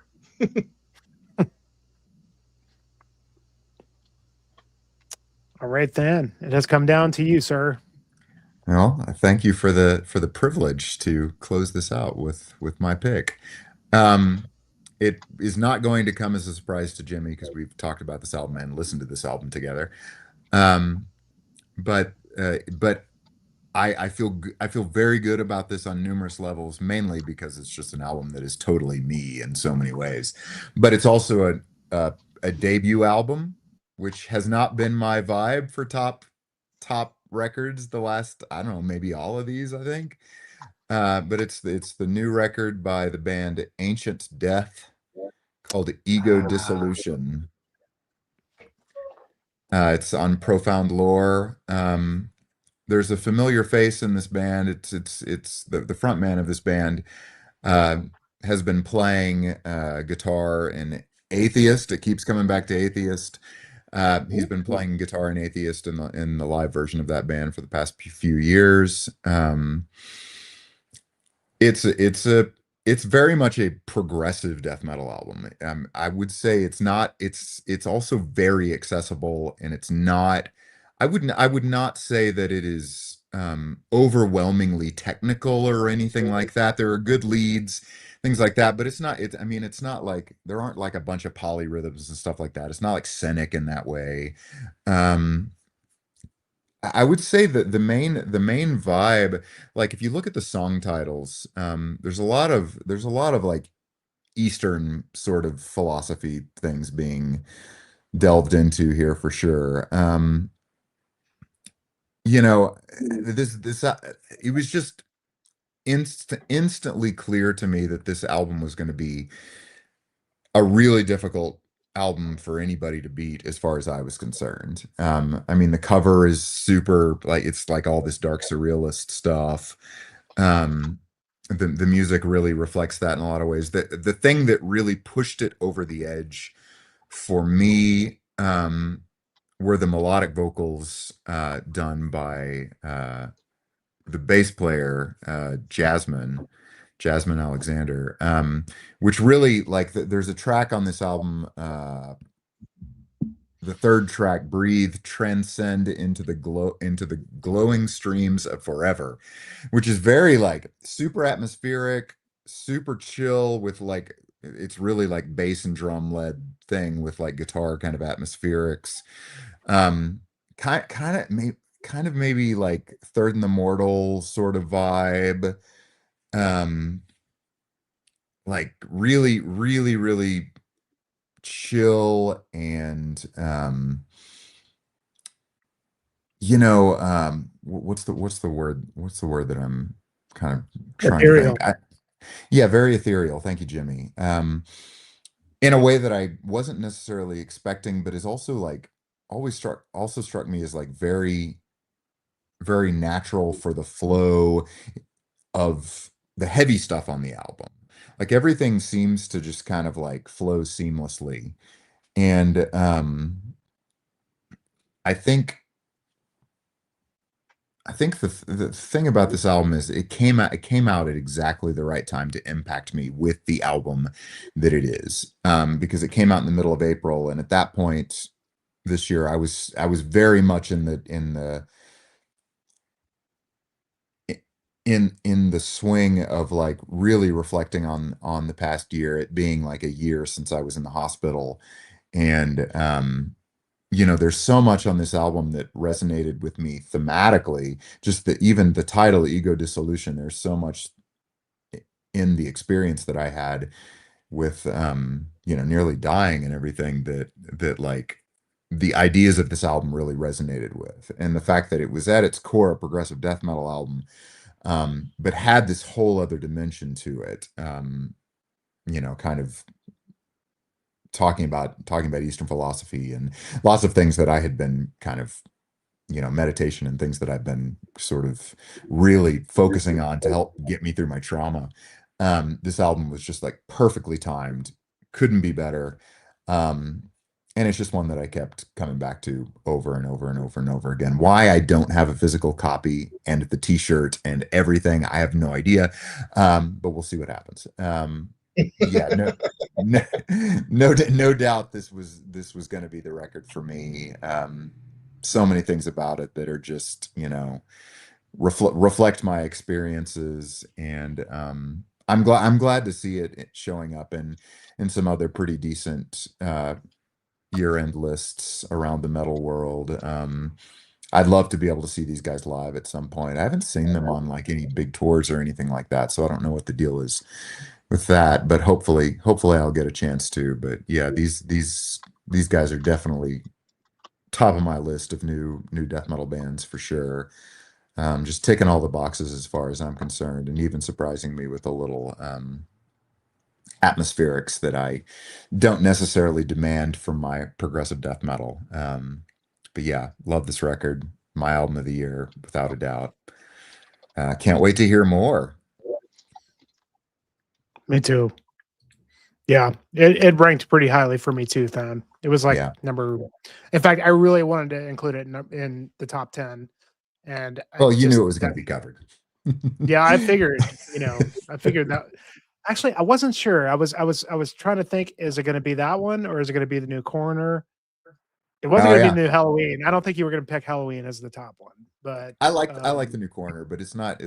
But the thing is, I love their earlier stuff better. It's like, Yeah. and I love the flashiness of their early stuff better, and that's just not the band they are at this point. And it no, doesn't mean I don't like the new one. It's just like they've clearly done things already that are gonna be what I like from that band. yeah, hmm And I like them when they're just all going for it, all like totally shredding simultaneously as a power trio, man.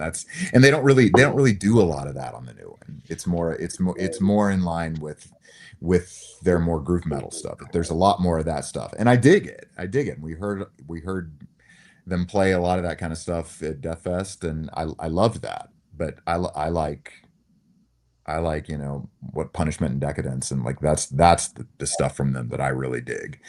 yeah, And more the new color. album is the new album is not that. And doesn't mean Yeah, I don't not I at don't all. like it. It's just not what I want to hear from Coroner as much. It's almost a completely different band, but the same vocalist in a way. Yeah.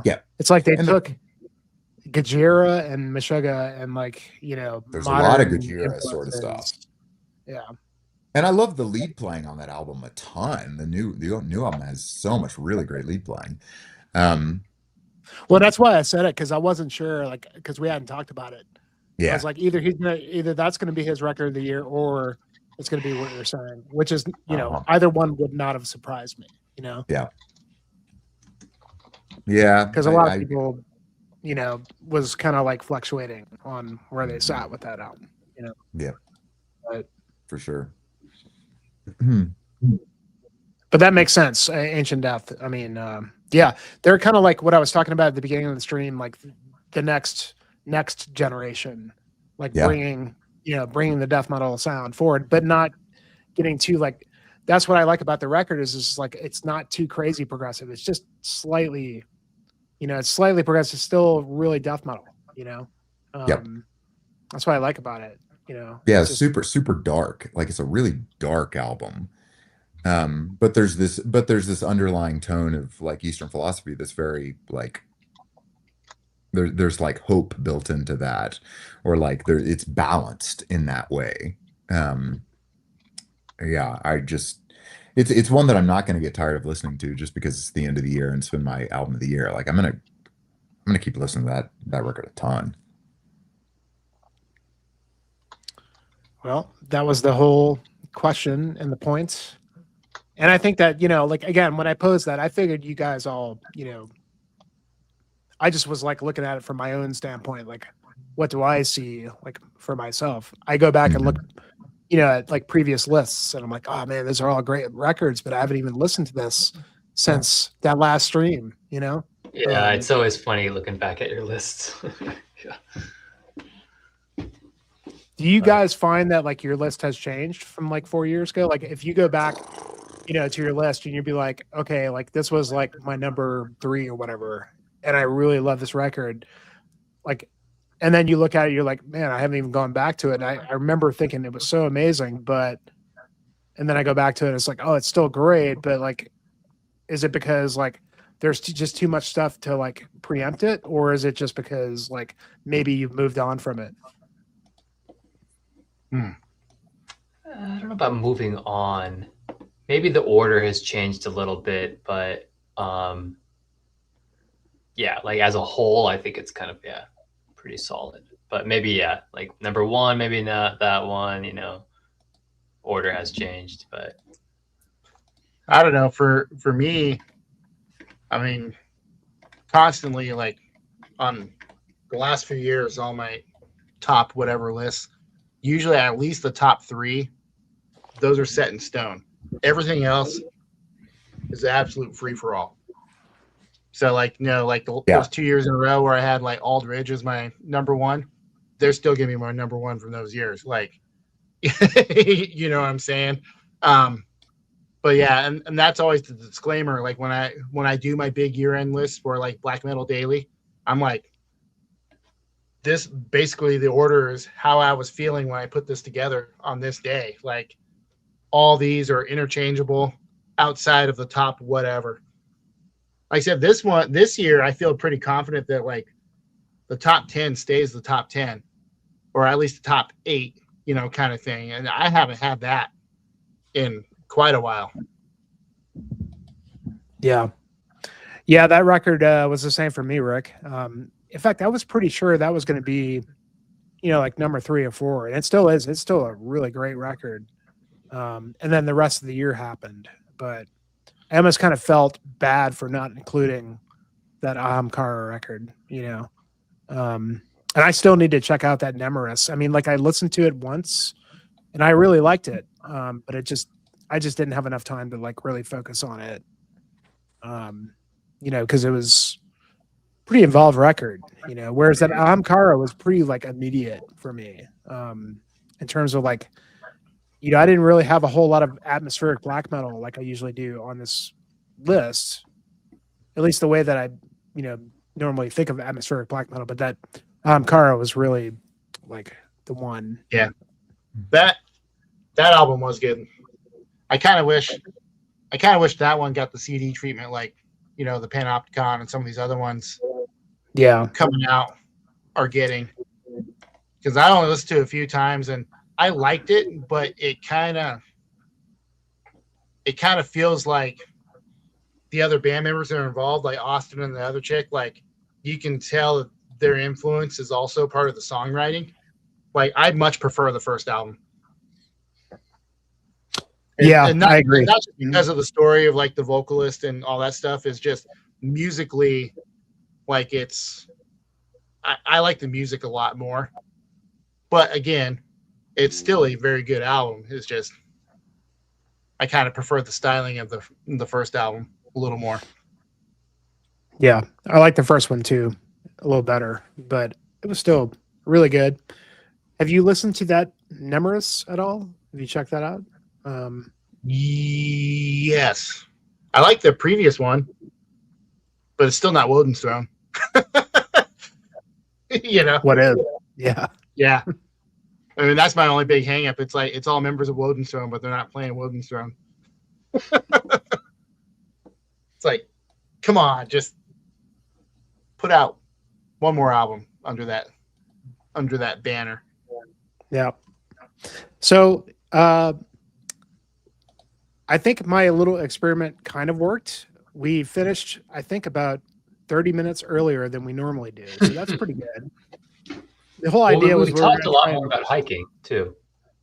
We did. That was 30 minutes in the beginning. I'm glad we did that. You know, that was important because we usually, you know, we're always like, we'll keep that to the end, and it doesn't happen enough, you know. Yeah. But I was really glad to hear about all your guys' different hikes and stuff. You know?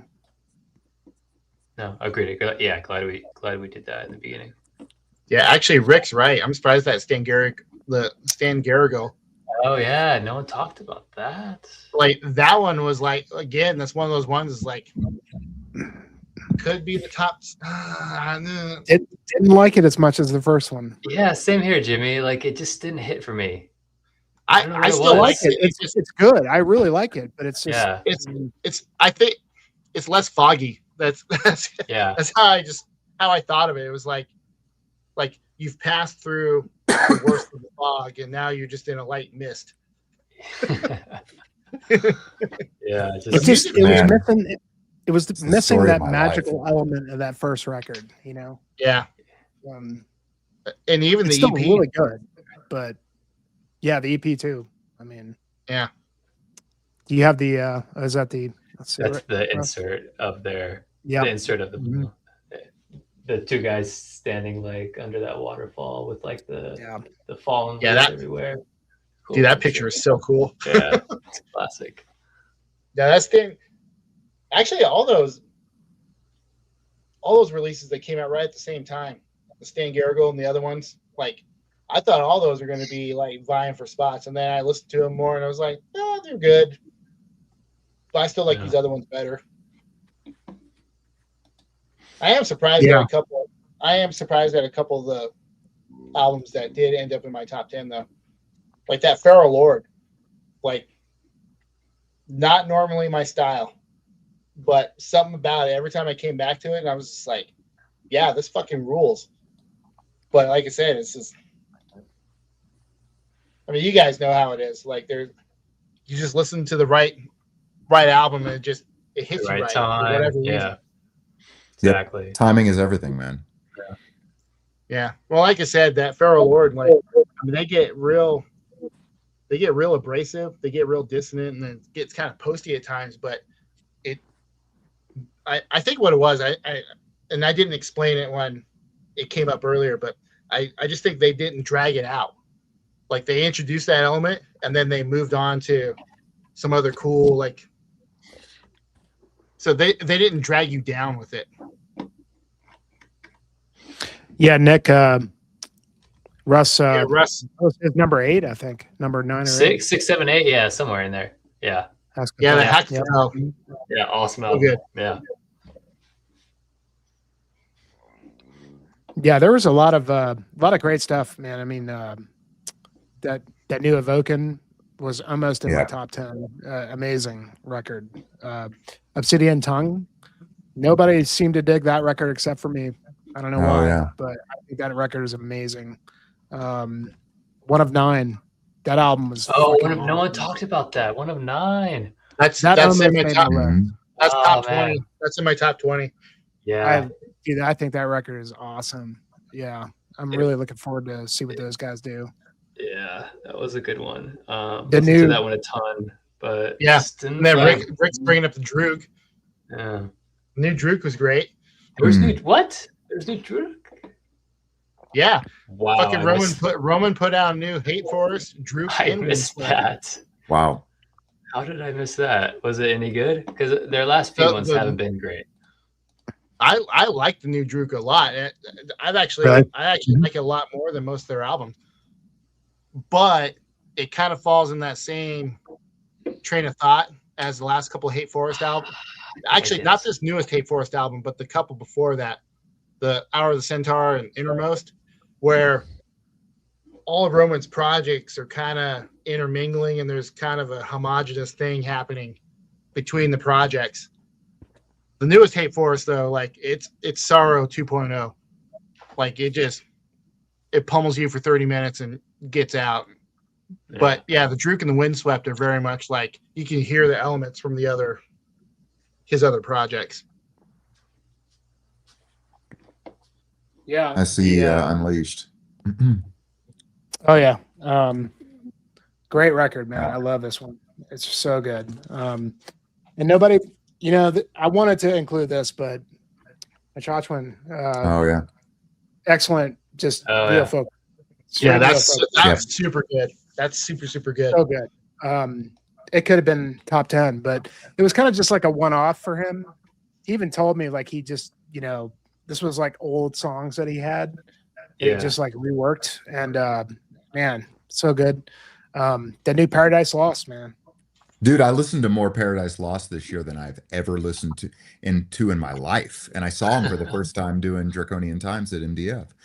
And that album, the new album is really, really good. I think really good. It 13 is where I have it on my overall list. Yeah. But it was a strong year, and it was hard. It's kind of in a similar vein vibe-wise to the New Amorphous, and I listened to the New Amorphous way more. So that's the one that ended up in the top 10. Yeah. All right, guys, I got to bounce. All right, Time for me to Russ. go All right, bud. It's so good to see you, buddy. Hey, no, yeah, thanks for having me, Jimmy, guys. It was a pleasure. always, man. It's always fun. Let's do this again. Let's meet up one of We these will. days all together. We got to do it. Come on, guys. Yeah, We're we gonna got figure it. it out. We can We'll absolutely figure it out, At man. the top, Do it. We're gonna figure something out for sure. Before any of us are in the coffin, we're gonna figure this out. Yeah, hopefully. All right, guys. Take it All right, easy. buddy. Thanks, Cheers, man. man. All right. Yeah. Later, dude. But yeah, I mean, lots of good stuff. What was the other one? That Leak Necro. Oh yeah, That that's record, that's a great album. man. I mean, The that's New just like Revocation pure. is killer. Yes. Yeah. Mhm. Yeah, Oh Actually, yeah. Have you heard this record, Tyler? That Onfod? It's pretty good. Yep, I have that. Pretty That's super good. They're a band that's wasted no time. I think it's like a couple EPs and a couple albums, like in the last like couple years, kind of thing. But did either one of you guys check this out? Oh, that's I've been meaning to check that out. Here, let me. I don't pull it know up. that. So it's Dan Cap on vocals, Okay. and then it's the guy who runs the Heidentart label, and he's also the behind like Cultus and like a lot of these other, I think Dutch like black metal bands. And this is straight up like Hammerheart worship. Yeah, Super good. I've been But meaning this to is check that one out. I think what the story is the guy, the Heidentart guy, the label owner, he had these songs sitting around for a long time. They're just like riffs and ideas that he hadn't done anything with. And then, yeah, he reached out to Dan Cap and he agreed to do vocals for it. So he's singing like clean vocals over this. Yeah, I want but to hear yeah. that. Really Oh, good. I mean, yeah, Nick, I showed that. Nick, I don't know if you've heard that Grob record, but that get on that if you like Dan Cap. Than, have you heard this record? The Crix Core. I'm sorry, Crix Core. No, I haven't. I haven't listened to it yet. It's been on my list of things to check out. In fact, maybe I've listened to a track or two, but I haven't listened to the whole thing yet. But I know it's kind of my vibe. Yeah, a lot of people have been pimping that one. Is that really Dark? Is crazy. that Dark Descent that put that Yep. out? Mhm. Yeah. Crazy, like avant-garde death metal kind of stuff. Yeah. Yeah, I've been meaning to listen to it, but I just haven't. And then Devin was saying this gas brand. I remember you were showing that, bro. Yeah, no, I had not heard that band. It's really good. Another German black metal project. I think it's their first official. I think it's their first full length. They had like an EP or something beforehand, but just super riff driven, melodic black metal. The only problem I have with it is the program drums. I think they're programmed drums. Actually, no, it's a real drummer, but the drums are mixed like real loud. So it kind of dominates in a few spots where I don't feel it needs to, but it's still very, very good. And the riffs are like absolute earworms. But yeah, that one was pretty high on his list. What's up, buddy? Good to see you, man. Thanks for jumping on. And then there was shit. Oh, that Perdition Temple record. Man, I don't know if you've listened to that, man, but I haven't that listened to drummer the whole probably my thing, favorite but drummer right who is it? Remind me. now. I don't even know who he is, but he's Okay. he's awesome in like the old like late 90s, early 2000s, like just killer fast death metal drumming, you know. Okay. Oh, it's Ron Palmer. Okay.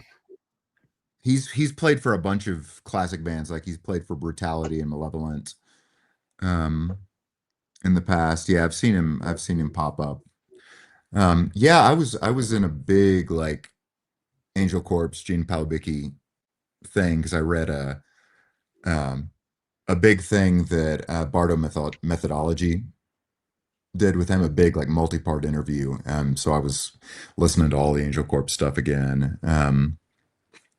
But yeah, I want to listen to that whole album because the stuff that I heard sounded really awesome. Adorier? I don't think I know that one. I know of You know that them. one? Yeah, I know of them for sure. I know I've listened to some of their stuff. Okay. Yeah, this one That one I've been keeps meaning popping up. I've been meaning to check this one out. Oh yeah, I remember that cover for sure. Definitely. Dark Descent. Varua, Mar de Riva. Okay, great. Yeah, this looked really interesting. I read a review of this. Atmospheric black metal, progressive with Brazilian folk mixed in. Cool. Mm-hmm. Yeah, that sounds really cool. Yeah, I mean, I remember reading a review of this, Angel, and yeah, that I already put it on my Spotify list. Check that one out. Vanessa Funk, Requiem, independent atmospheric post black metal dark and yeah, interesting. Okay, have not heard this one.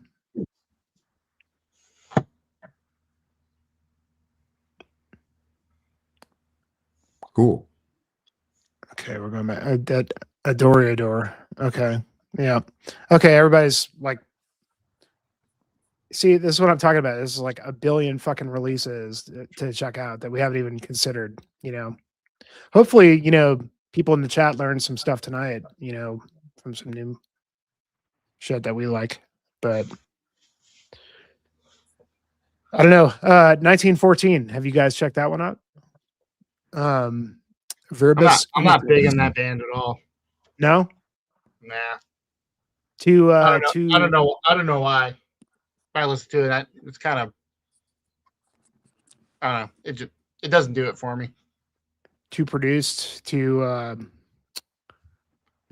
I don't know. I think with that subject matter, like that kind of subject matter, I think bands like Mind Warfare do it way better. And just like, you know, kind of create that kind of chaotic atmosphere. But yeah, Mind Warfare is good stuff. Yeah.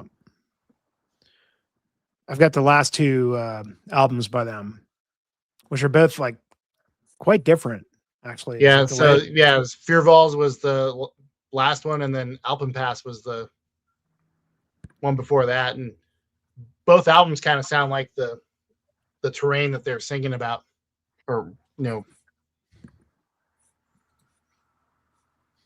Yep.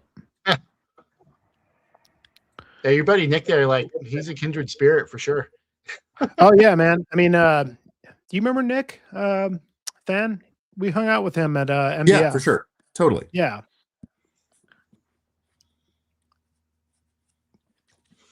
Good to see you, buddy. Unfortunately, I wish we were hanging out again for MDF next year, but MDF is kind of like, it's a good lineup for sure. I mean, it's always a good lineup, but this year is not quite as good as it has been for me. Like, there's not enough bands, you know, that I was looking forward to, like other than Havakruno and Oceans, a couple other ones that I'd like to see, Yeah. but I'm just too busy right around then. Like I'm like stacked. Yeah. I think that weekend I'm actually free, but I'm just like stacked right around it, and I don't want to get myself too committed to things that are gonna add to my fatigue. yeah. I keep having an eye on Hell's Heroes every year, man, because that's a festival I would really like to check out, with all the kind of more old school 80s shit that they tend to have, everything. They've had some really cool things in the past, and it's just Houston, you know, it's not that far. And they got that that Bathory tribute that they're Yeah. doing this year. I know, it's really tempting. And they did like the early Queensryche thing last year or the year before, and I'm like, man, I would love to see that, you know. Just a lot of cool varied things. Lots of cool like speed metal and like old school power metal and stuff like that. Like, just a good variety of things. Hey man, we hit our quota like about a half hour ago, so that's pretty good, you know. And 5 mission dudes with accomplished. 10 You records. left and came back, Jeff. That's huge. Yeah. And I rue the day for your fucking top 25, which is going to go for 25 hours.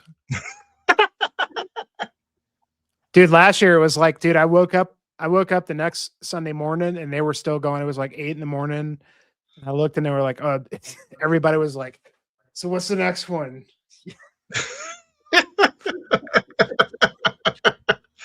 And I guarantee you they're going to do this year. You know, it's only like for me and Than, like, is the latest. It's almost 1 o'clock.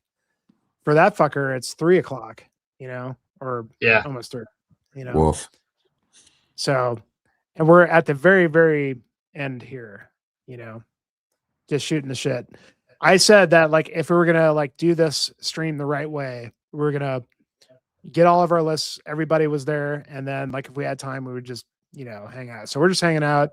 We're pretty much close to the end.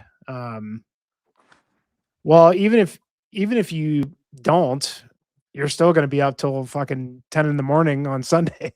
I mean, you can have a panel, like the full panel, like 9 people all like going through albums. 12 people, whatever.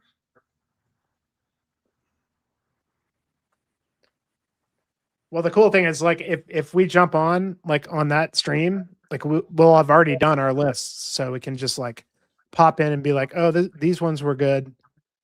Oh, what Yeah. we're talking about is pretty good, you know, but then out, you know. Hey, brother, thanks for hanging out for the whole time, man. Appreciate it. Yeah. Well, I got to bounce out of here myself. Yeah. Yep. I think it's a good time to call it. I think we hit the mark, like I said, a half hour ago, but yeah, just for a little hang toward the end. So guys, thank you so much. This is awesome. Really great stream. You bet, man. It's always a pleasure. It's always a pleasure to hang, and it's the gift that keeps on giving, because there's a whole lot of stuff that I have not checked out. That I have already loaded up my Spotify list for everything that we've heard tonight. I can't wait. Yeah. Yeah, So, man. I'm gonna now it's easy. Yeah. I'll post my list in the comments too. Yes. All you guys do that. Yeah, Brian, I'll do if that. you're watching, yeah, or just send it to me, or I'll just go recap everything. But great list, guys. Great input. Amazing. I'm glad that we get to do this all the time. So it's awesome. Thanks for keeping it going. Hell yeah. Everybody in the chat, thanks for hanging. Cheers, and we'll see you next time. Yeah. All right. Later, guys.